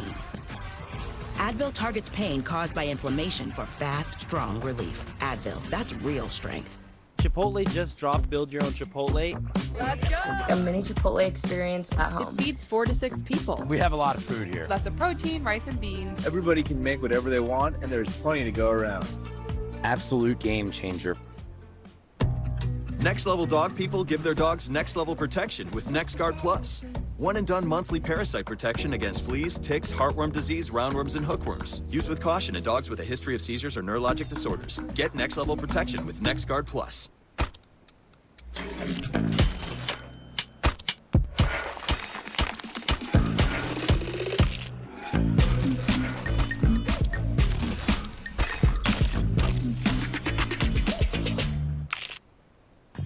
just cannot take this for granted. What you are watching. The Judge numbers are already off the charts. Pitchers are afraid. This guy is absolutely amazing. When I walk in the crowded place, it's like the Indy 500 race. The guy who's consistently great every single day is Aaron Judge. There it goes. See ya. High fly ball. A grand slam for Aaron Judge. And the Yankees are pouring it on. I got that new There he is, Aaron Judge, having another MVP type season. We'll see what happens at the end of the year. But right now, his Yankees just trying to hold on to that playoff spot, the top wild card spot right now in the American League, taking on the Twins. Almost blew a 10-1 lead last night in Minnesota. Cody Bellinger coming through right here in the first after Aaron Judge had gotten on base. He scores. You got to slide there. Jazz got to give him a little assistance there. Yeah, for real. Yankees lead it 1-0 there. How good is Trent Grisham? He's been outstanding. Aaron Boone raves about his presence, athletic ability defensively, and his power surge. A career high 32 home runs. The most he had in the season was 17. You better chill out. They test him. Stop.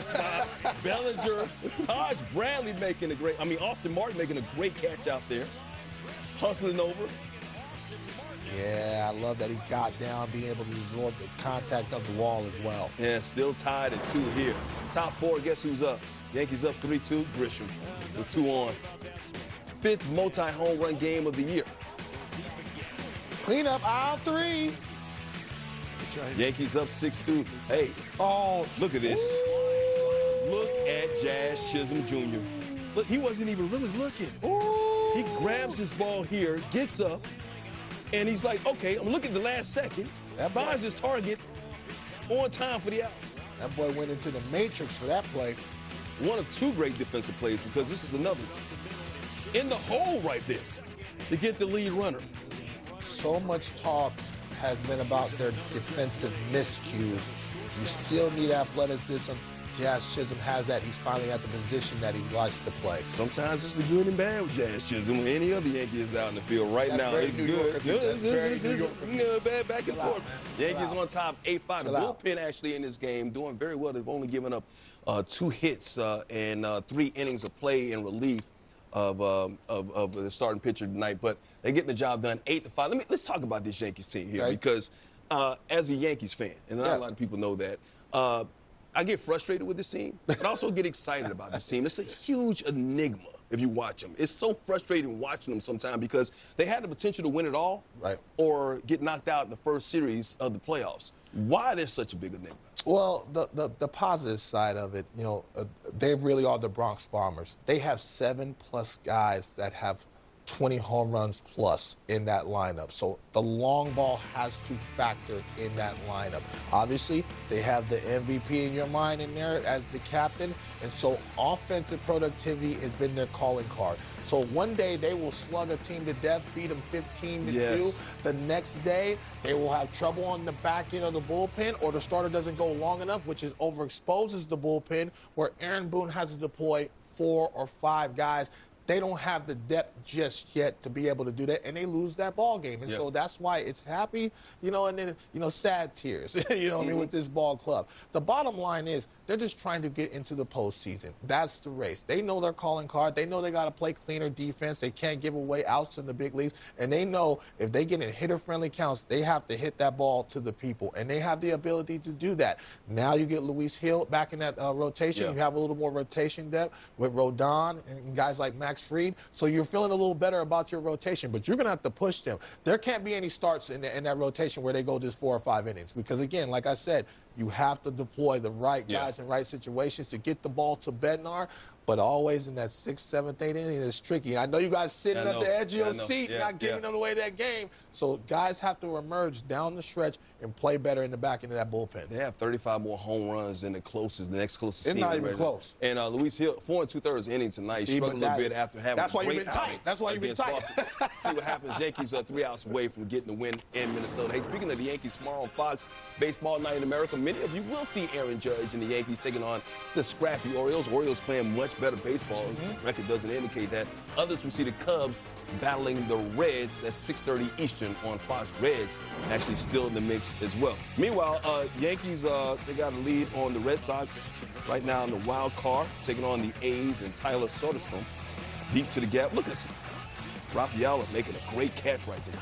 Love his range. He has excellent jumps off the bat. Giolito loved that. Satake Yoshida single off of Mason Barnett. Red Sox with a 1-0 lead here. Ref Snyder showing the power. Got him. And that one is off the foul pole. Solo shot, 9th of the year. Red Sox with the 2-1 lead. Green Monster in effect. It is Darryl Hernandez. Uh-oh.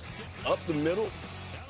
Off the diving Romy Gonzalez. Bounces away. 2-run score. A's take a 4-2 lead. But how good is Trevor Story today? He's been absolutely excellent. Has to stay healthy.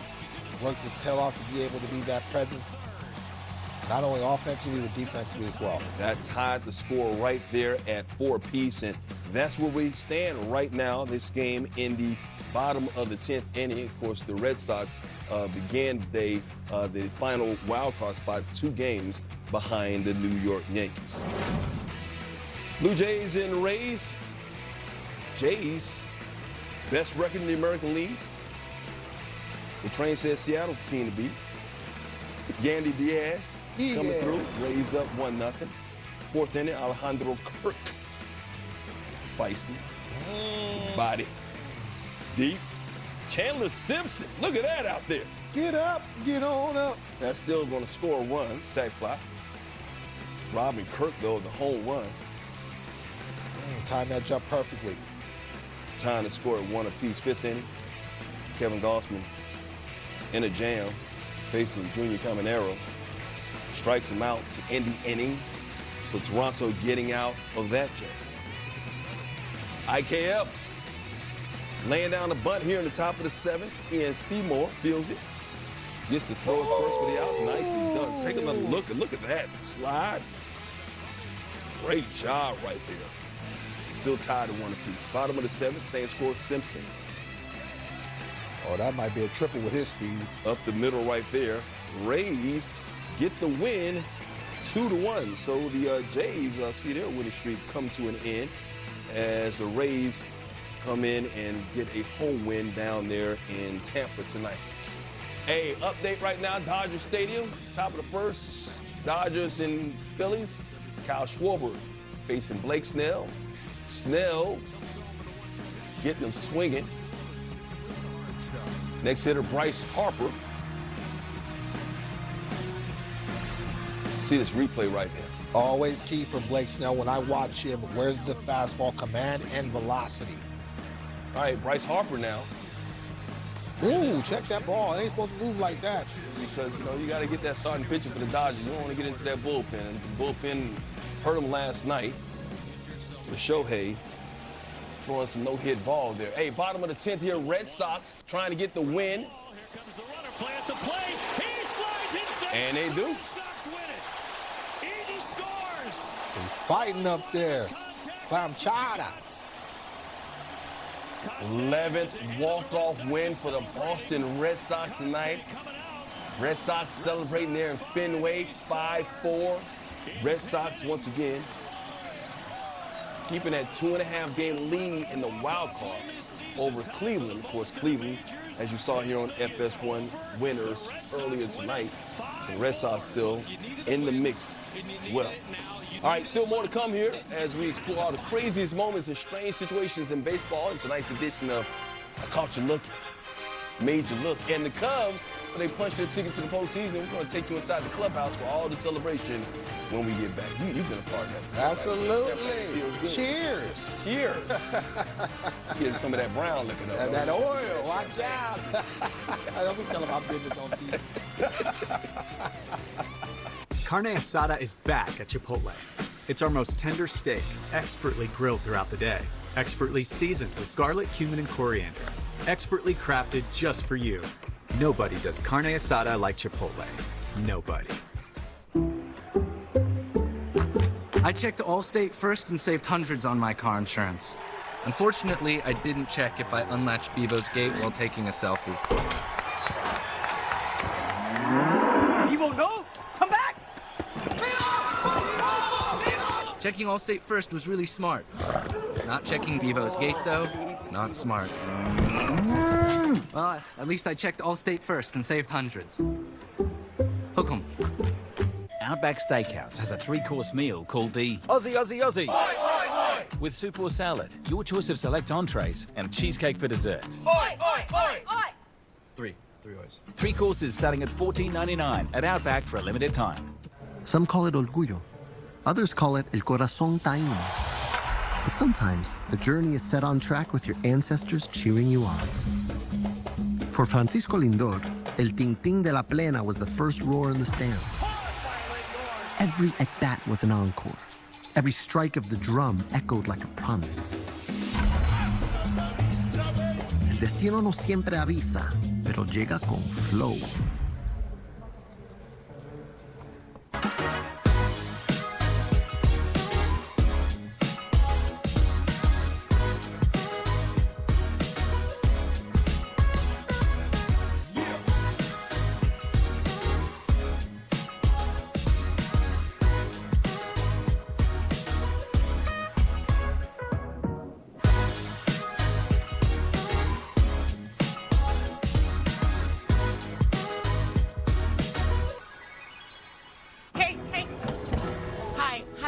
Could you please submit your expenses today? You have those expense reports?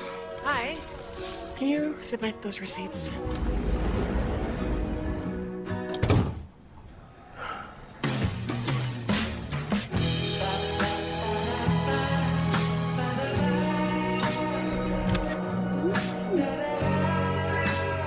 Never chase a receipt again. Ram. Love finance. Getting you updated between the Padres and the Mets. Padres up 7-4, bottom of the ninth, 2 on, 2 out. Juan Soto trying to be the hero. And Juan right Lord! Suarez, who knocks it down and makes the play. They needed that. Padres hang on to win. A bullet right back to the midsection of Suarez. I've been there, Mike Hill, man. Look what I found, especially that line drive. You don't catch the ball catches you in that situation. Nice to see Suarez be able to knock that down, not injure himself, and Padres get a huge win on the road. It's always better when it's the last out, though, ain't it? All right, Minnesota Yankees up 8-5 in the ninth. Cody Bellinger staying hot. Ooh. Crushed to right field, and Bellinger to the dock in a home run. So good against lefties. Bellinger now with 29. Yankees on top 10-5 in this game.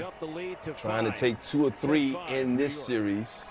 Of course, now that Toronto's lost, they're 4 games behind the Blue Jays in the American League East. See where that goes. All right, meanwhile, team clinched the playoff spot today. That'll be the Cubs. They haven't done that since 2020. Needed 1 win against the Pirates today, and Ian Happ. Oh! Happy to see that pitch. I like where you went with that. Yeah. Breaking ball. Deposit deep. Happ, the old man in the locker room, still getting it done. 23rd of the season, Cubs up 3-0. Ooh! They trying to hit that ball to the Allegheny. Yeah, Oviedo. Taking them deep back-to-back. 4 runs in the first. Joey Bart crushes that Matthew Boyd pitch deep. 3-run shot, 3rd of the season. Pirates trying to come back. It's a 4-3 game now. 6th inning. Cubs up 5-4, 2 on. Happ again. Making it happen. Yeah, the veteran presence, switch hit, both sides, man. They're going to need him to continue to play well. They moved him out of the leadoff spot. It's been good for him. Matt Shaw. Cubs up 7-4. Dory Moretta deep. Look at that. Alexander Canario on the run, making the catch. And the double right here after the catch. You say pierogies on meat after the game. Nicely done. Good relay. Yeah. Runner was off with the pitch. Pirates still down 7-4. 8th inning, Justin Turner. JT, my guy, still getting it done. Oldest position player in all of baseball.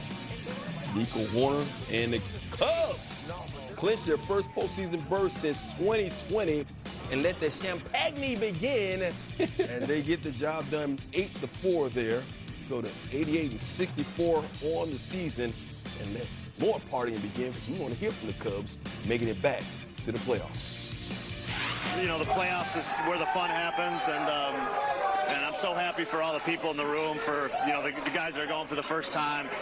You know, our goal is not complete yet, and that's, you know, during the regular season, we want to host games at Wrigley. We want to play our first playoff game at Wrigley. That's really important, and so we got a lot of work to do left for that, but we're going to have some fun today.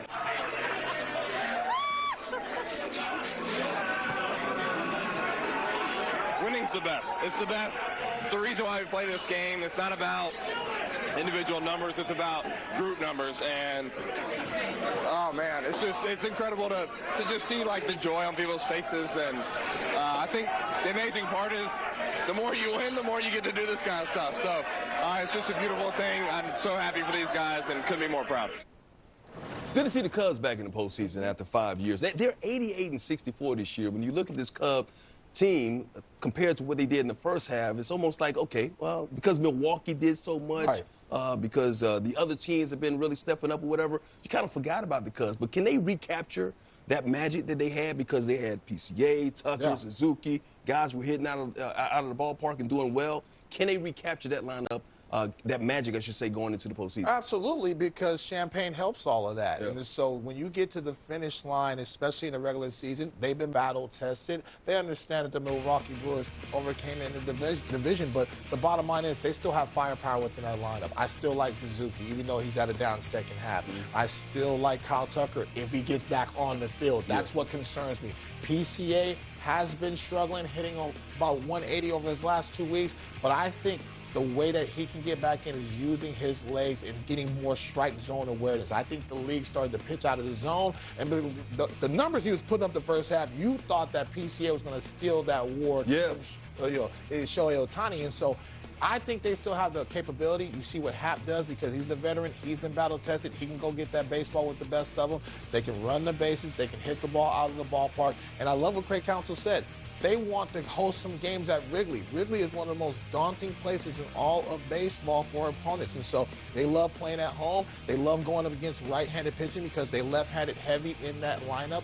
But they got to be able to get Kyle Tucker in there because he's the veteran presence that can factor not only offensively but defensively as well. You just brought something. You know what it's like to play postseason baseball at Wrigley Field. What kind of advantage is that for Chicago? It's everything. Okay. They scream. They're loud. It's the loudest 40,000 people you ever hear from. They're right on top of it, and they love playing in that environment. So I think that factors. The only concern I have is the rotation. What's Imanaga going to look like in the postseason? Do they go with Horton, who is a talented young rookie, has a 1.5 ERA over his last 7 starts? He's got to start in one of those first 2 ball games as well. You have a guy like Matthew Boyd, who's an all-star but had a 5 ERA over his last 7 starts. So which Matthew Boyd, like the offense, is going to show up into the postseason? So when you look at this team, you believe they're talented, but is it going to be the first half Cubs or is it going to be the second half Cubs? So we're going to see. It don't matter, though. They're in the postseason now, and it's a new season for them. They get to line up their pitching. Should be fun one. Like you said, they get Tucker healthy. PCA could turn that light back on. Got to get Tucker healthy. In the postseason, that's what matters. Those games matter no matter what you did in the first or the second half. Meanwhile, I got some more updates for you. Royals, Mariners, top of the 9th inning. Let's go there right now. Carlos Estevez looking to close things out. And Crawford bounces it over Estevez. Michael is there, and the Royals win it. Hami, ha! Way to get back in that. All right, so the Mariners, every good thing has to come to an end, right? So they've been surging. That's the only thing. You know, they've won all these ball games in a row, and now the Astros still have a chance to reclaim that division. But I still believe those bad men in the Pacific Northwest are going to get it done at the end. Well, the Mariners losing, the Astros, despite that 10-game winning streak, the Astros right now, as it stands, have game lead. I don't like you smiling like that when I said I spent half a segment hyping the Mariners up, and you smiling like you just won a Jenga. People in the Pacific Northwest, man. I love Cal Raleigh, MVP, Phillies and Dodgers, no score, bottom of the second. Freddie Freeman at the dish. 9 they face together. Freeman drives the ball deep center field. Bader's going back. That ball's leaving the yard. Now, as a Yankees fan, that brings back flashbacks. I'm going to let you know, yeah. Still going through therapy over that. Freddie Freeman, you know. Once again, Dodgers, that's another one of those teams. We talked about the Padres earlier. That lineup, man, you know, obviously their pitching is what's the issue now when it comes to the bullpen, I should say. 1,000%. They need to find some guys, some stabilizing guys out there. But Freddie Freeman starting to not to cover all the ball. Mookie Betts is playing better. He looks finally healthy. They have Shohei Ohtani. Listen, man, don't wake up. You could have just started with Shohei Ohtani, man. He can do it all. You got to ask yourself, what are they going to do when it comes to the postseason with Shohei Ohtani as part of the rotation? Will he be a big part of the starting rotation? I ain't in those meetings. I'm not in those meetings. Want to get you in any kind of trouble. All right, let's talk about the Angels and the Brewers. Of course, Brewers already in the playoffs, wrapped it up a while back, and playing out the string, trying to hold on, though. They still got to win this season and still fighting for the best record in the National League as well. Jose Soriano. Oh, right off. Gets hits right there, hitting the ribs. Oh, it looked like Jake Bowers got him right there. That hurts. Later in the second, no score, bases juice. Blake Perkins gets a single, 2-run score. Brewers up 2-0 in this one. And 2 batters later, Sal Fraley, 11th of the season. Brewers on top 5-0. 4th inning now. Angels still down 5-0. Taylor Ward, solo shot. Angels trying to come back. First 2 home runs in the night. It's 5-1 here. 5th inning, same score. Brandon Woodruff settling in. Yeah, it's nice to see him back in a big league uniform, overcome some adversity. When he has that fastball at the top of the zone, change eye level, he's a tough cover. Brewers, obviously, they've been the hottest team in baseball. I mean, they've been great pretty much all season long. But what confidence level do you have on them actually taking it all, winning the NL this year? Very high if they get out of the first round. That's the start, right? They've had trouble getting out of the first round, and so once they get that monkey off their back, then I believe they can make the run because they play small ball. They do not strike out. They have rotation depth, and they have some serious firepower in the back in that bullpen. They win that one 9-2. All right, Giants and the D-backs, both teams still in the mix. Giants have cooled off a lot. D-backs making a little bit of a run. Brandon Pfaadt dealing. Yeah. Got Devers, Chapman. Yeah, the Diamondbacks extended this young man. He's been battled, but he has good stuff, especially with that slider fastball mix. Yeah, 4 Ks through 2 innings. Top 9 Pfaadt still on the hill. 1 on, 1 out. Ramos grounds into the 4-6-3. 1 hit through 9 scoreless innings. 7 Ks.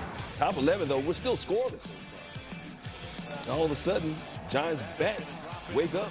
Encarnacion bringing in Matt Chapman for the first run of the game. They wanted to get back to the Phoenician. And Rafael Devers joining the party right there. So the Giants score 5 runs in the 11th, then they go on to win it 5-1, snapping that 4-game losing streak. As we take a look at the wild card standings, Cubs healthy lead. They're in the playoffs pretty much. Padres, Mets, once again, Padres, Cubs, I said, just clinched. D-backs, game and a half out. Reds and Giants still 2 out behind those struggling Mets. Hey, up next, call looking. All the offbeat, most bizarre moments you do not want to miss as the post-game show rolls on.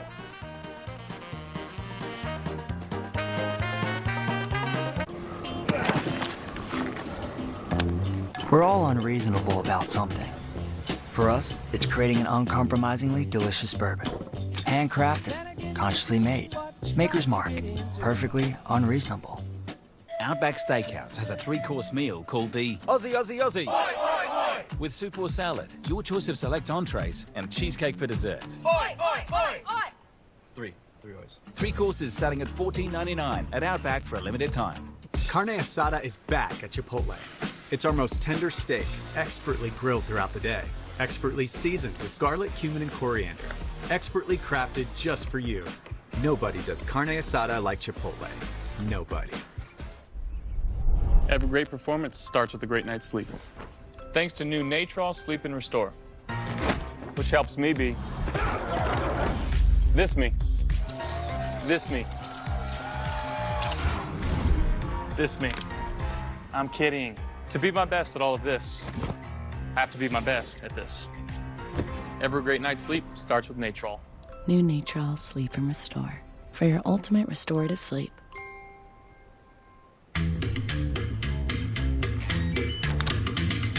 Hilton is bringing you more new ways to stay than ever before. With all new places, there's all new experiences to enjoy. Hilton for the stay. Gatorade has the #1 proven electrolyte blend, designed to hydrate better than water, made to rehydrate, replenish, and refuel, so you can lose more sweat and run the game. Gatorade, is it in you? This is the new Dell AI PC with Intel inside. A PC so ahead of its time, it actually helps you save time. Like literal hours. Because it does all your busy work for you. So you can get busy doing things you actually want to do. And who wouldn't want more time for that?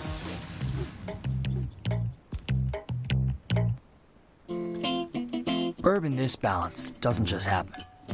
With subtle notes of bright cherry and warm vanilla, there's a method to our smoothness.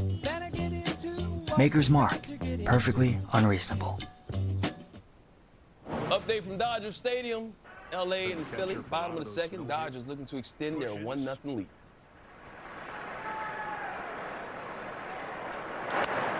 And 0-2 pitch, rips the ball into right center field. Rortvedt comes through to score Rojas. Stops with a single. The third two-strike hit. I tell you what, they need this ball game tonight, man. The Phillies have come in and stole 2 in their house. This could be a National League Championship preview, and so the Phillies lined up their pitching, their front line of lefties just for this matchup, and so that's why it's been an intense battle back and forth. You think they're sending a message here? Man, listen, they need these games. All right, hey, we saw this one earlier on FS1, Guardians and Tigers, and Guardians staying red hot, and Gavin Williams in that starting rotation just as hot. Yeah, the way he spins that baseball, hitters can't pick up that spin, plus you have to honor the velocity. 5 innings, 3 hits, no runs, 9 Ks. Bo Naylor coming through. Indians scoring all 4 of their runs with 2 outs in this one. This was clutch right here. It was 2-0 in the 9th inning with the bases loaded. Guardians going to win it 4-0. As we take a look at the last 12 games, of course, the Guardians have won 11 of those games. And look at that team ERA. The team ERA, 1.49. Talk about Naylor driving in those 2 clutch runs to extend that lead, give him some insurance. Here he is after the game. That's me being a part of a huge group. The environment, the culture that we've created with this team it's so amazing. You know, everyone knows that, you know, even in their moments where they're not going the best, they can lean on everyone else around them. And, you know, I'm happy to be a part of that for anyone that's, you know, been through tough parts of this game. You know, we're all human. We're all going to have those moments. And, yeah, I think it's just amazing the type of support system that we have in that clubhouse. So it's really what helps us continue to go through such a long season. You know what it's like to come back from a big lead in this season. I mean, Cleveland's playing with that kind of confidence. You wonder if Detroit, a little tight now. They tight, man. My tight. gritty, where the grit at, kiddies? Come on, man. See if they can pull things together once again. Yeah. Lead is 4.5 game leads in the American League Central. Hey, can Detroit get caught? We're going to get caught looking right now. Some of the wackiest plays from this past week in baseball. Hey, Anthony Rizzo, shout out to him, just retired. Of course, Cubs great, throws out the first pitch a little bit high, and then he's out in the stands. Hey, check this out. In the bleachers. Clank, clank. Oh, you got gold Come on, he's a gold glove. Come on, man. Come on, wait till I see him. Rizzo's my guy. So proud of him. Great career, man. I'm glad he's back with his people, man. Man, he had a time out there. The beer snake right there. Great day at the ballpark. Athletic Boston. Rick Rooker pops one up. Oh. Nate Eaton, Knicks. Oh, blank. Lord, have mercy. Oh, somebody got to get it. Yeah, a little better communication, but I don't blame him. He got down early, though, because he didn't want to collide. That's all right. That's a tough play. How about the City Field? Somebody lost their fantasy league. That's funny. What's the craziest bet you lost, Train? It ain't that. It ain't that? Would you dress up like that? Hell no. You wouldn't do no clown? I said, hell no. Clowns scare me, man. Blaze and Saddles here. Blaze Alexander looking still second. Beats him to the bag, takes a face first. He's out. tagged him twice. Oh, man. That is really adding injury to insult right there. And then Roman Gonzalez sends one back. A's broadcaster Dallas Braden. Look at the catch in the booth. My God. All right. EB still got those skills. Perfect catch. Didn't Dallas Braden have a perfect game at one time? Yeah, Dallas Braden. Stopping zone. He's excited about that, man. Oh, man, look at that. We started off with Rizzo not catching the ball in the outfield, and then Braden catching one in the booth right there. See what happens there. All right, we got more updates for you because we still got some things to do before Train goes home and whatever he does when he gets home. Hey. Soft the rail. Carne asada is back at Chipotle. It's our most tender steak, expertly grilled throughout the day, expertly seasoned with garlic, cumin, and coriander, expertly crafted just for you. Nobody does carne asada like Chipotle. Nobody. Dad, I'm a genius. I figured out how to make us penguins fly. That's gonna be tricky without wings. Exactly. That's why I've got Red Bull. It gives you wings. All we have to do is drink it. And how? Come on, Dad, just drink it. But why? Why? It's 40 degrees below. Do you think we're standing here for fun? Red Bull gives you wings, but only if you drink it. Aww. The Triple Dipper, only at Chili's, lets you pick your 3 Chili's favorites, like Chili's famous fried mozzarella, honey chipotle crispers, big mouth bites, and yep, I'm officially hungry now. The Chili's Triple Dipper, taste what all the hype's about. When you see a St. Louis Cardinals hat, you're like, that's the one. I mean, it looks so good. New York Yankee gear is the most recognizable gear on planet Earth. I love that hoodie more than anything. Okay, don't laugh at me. I took my cap to my high school prom. When I put the jersey on, it changes me. This is iconic, though. By far the best jersey in baseball. Makes me very proud. Well, bam! It's game time. Cubbies! Go Phillies! Gotta rep them fresh. It's New York Mets all the way here.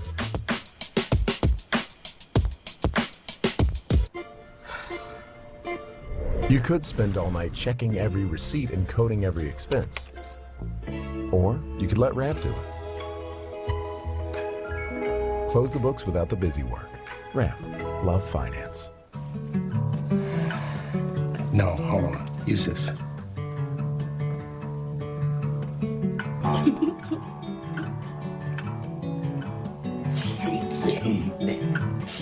How's that? This is a story about the one. The one who looks to Grainger to make sparks fly. Getting it done right is a craft. It takes experience, the right material, and the right partner like Grainger with a wide range of professional-grade products. For the one, working hard means others can play even harder. Call, click Grainger.com, or stop by. Grainger, for the ones who get it done. Look at how it ended in Houston between the Astros and Texas Rangers. Dylan Moore flying out to right. Michael Hellman popping up the third. Al Young scalds one. What a play by Pena. The throw. It is Astros sweep. Get the boot. The silver boot remains in Houston. The Astros win the season series 7-6 against the Rangers, and they're back in first place.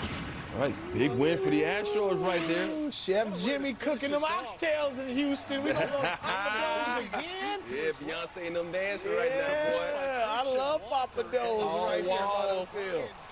That was a heck of a play. Pena, when he is healthy, man. Yeah.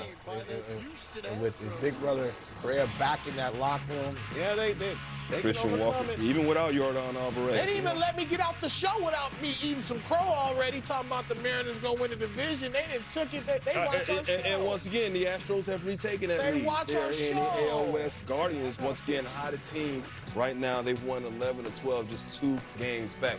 NL playoff picture, Phillies are clinched, Brewers and Cubs still out there, Dodgers and Padres there. Look at the wild card right now. D-backs, Reds, and Giants still in it. Can the Mets hold on? That's the big question. That could be the biggest disappointment in all of baseball right now. See what happens. They got to play the Marlins at the end. They got to play the Fish. Nothing is guaranteed. Nothing is guaranteed. We're going to leave with the best of the night. Enjoy, everybody. Not the Mets. Man, oh, man, oh, Manny.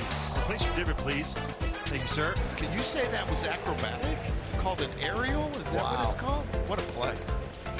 God, he lines a homer for the third straight game. And he tracks it down. What a catch. Martin makes another great play. Oh, hi. Wow. How about that effort? Heck of an effort. The ball was 7 rows away. The Cubs are headed to the postseason.